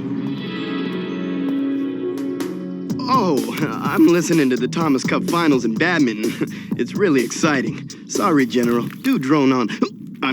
Go on. As I was saying, the genus... Dr. Kane! Hey, Dr. Kane, look at all the wicked stuff we got from the government. It's great. Wicked? You said it. Look, there's a remote control autopiloting system, nitro fuel injectors, and these camouflage cup holders. Hey, can I put it in the fire truck? Oh, can I? Please. Whatever you want, kiddo. It's your baby. I'm sorry, General. Were you babbling about something? Listen, mister. I've had all the insubordination I'm gonna take from you. I'll be watching you like a hawk. One mess up, just one, and I'll shut you down so fast that you and your team will... General, can't you please just ignore him? It always works for me. But he's so insubordinate, so infuriating, so meddlesome! Aw, General, I didn't know you cared. Can we get on with this? I've got to get back to my experiments at the CID. Whoa, what do you mean, get back? The lab's right here. Ira, listen. This is important. I won't be joining your team here. Dr. Reed is needed on a daily basis at the CID, but I can't leave you clowns unsupervised. In her place, I'm assigning Lieutenant Mai as your military attaché. Lieutenant Mai is the toughest of the Blue Berets. Graduated #1 at West Point, expert in weapons and tactics and highly trained in covert ops. This soldier is a credit to the uniform and to this great country. Here's Lieutenant Mai now. I'll bet this guy's a man's man of the mucho macho variety. Harry, that man's not a man. Maybe she's a little too mucho. We're scientists. I'm not sure she'll fit in. You tell her she won't fit in. No, you tell her. Oh, no. I don't think so. You tell her. No way. She'll go all military all over my butt. You tell her. 1 Adam 15, please proceed to corner Clement and 3rd. Old man in bath towel running down street screaming about monsters. Do you hear that? We better check that out. It sounds like it could be the genus. The old man? No, the monsters. Wayne, get the fire truck rolling. Sir, yes, sir. Come on, Dr. Reed. For old time's sake.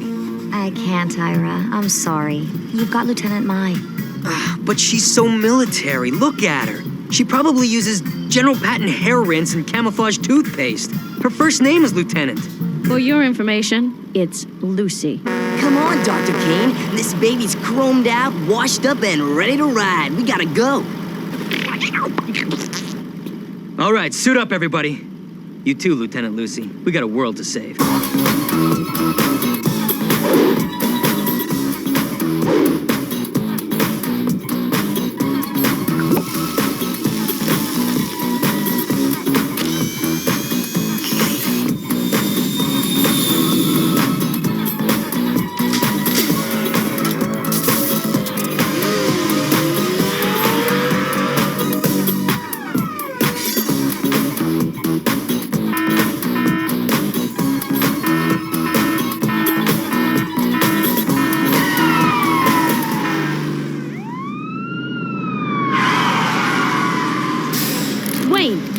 Check the perimeter.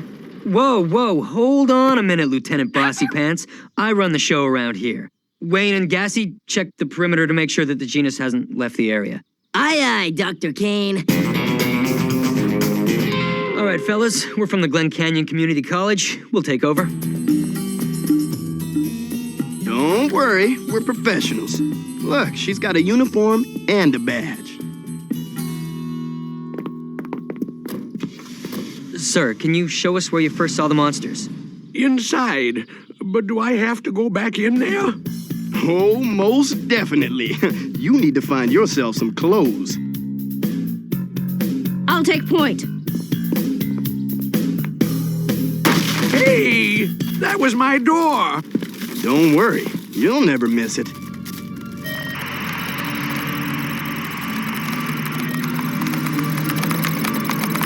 In my day, a fella could take a bath without getting accosted by some mutant octopus.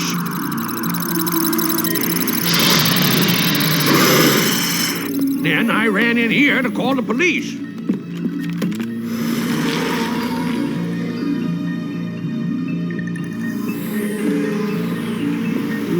You left your computer on. One of the new Hextometer 3 models. That's a pretty powerful piece of machinery. What? A man in his golden years can't be hip to the computer? I'll have you know I'm a master web surfer extraordinaire. In the chat rooms, I go by the name of Martial Lalanda, svelte, brave bullfighter. Ole! Ole! Ole! Ole!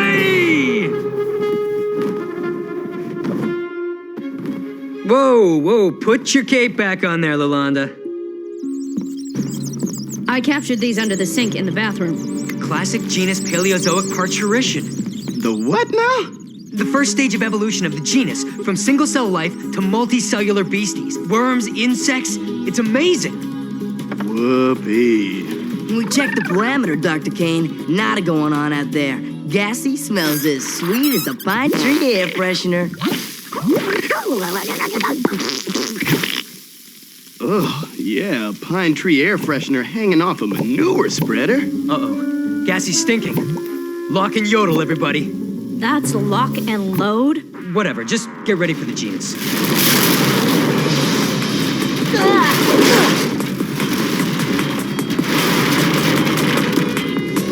Thanks, Dr. Kane.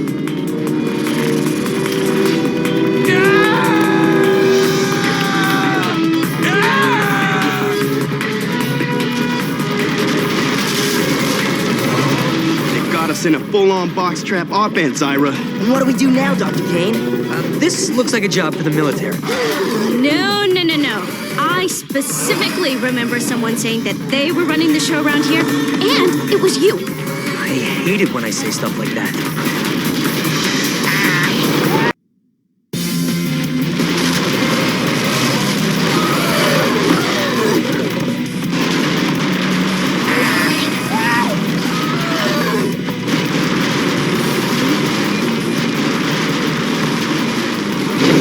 The computer table should hold the weight. Duck and cover, everybody.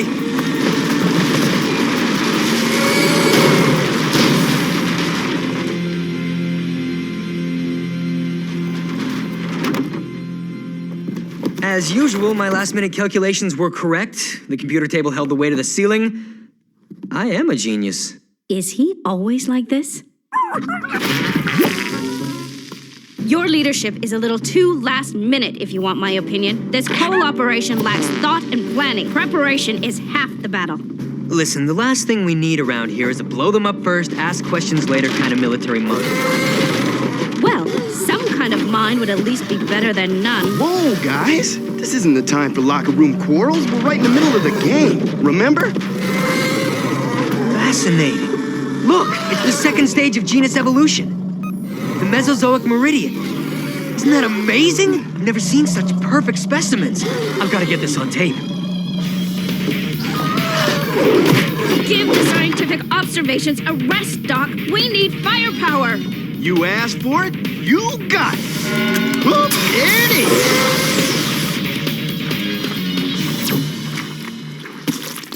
What?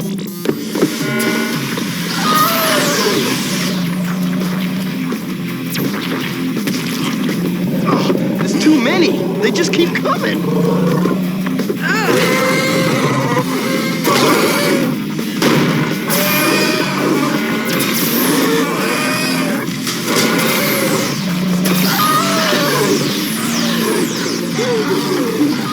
Ira! The genus has evolved an immunity to your selenium mist. Wait! Look out! I have to make a new selenium mixture. I need my chemistry kit from the fire truck. Really? Wicked! No, Wayne, it's a bad thing. There's no way that we can get to the fire truck. You're only half right, Dr. Kane. The fire truck can get to us. I installed this new remote control. I can drive that baby from anywhere. This button here flushes the tank, and this one turns on the windshield wipers, and this one hits the siren, and this one... Great, great! Can you get the fire truck now? Yeah, whatever you say, Dr. Kane.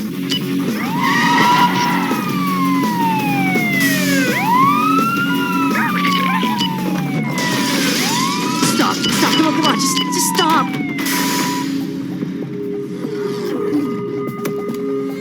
A little magnesium, a little bromide. That should do it. Science to the rescue.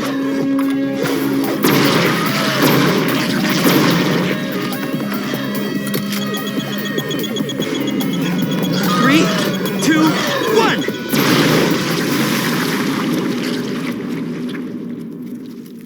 Oh, no, you don't. You've got to come live with us now in a safe, genus-proof petri dish for a long, long time. Time to check the old badminton scores. The shuttlecock is over the net. What a splendid return. A spinning up. Harry, I upgraded the selenium mix in the devolver. Booyah! Yes! Score! Too good. Oh, that's too good. Harry, it's just an upgrade. Oh, right. Sorry. The basement. Let's go. Hey, I was listening to that. But it's no foul, no penalty. I was all done. Finished. Finito. It's great. Great.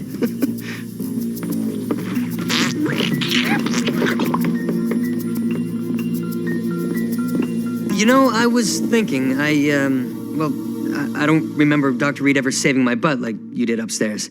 If that's your idea of a thank you, it's pretty pathetic, Doc. Well, that's about all you deserve if that's your idea of a you're welcome. I'm starting to see why General Woodman is so down on you. Aha! And I'm starting to see that you're Woodman's little lackey. You're more worried about your military rules than saving the world.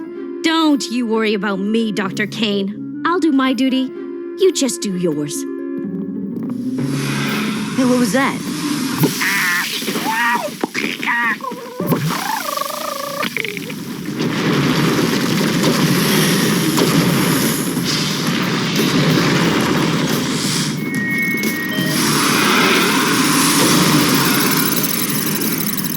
Look, an evolved humanoid shape with 68% cranial expansion in the third stage of genus evolution. Doesn't look very human to me. It's not. It's genus. It's unique. I've got to record this. It's a fully sentient genus creature. No offense, Ira, but let's devolve now, admire later.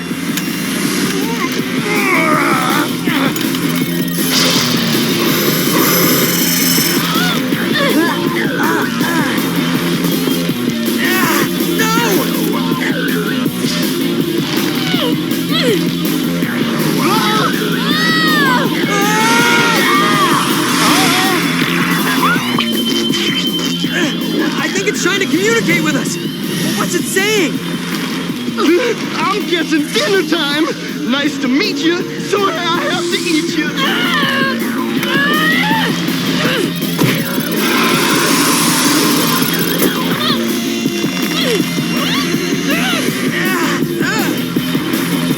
Oh, looks like the fat lady's gonna sing. I can't believe I'm being taken out of the game. Dr. Kane, I know, kiddo. I'm sorry I ever got you into this mess. No, You're right. It's so senseless. You're so young and... No, Dr. Kane. The remote control for the fire truck, the Selenium. Oh, right. The remote control for the fire truck. I've got it. Selenium alone won't knock him out, but it should slow him down. Hey, you! Yeah, that's it. You! Brainy, look up! Brain.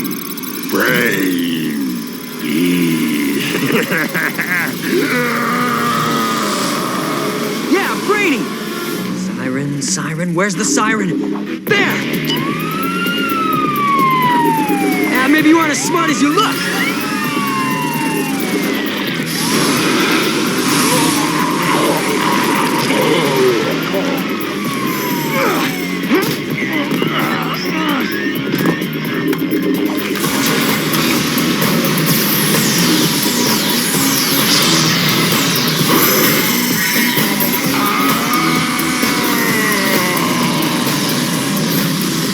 Fighting the devolver, even with the new mix. Lieutenant, fire in the hole!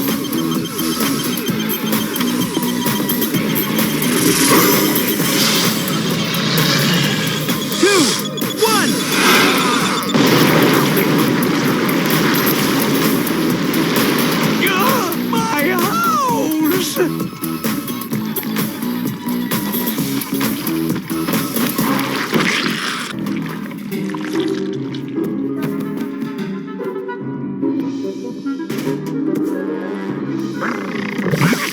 Where is it, Gassy? Where is it? Hey, Dr. Kane! Over here, Gassy's found it! There you are, you big blowhard. Good work, people. Come on. I want to put these samples on ice as soon as possible. I hear that. Let's head for home.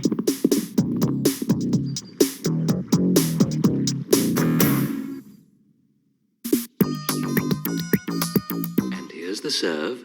Watch the birdie. Oh, no, it's an ace. And that's the game. Tremendous upset. See? You see? I told you badminton was exciting. Riveting. It has to be some form of language, but I've tried everything. What were you speaking? It sounds so familiar. Wait a minute. I didn't try binary code. That's it. I knew it. It's binary code. Translating. I am of the genus. The genus is of me. We are one. You may destroy me, but it is impossible to destroy the genus. Impossible, my foot. We knocked that thing out. KO time. Good night, Genus. I don't know, guys. Oh, relax, Ira. It's Humans 14, Genus Zip. We won. Game over. I hope you're right, Harry. I really do.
one to grow on.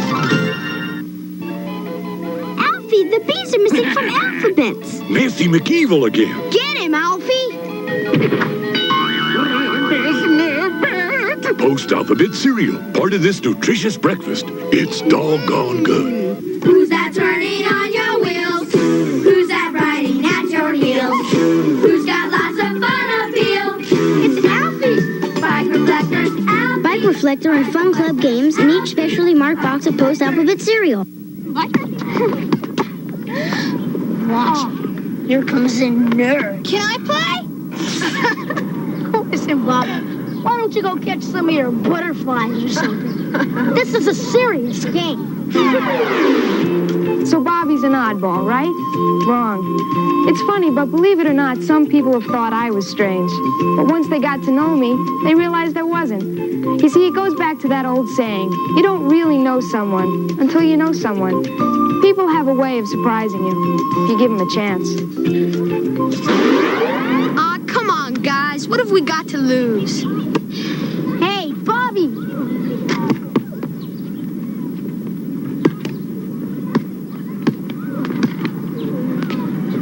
Hey! I didn't know I could shoot like that. My turn. No, you guys go get the ball. And that's one to grow on. You're going, you're moving, you got to keep moving. Can't hold you back, you got it bad, you're on the go. On the go. Cause you know you gotta show. You keep it moving, keep it grooving, you just can't take it slow. Together on the go. McDonald's and water powder, large fries. McDonald's and icy Coke and apple pie. McDonald's and you. Catch 8 is Enough, weekdays at 3 o'clock on 30. All right. I hope you guys still dig Alienators Evolution Continues, because this has got a long, stupid name. Because that's really the name. It was the Evolution cartoon, but for some reason they had to put Alienators Evolution Continues. Not a chance. Exactly. Not a chance. That's dumb. But it's still a good cartoon. So, I hope you enjoy it, because we're going to go over to one of the big four. Let's see, which big four which big four? Is it going to be G.I. Joe? No. Is it going to be Transformers? No. Is it going to be Thundercats? No. Because if I could show Thundercats, I totally would. No, we're doing He-Man. I've been on a He-Man kick because I watched the new He-Man cartoon, and I absolutely loved it. The fact that we got Rio Blast and Mantenna and Leech and Grizzlor, Snout Spout, god dang it. Seriously. Spoiler alert for those who have not watched it. So turn your volume down. I'm going to give something away. They made the 1987 Masters of the Universe live action movie canon to this universe. Okay, now you can turn the volume back up and you can finish watching this. So, spoiler alerted. So, here you guys go. This is He-Man episode 25, and this is Quest for the Sword. Masters of the Universe! I am Adam, Prince of Eternia and defender of the secrets of Castle Grayskull. This is Cringer, my fearless friend. Fabulous secret powers were revealed to me the day I held aloft my magic sword and said, "By the power of Grayskull!"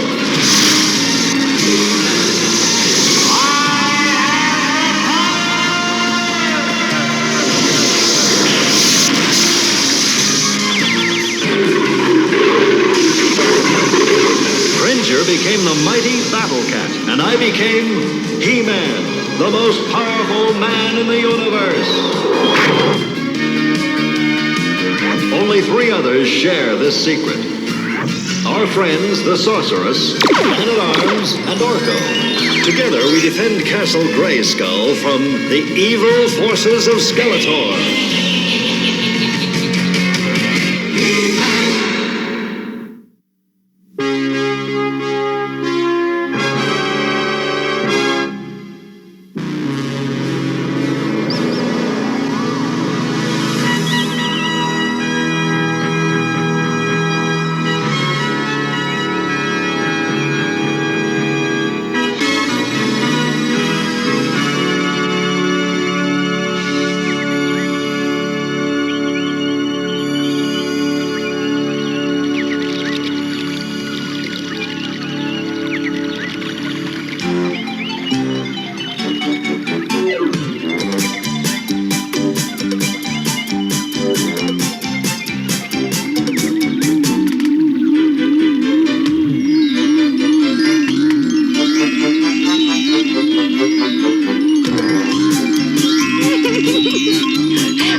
are more modern ways to start a fire, Father. Picnics are a chance to get back to basics with nature. Oh, no!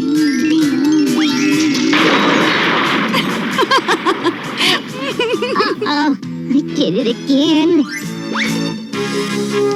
There are more modern ways to keep cool, Duncan. Adam, there's far better firewood than iron vine. I found this on the forest floor. I figured I'd get in some fishing. You could catch a dragon whale with iron vine. It's unbreakable. Oh, please don't say dragon whale. They're scary. Shake your arms. It's easier. Like this. Will you stop it? I'm not doing it. Look! The volcano's erupting. Help! My children!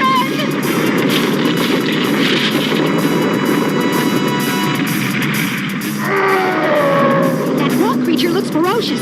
We've got to save the children. I can float across. No, Orko, there's a downdraft that will pull you down to the bottom. Run that way, toward the forest. Oh, good. I thought maybe you were thinking of... I am. Now get going. And don't come back when I call you. I need a reason to get out of sight.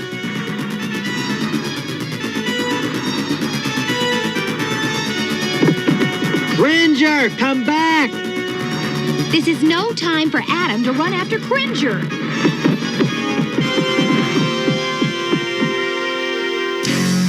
By the power of Grayskull!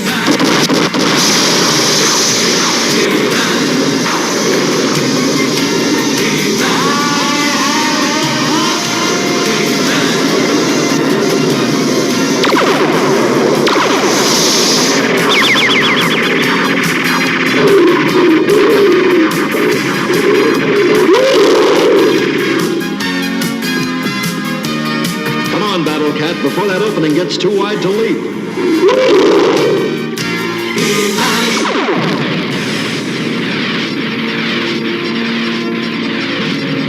I'm afraid that's too far for even Battle Cat to jump. HeMan, save them! Well, let's see how unbreakable it really is.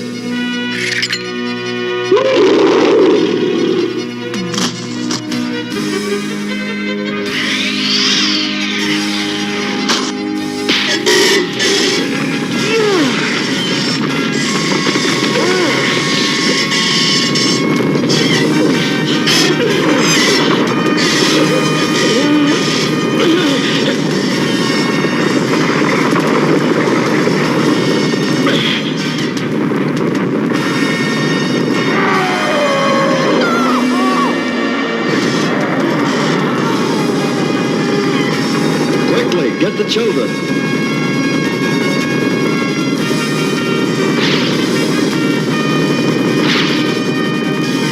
They're safe, HeMan. I've got to yank my sword back before I lose the end of the vine.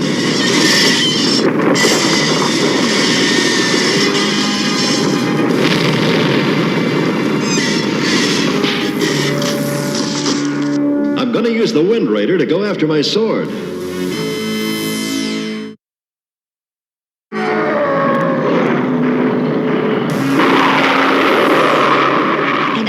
To find Adam and tell him what I think of his running away. She won't find him till HeMan gets the sword back. That could be a problem. The sword, Grey Bach, is now warrior.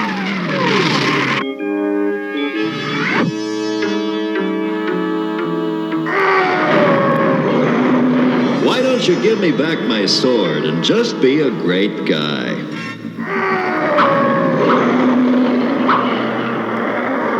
I've got to get closer, but how do you get closer to a runaway windmill?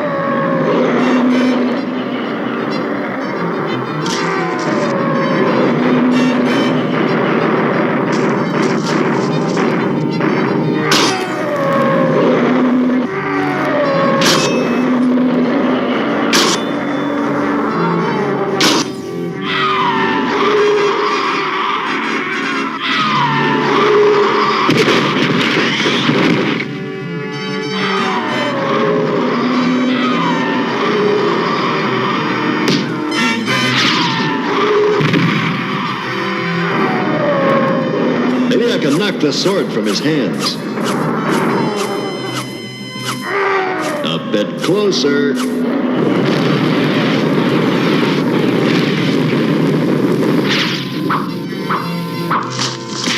HeMan, are you all right? Let's put it this way. I'm just about at the end of my rope.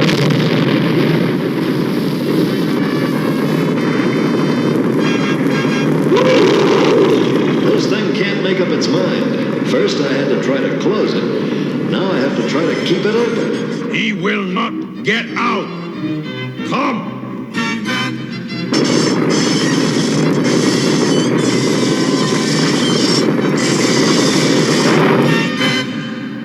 Now for the sword.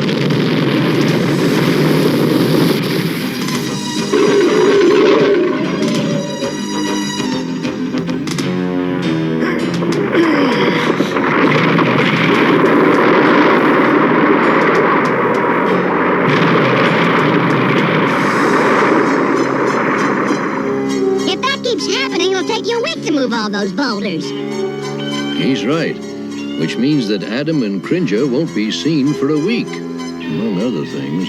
I wouldn't want Tila to have that long to think about Adam's disappearance. Let's go get a battle ram. I can't find Adam. Oh, he's probably back at the palace taking a beauty nap.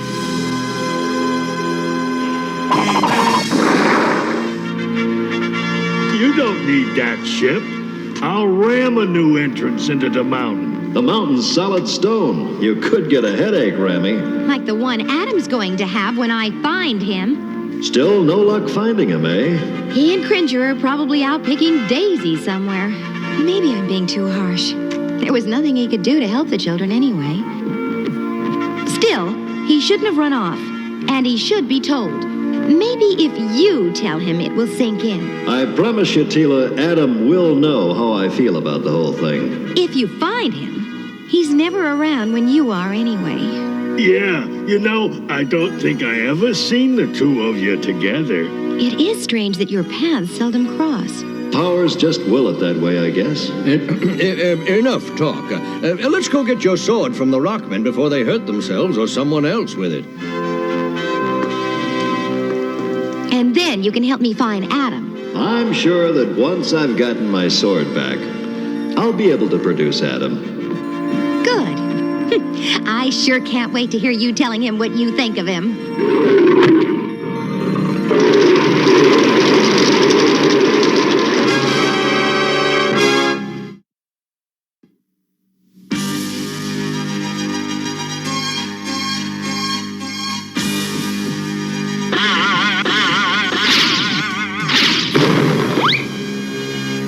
I told you it was solid, Rammy, but you wanted to try it. Maybe we could just blast an entrance with a laser. Duncan's laser could make butter out of those rocks, but the laser might penetrate the lair, and there might be lots of rock people in there who could get hurt. Okay, let's give it another try.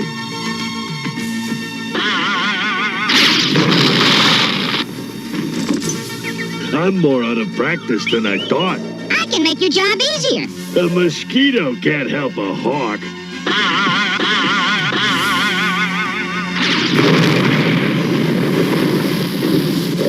Well, I told you I can make the job easier. I found another entrance off to the side.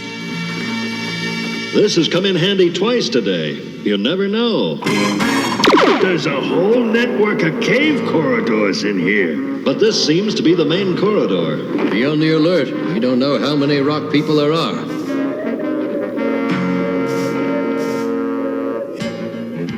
That's the corridor back to the other entrance I found. This way.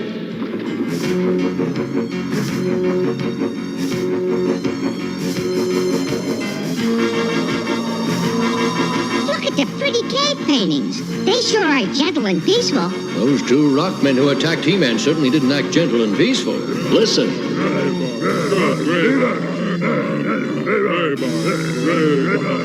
Raybar. He's the one with my sword. That way.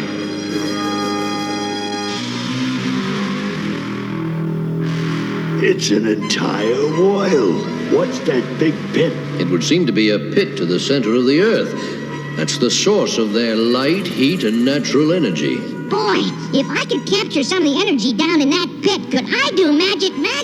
That pit is bottomless, my friend. I wouldn't want to see that big pillar fall. It looks like it holds up the whole thing. I am leader. Look. Raybar is warrior, leader. Raybar is their leader. Or at least he thinks he is. He seems to think this sword makes him a leader, but all it makes him is a bully. How are we going to get the sword away from him? Well, if I can rope one of those rocks with the iron vine, I can swing down and snatch the sword from Raybar's hand. I'll need a distraction. No sooner said than done.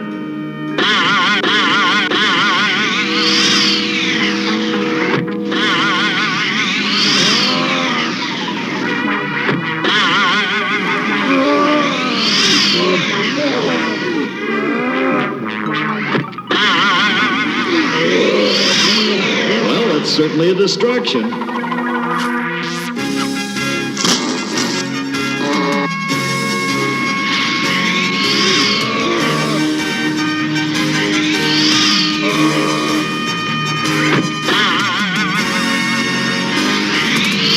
Watch out!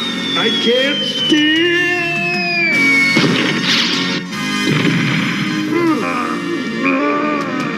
Enemy!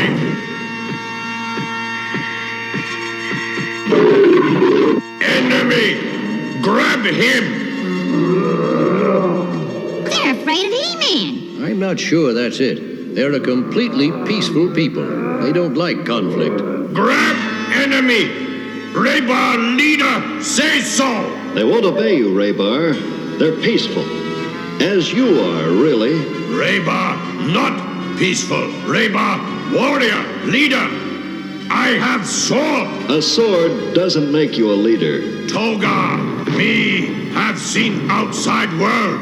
Sword does make leader. They've probably seen evil leaders like Skeletor. Raybar, your people are confused and frightened. Give me my sword and live in peace. No! You're going to have to fight him for it. I won't. These people don't know what fighting is. I won't be the one who teaches them. There must be another way. I won't fight you for the sword, Raybar.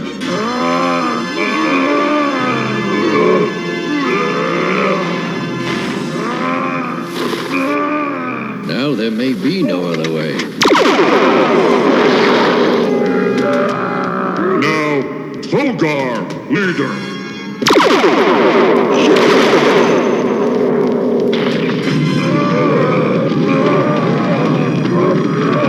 The whole cave is going to collapse.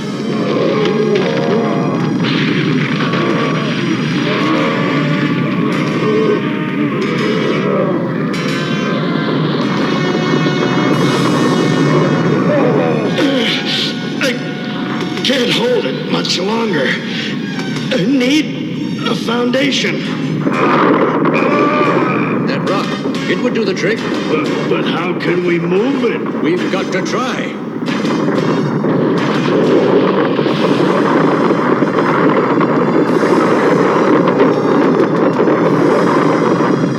Need a foundation. Your people are in danger. Help them.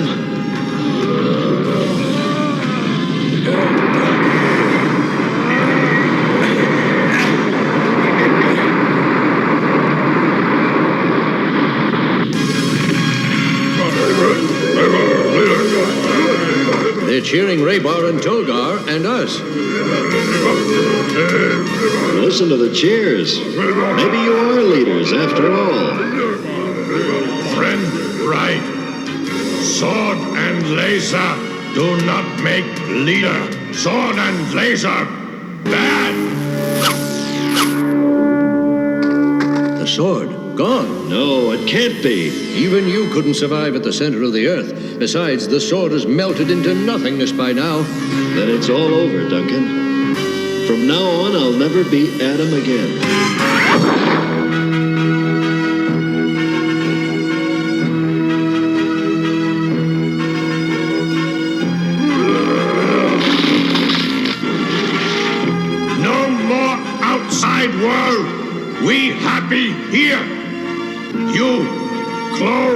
entrance, please. Where's Orko? He probably flew out already.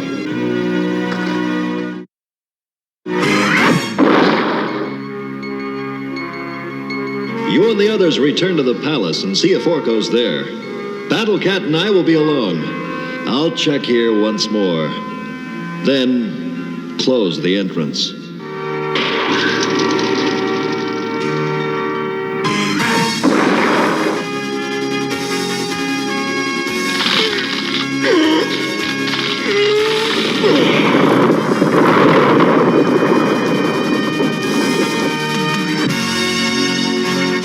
Cave is sealed, even as Adam's fate is sealed. And Cringer's, too, my friend. Let's look for Orko, then seal the side entrance.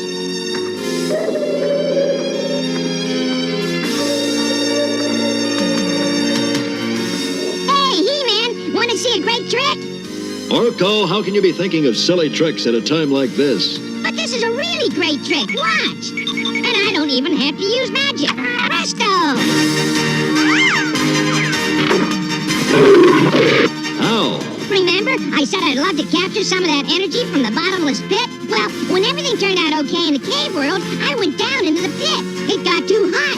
I started back up. And guess what I caught as it came flying down?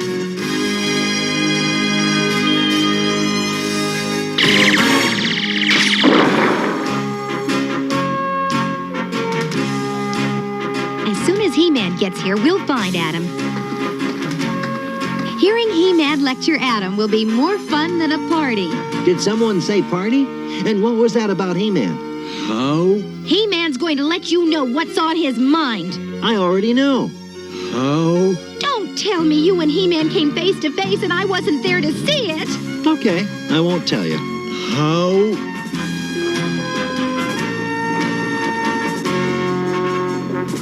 I just don't understand. That makes two of us. Just think, Cringer. If it weren't for Orko, you'd have been Battlecat for the rest of your life. Hey,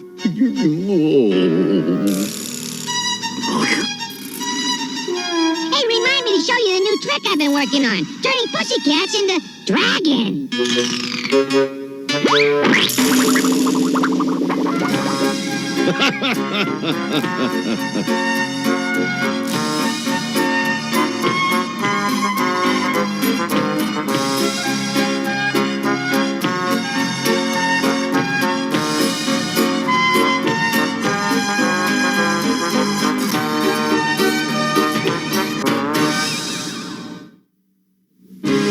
It's a good thing Orko got my sword back today, or Prince Adam might never have been seen again.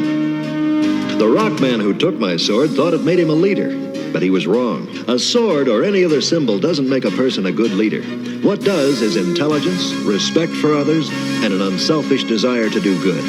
People are proud of a leader with those qualities, so if you develop them in yourself, you could become a good leader too.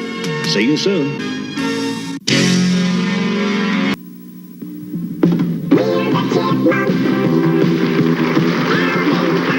Alvin, Simon, and Theodore. The collection. Each in really cute outfits. You can collect them one at a time or in sets. I'll pretend to play ball with Simon. But you know what's best about them? Their funny little faces. The Chipmunk Collectibles. Alvin, Simon, and Theodore. Sold separately or in sets of 3. New from Ideal. I see. It tastes so wonderfully. And all that vitamin C. That's why you love High C. Introducing High C Peach and Cherry in the drink box. They're so cool and so delicious. That's why you love High C.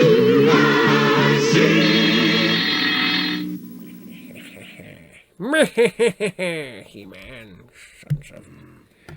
Yes.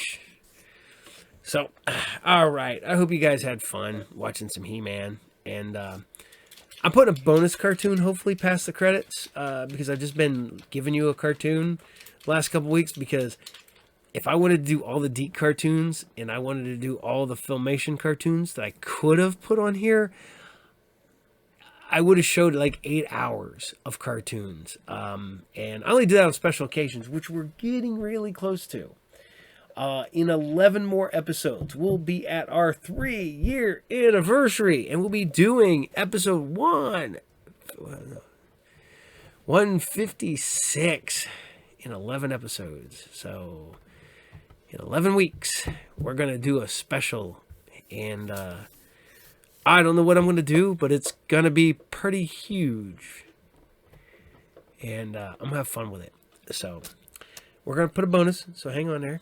And I love telling you guys this, but you should do this every week. If you like comic books, toys, and all that fun stuff, go to your local comic shop, pick up your previews, pick up your DC and Marvel, fill these out, pre-order your stuff, and go buy it at the store. Don't stick a store with it. That is a huge pet peeve of mine. Do not stick a store with stuff that you ordered, but the best way to get stuff that you want is to go ahead and order it. That way you know you're going to get it. And you know you're going to get it with a locked-in price in most stores. There are sketchy stores out there that will not lock a price in, which is bull. It's not cool, man.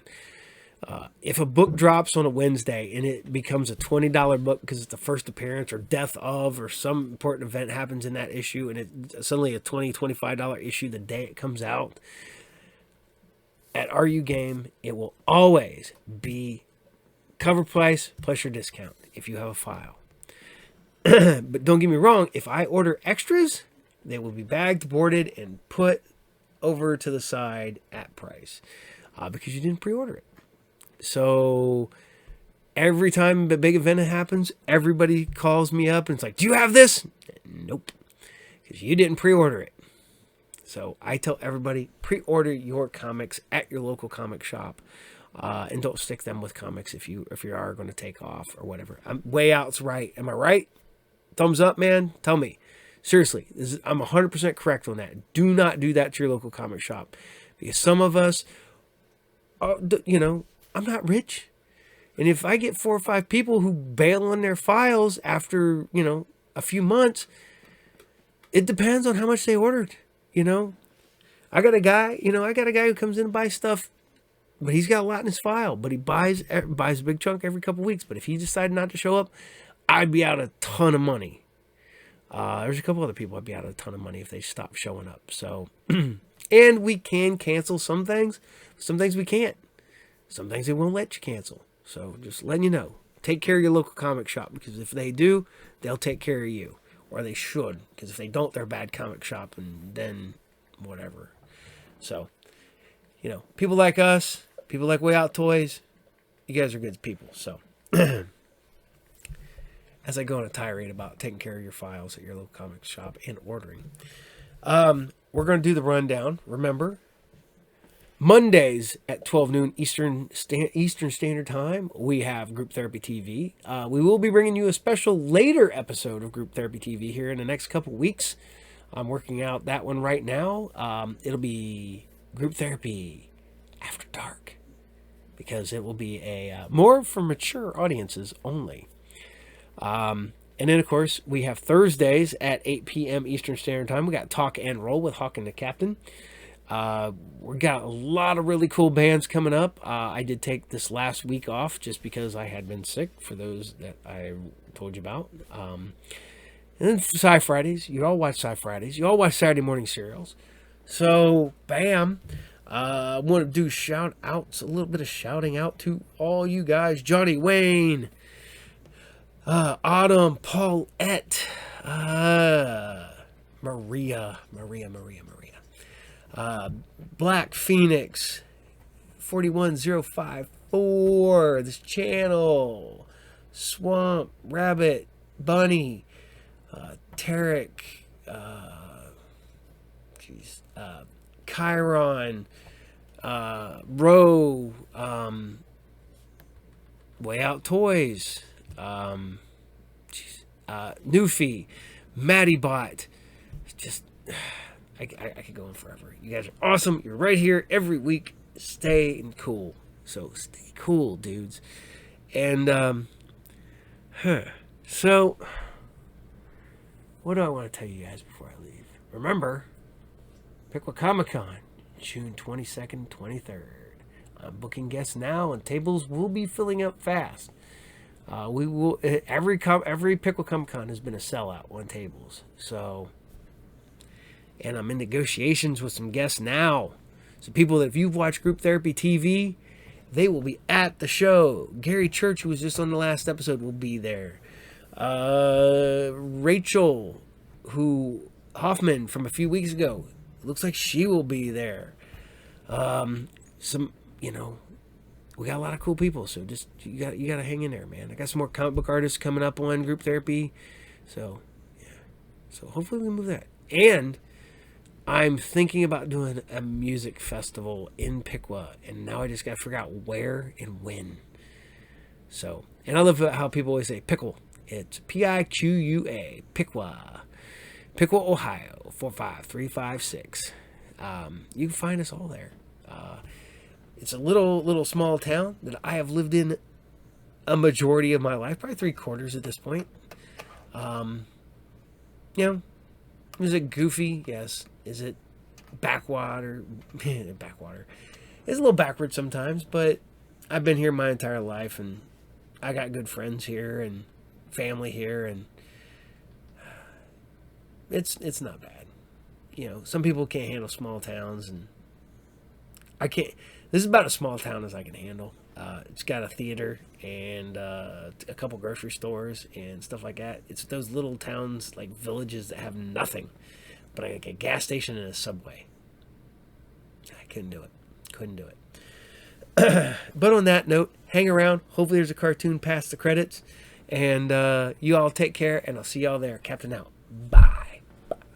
This Saturday morning marked the first time that no cartoons aired on an American broadcast channel. The last channel still showing cartoons pulled the plug. Cartoons were the dominant morning program from the 1960s through the 1980s.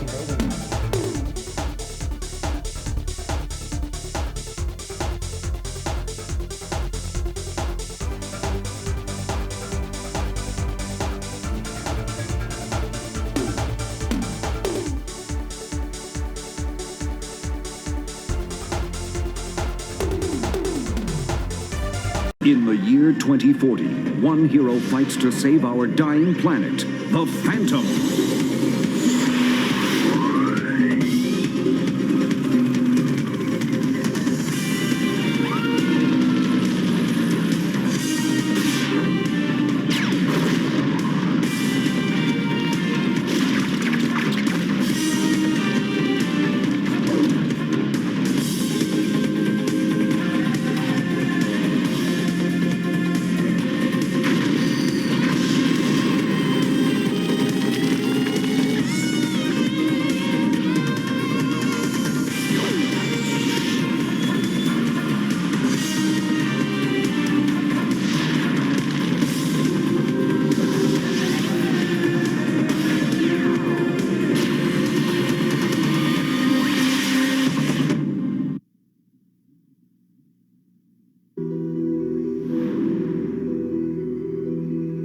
In the summer of 2040, I had a different life planned. I was going to leave Metropia to work in the jungle preserves of New Brazil. I wanted to be an ecological engineer. I thought that was why in the midst of the city, I dreamt of the jungle. I didn't belong in Metropia. No one did. What I didn't know was that I didn't have to go to the jungle. The jungle was coming to me. And it was bringing my true destiny with it. Of course, the day it all began, I had more important things on my mind than saving the world.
he's in the jungle again. Come on, kid. There's gonna be a time penalty.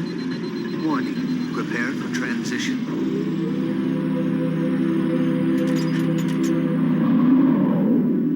Game over. Come back soon to Batworld.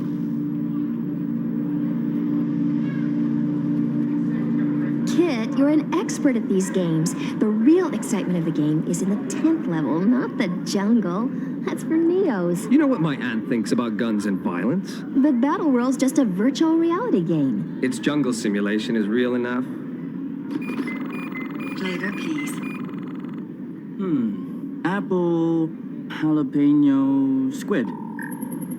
The game designers must have used old photographs back from when there were real jungles. There's still some real jungles around, aren't there? Now, only in the preserves like New Brazil. And even they don't have all the plant species the simulation shows. Your food product is ready. Please consume again. Hey, I say we get in line for another round. I'd like to, but I have to get home and study. Kid, you study so much the rest of the class already thinks you're a half biot. Yeah, loosen up. I keep telling you, do what you like. Not that you have to. But I like ecology. You mean you like any course Professor Archer teaches?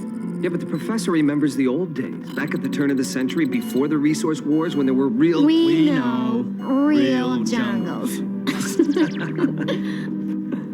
Besides, who cares about seeing the real thing when you can get virtual? Tran, the Earth's ecosystem is collapsing all around us. Everyone has to be willing to... Power down, kid. It was a joke.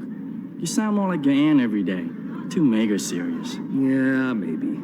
But I've still got to get home. I'll see you bits in class. Kid's got a lot to be serious about, Tran. Oh, his parents died a long time ago. He should get on with his own life. I mean, it's not like the world is coming to an end or anything. I don't think it's his parents anymore. If you think about all the plant and animal species that are disappearing and the way Kit loves nature, maybe he feels that his world is coming to an end.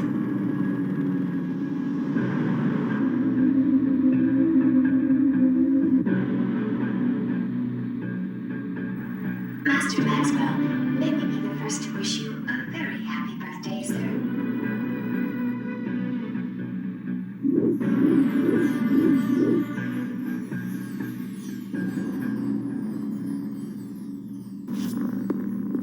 Wishes you to ingest the airlines.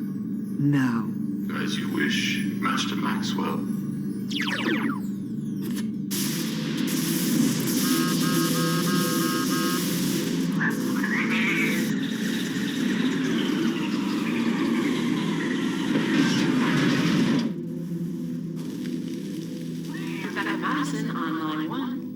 Make sure my next butler is fireproof. Hello, Mother. Happy birthday, darling. How is your party going? Baudelaire enjoys himself immensely. Where are you calling from this time, Mother? I just signed the Cyberville funding contracts in New Tokyo, and I'm on my way to Paris. I miss you, Max. I only wish your father were here to... Priority call online. Save me some cake? I'll be home in a few hours. Whatever.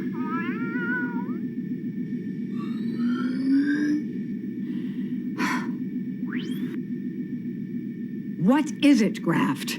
The analytical has just uploaded this to your attention.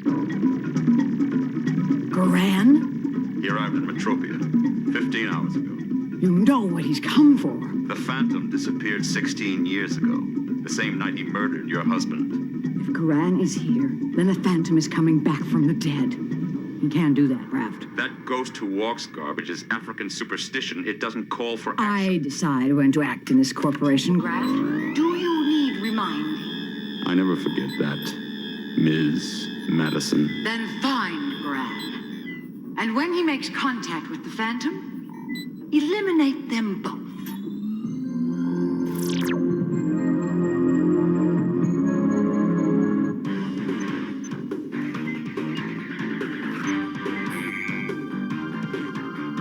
Music? Down. Visitor at front door. Oh, that's all right, kid.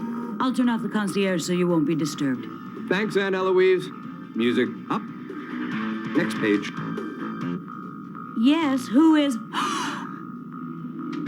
Kit will be 18 next week. It is time he learned the truth. Kit's the first one in my family in almost 500 years to have a chance at a normal life. That is not his destiny. Africa doesn't need us anymore. The Phantom's peace has been embraced by all. The battle is no longer for Africa. This time, the Phantom must fight to protect the world. It has happened, Eloise. What Kit's father, your nephew, feared most. I don't understand.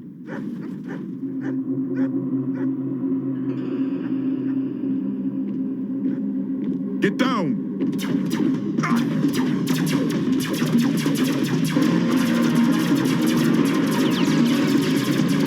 Grant, what's happening?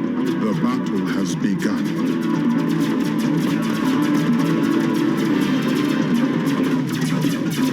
No one else knows about Kit. They must be after me. I'll lead them away. Get inside!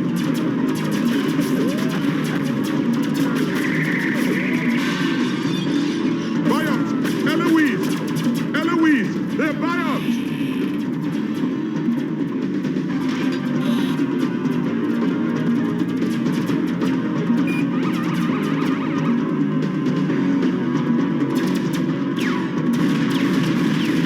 Just like the old days! Don't say the word old to me.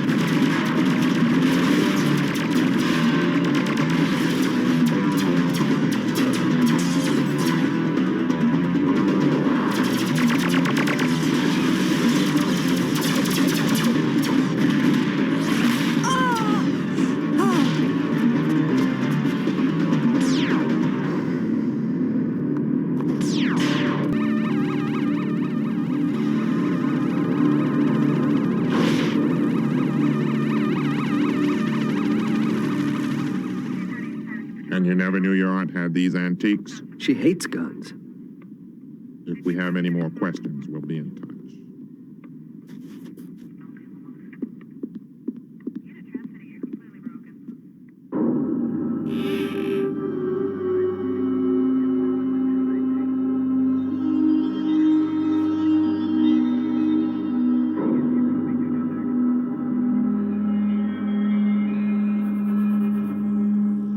Go to cell-level imaging.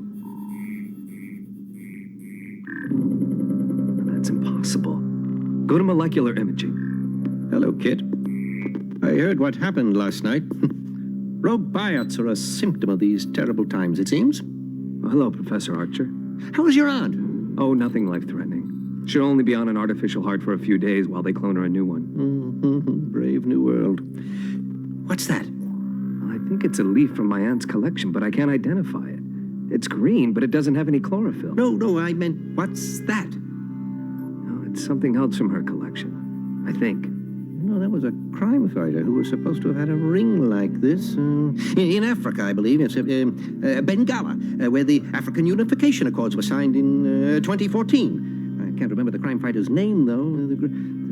The gray... Ghost. You could look it up in the databank. The multitudes of machines makes us ignorant yet.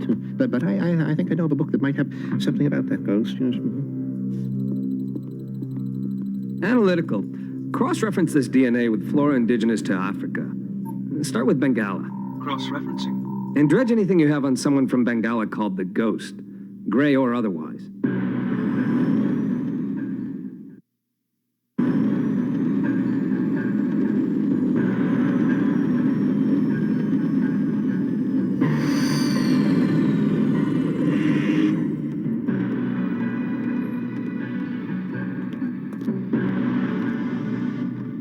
Did you miss me, darling?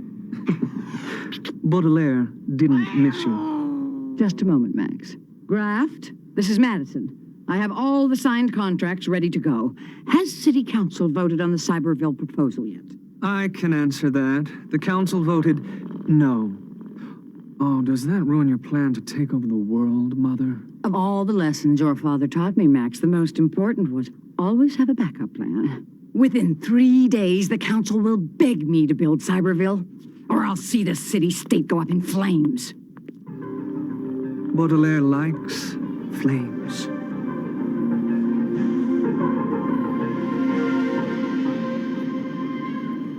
Jenna! Tran! You've got to come to Sector 0 with me. Kit, we're next in line. Besides, that whole section of the city is shut down. A little matter of a toxic waste spill 15 years ago. It was 16 years ago, and that's the point. This ghostwood plant might have gotten rid of it. They sealed Sector 0 with 1 million tons of polycrete. Kit, nothing can grow under that. But this plant has mutated so it doesn't need sunlight. And its DNA contains molecules of the poison that was spilled. Warning, prepare to enter battle world. Don't you get it? The plant feeds on poison. It could purify the world's ecosystem. Tran, you're not listening to me.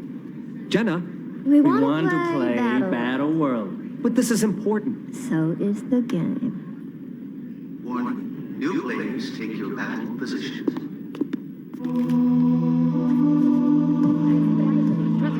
City Council votes no on Cyberville proposal. Mega setback for Maximum Inc.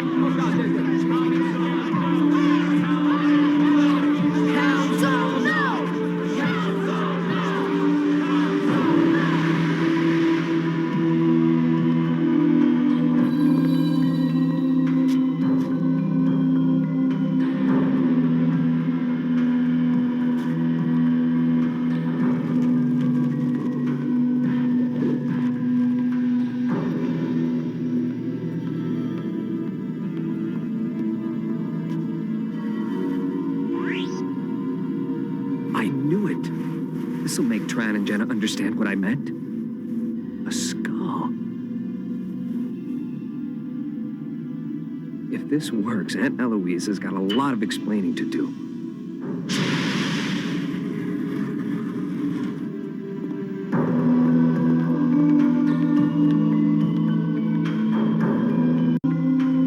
The jungle.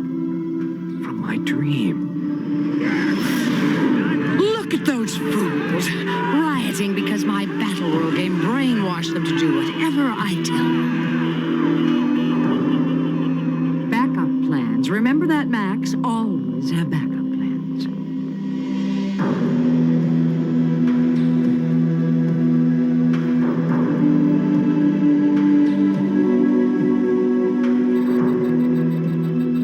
There's no poison left. The ghostwood got rid of it.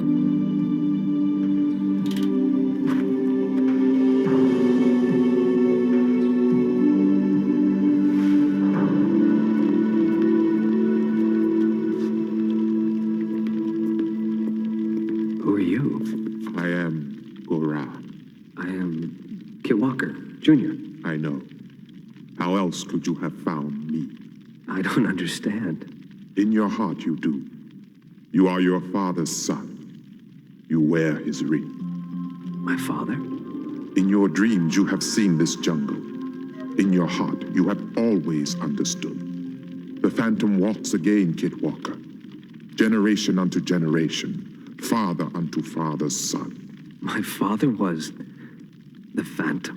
And as it has been for almost 500 years, you are the Phantom now.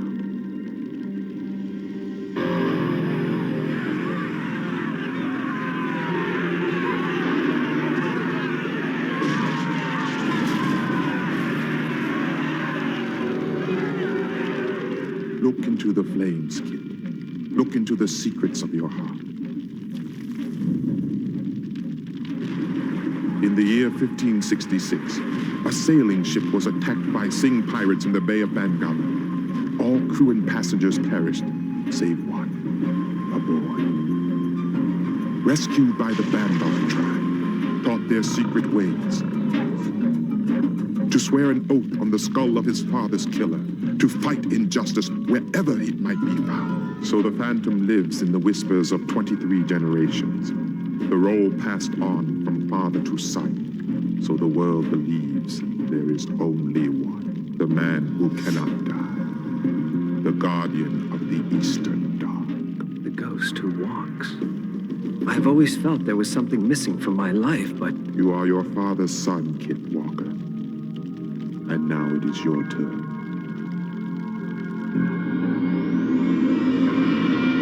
You sent unarmored biots after Garan? Combat models could be traced back to us. I had no choice. Garan is not our problem now. Those riots are. The riots are the Council's problem. I made the riots happen, and I'm the only one who can stop them. If the council wants my help, they have to approve Cyberville. They'll never give you an entire section of Metropia to turn into a buy-it compound. They owe it to me. After the resource wars, this whole region was torn apart by anarchy.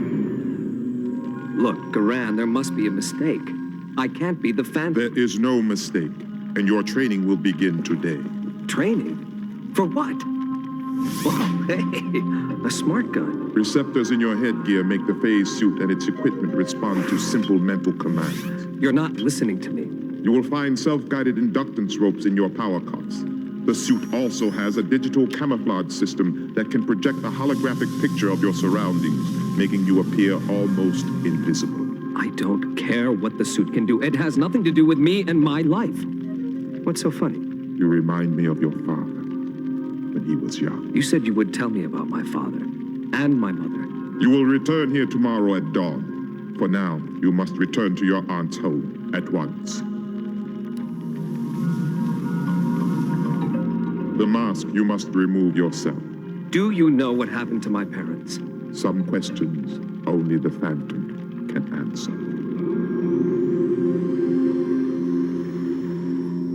I'm quite willing to lend you my private security force to help restore order, Counselor. But in return, you must approve Cyberville. That's blackmail.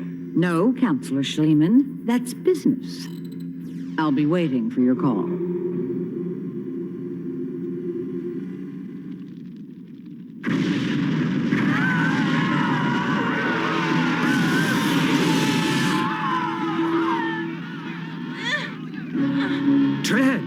Jenna!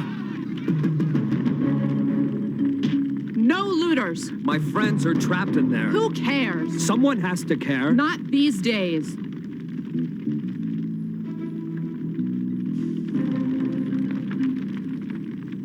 No. I won't. But I'm not the Phantom. I don't want to be the Phantom.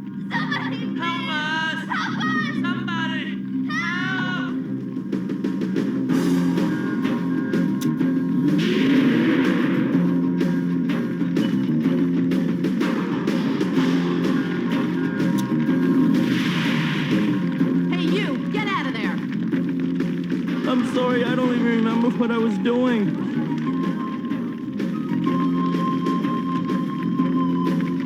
Just this once.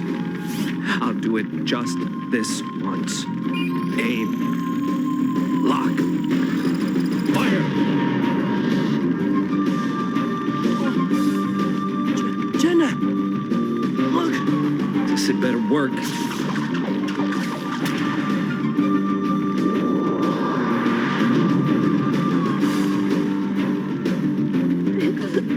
What are you gonna do now? I'm open to suggestions. Who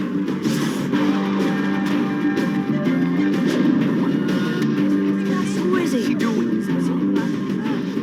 Who are you? Jenna, I'm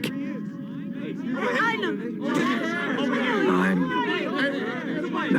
Phantom. The Phantom. The Phantom. The Phantom. The West Side riot is stopped. Without your help, the council has refused your offer. He's back! That first night, I was confused and exhausted. But I had saved my friends and stopped the riot. I was only one person, but I had made a difference. That was when I knew Garan had succeeded. I never wanted to be the Phantom, but the choice was no longer mine to make.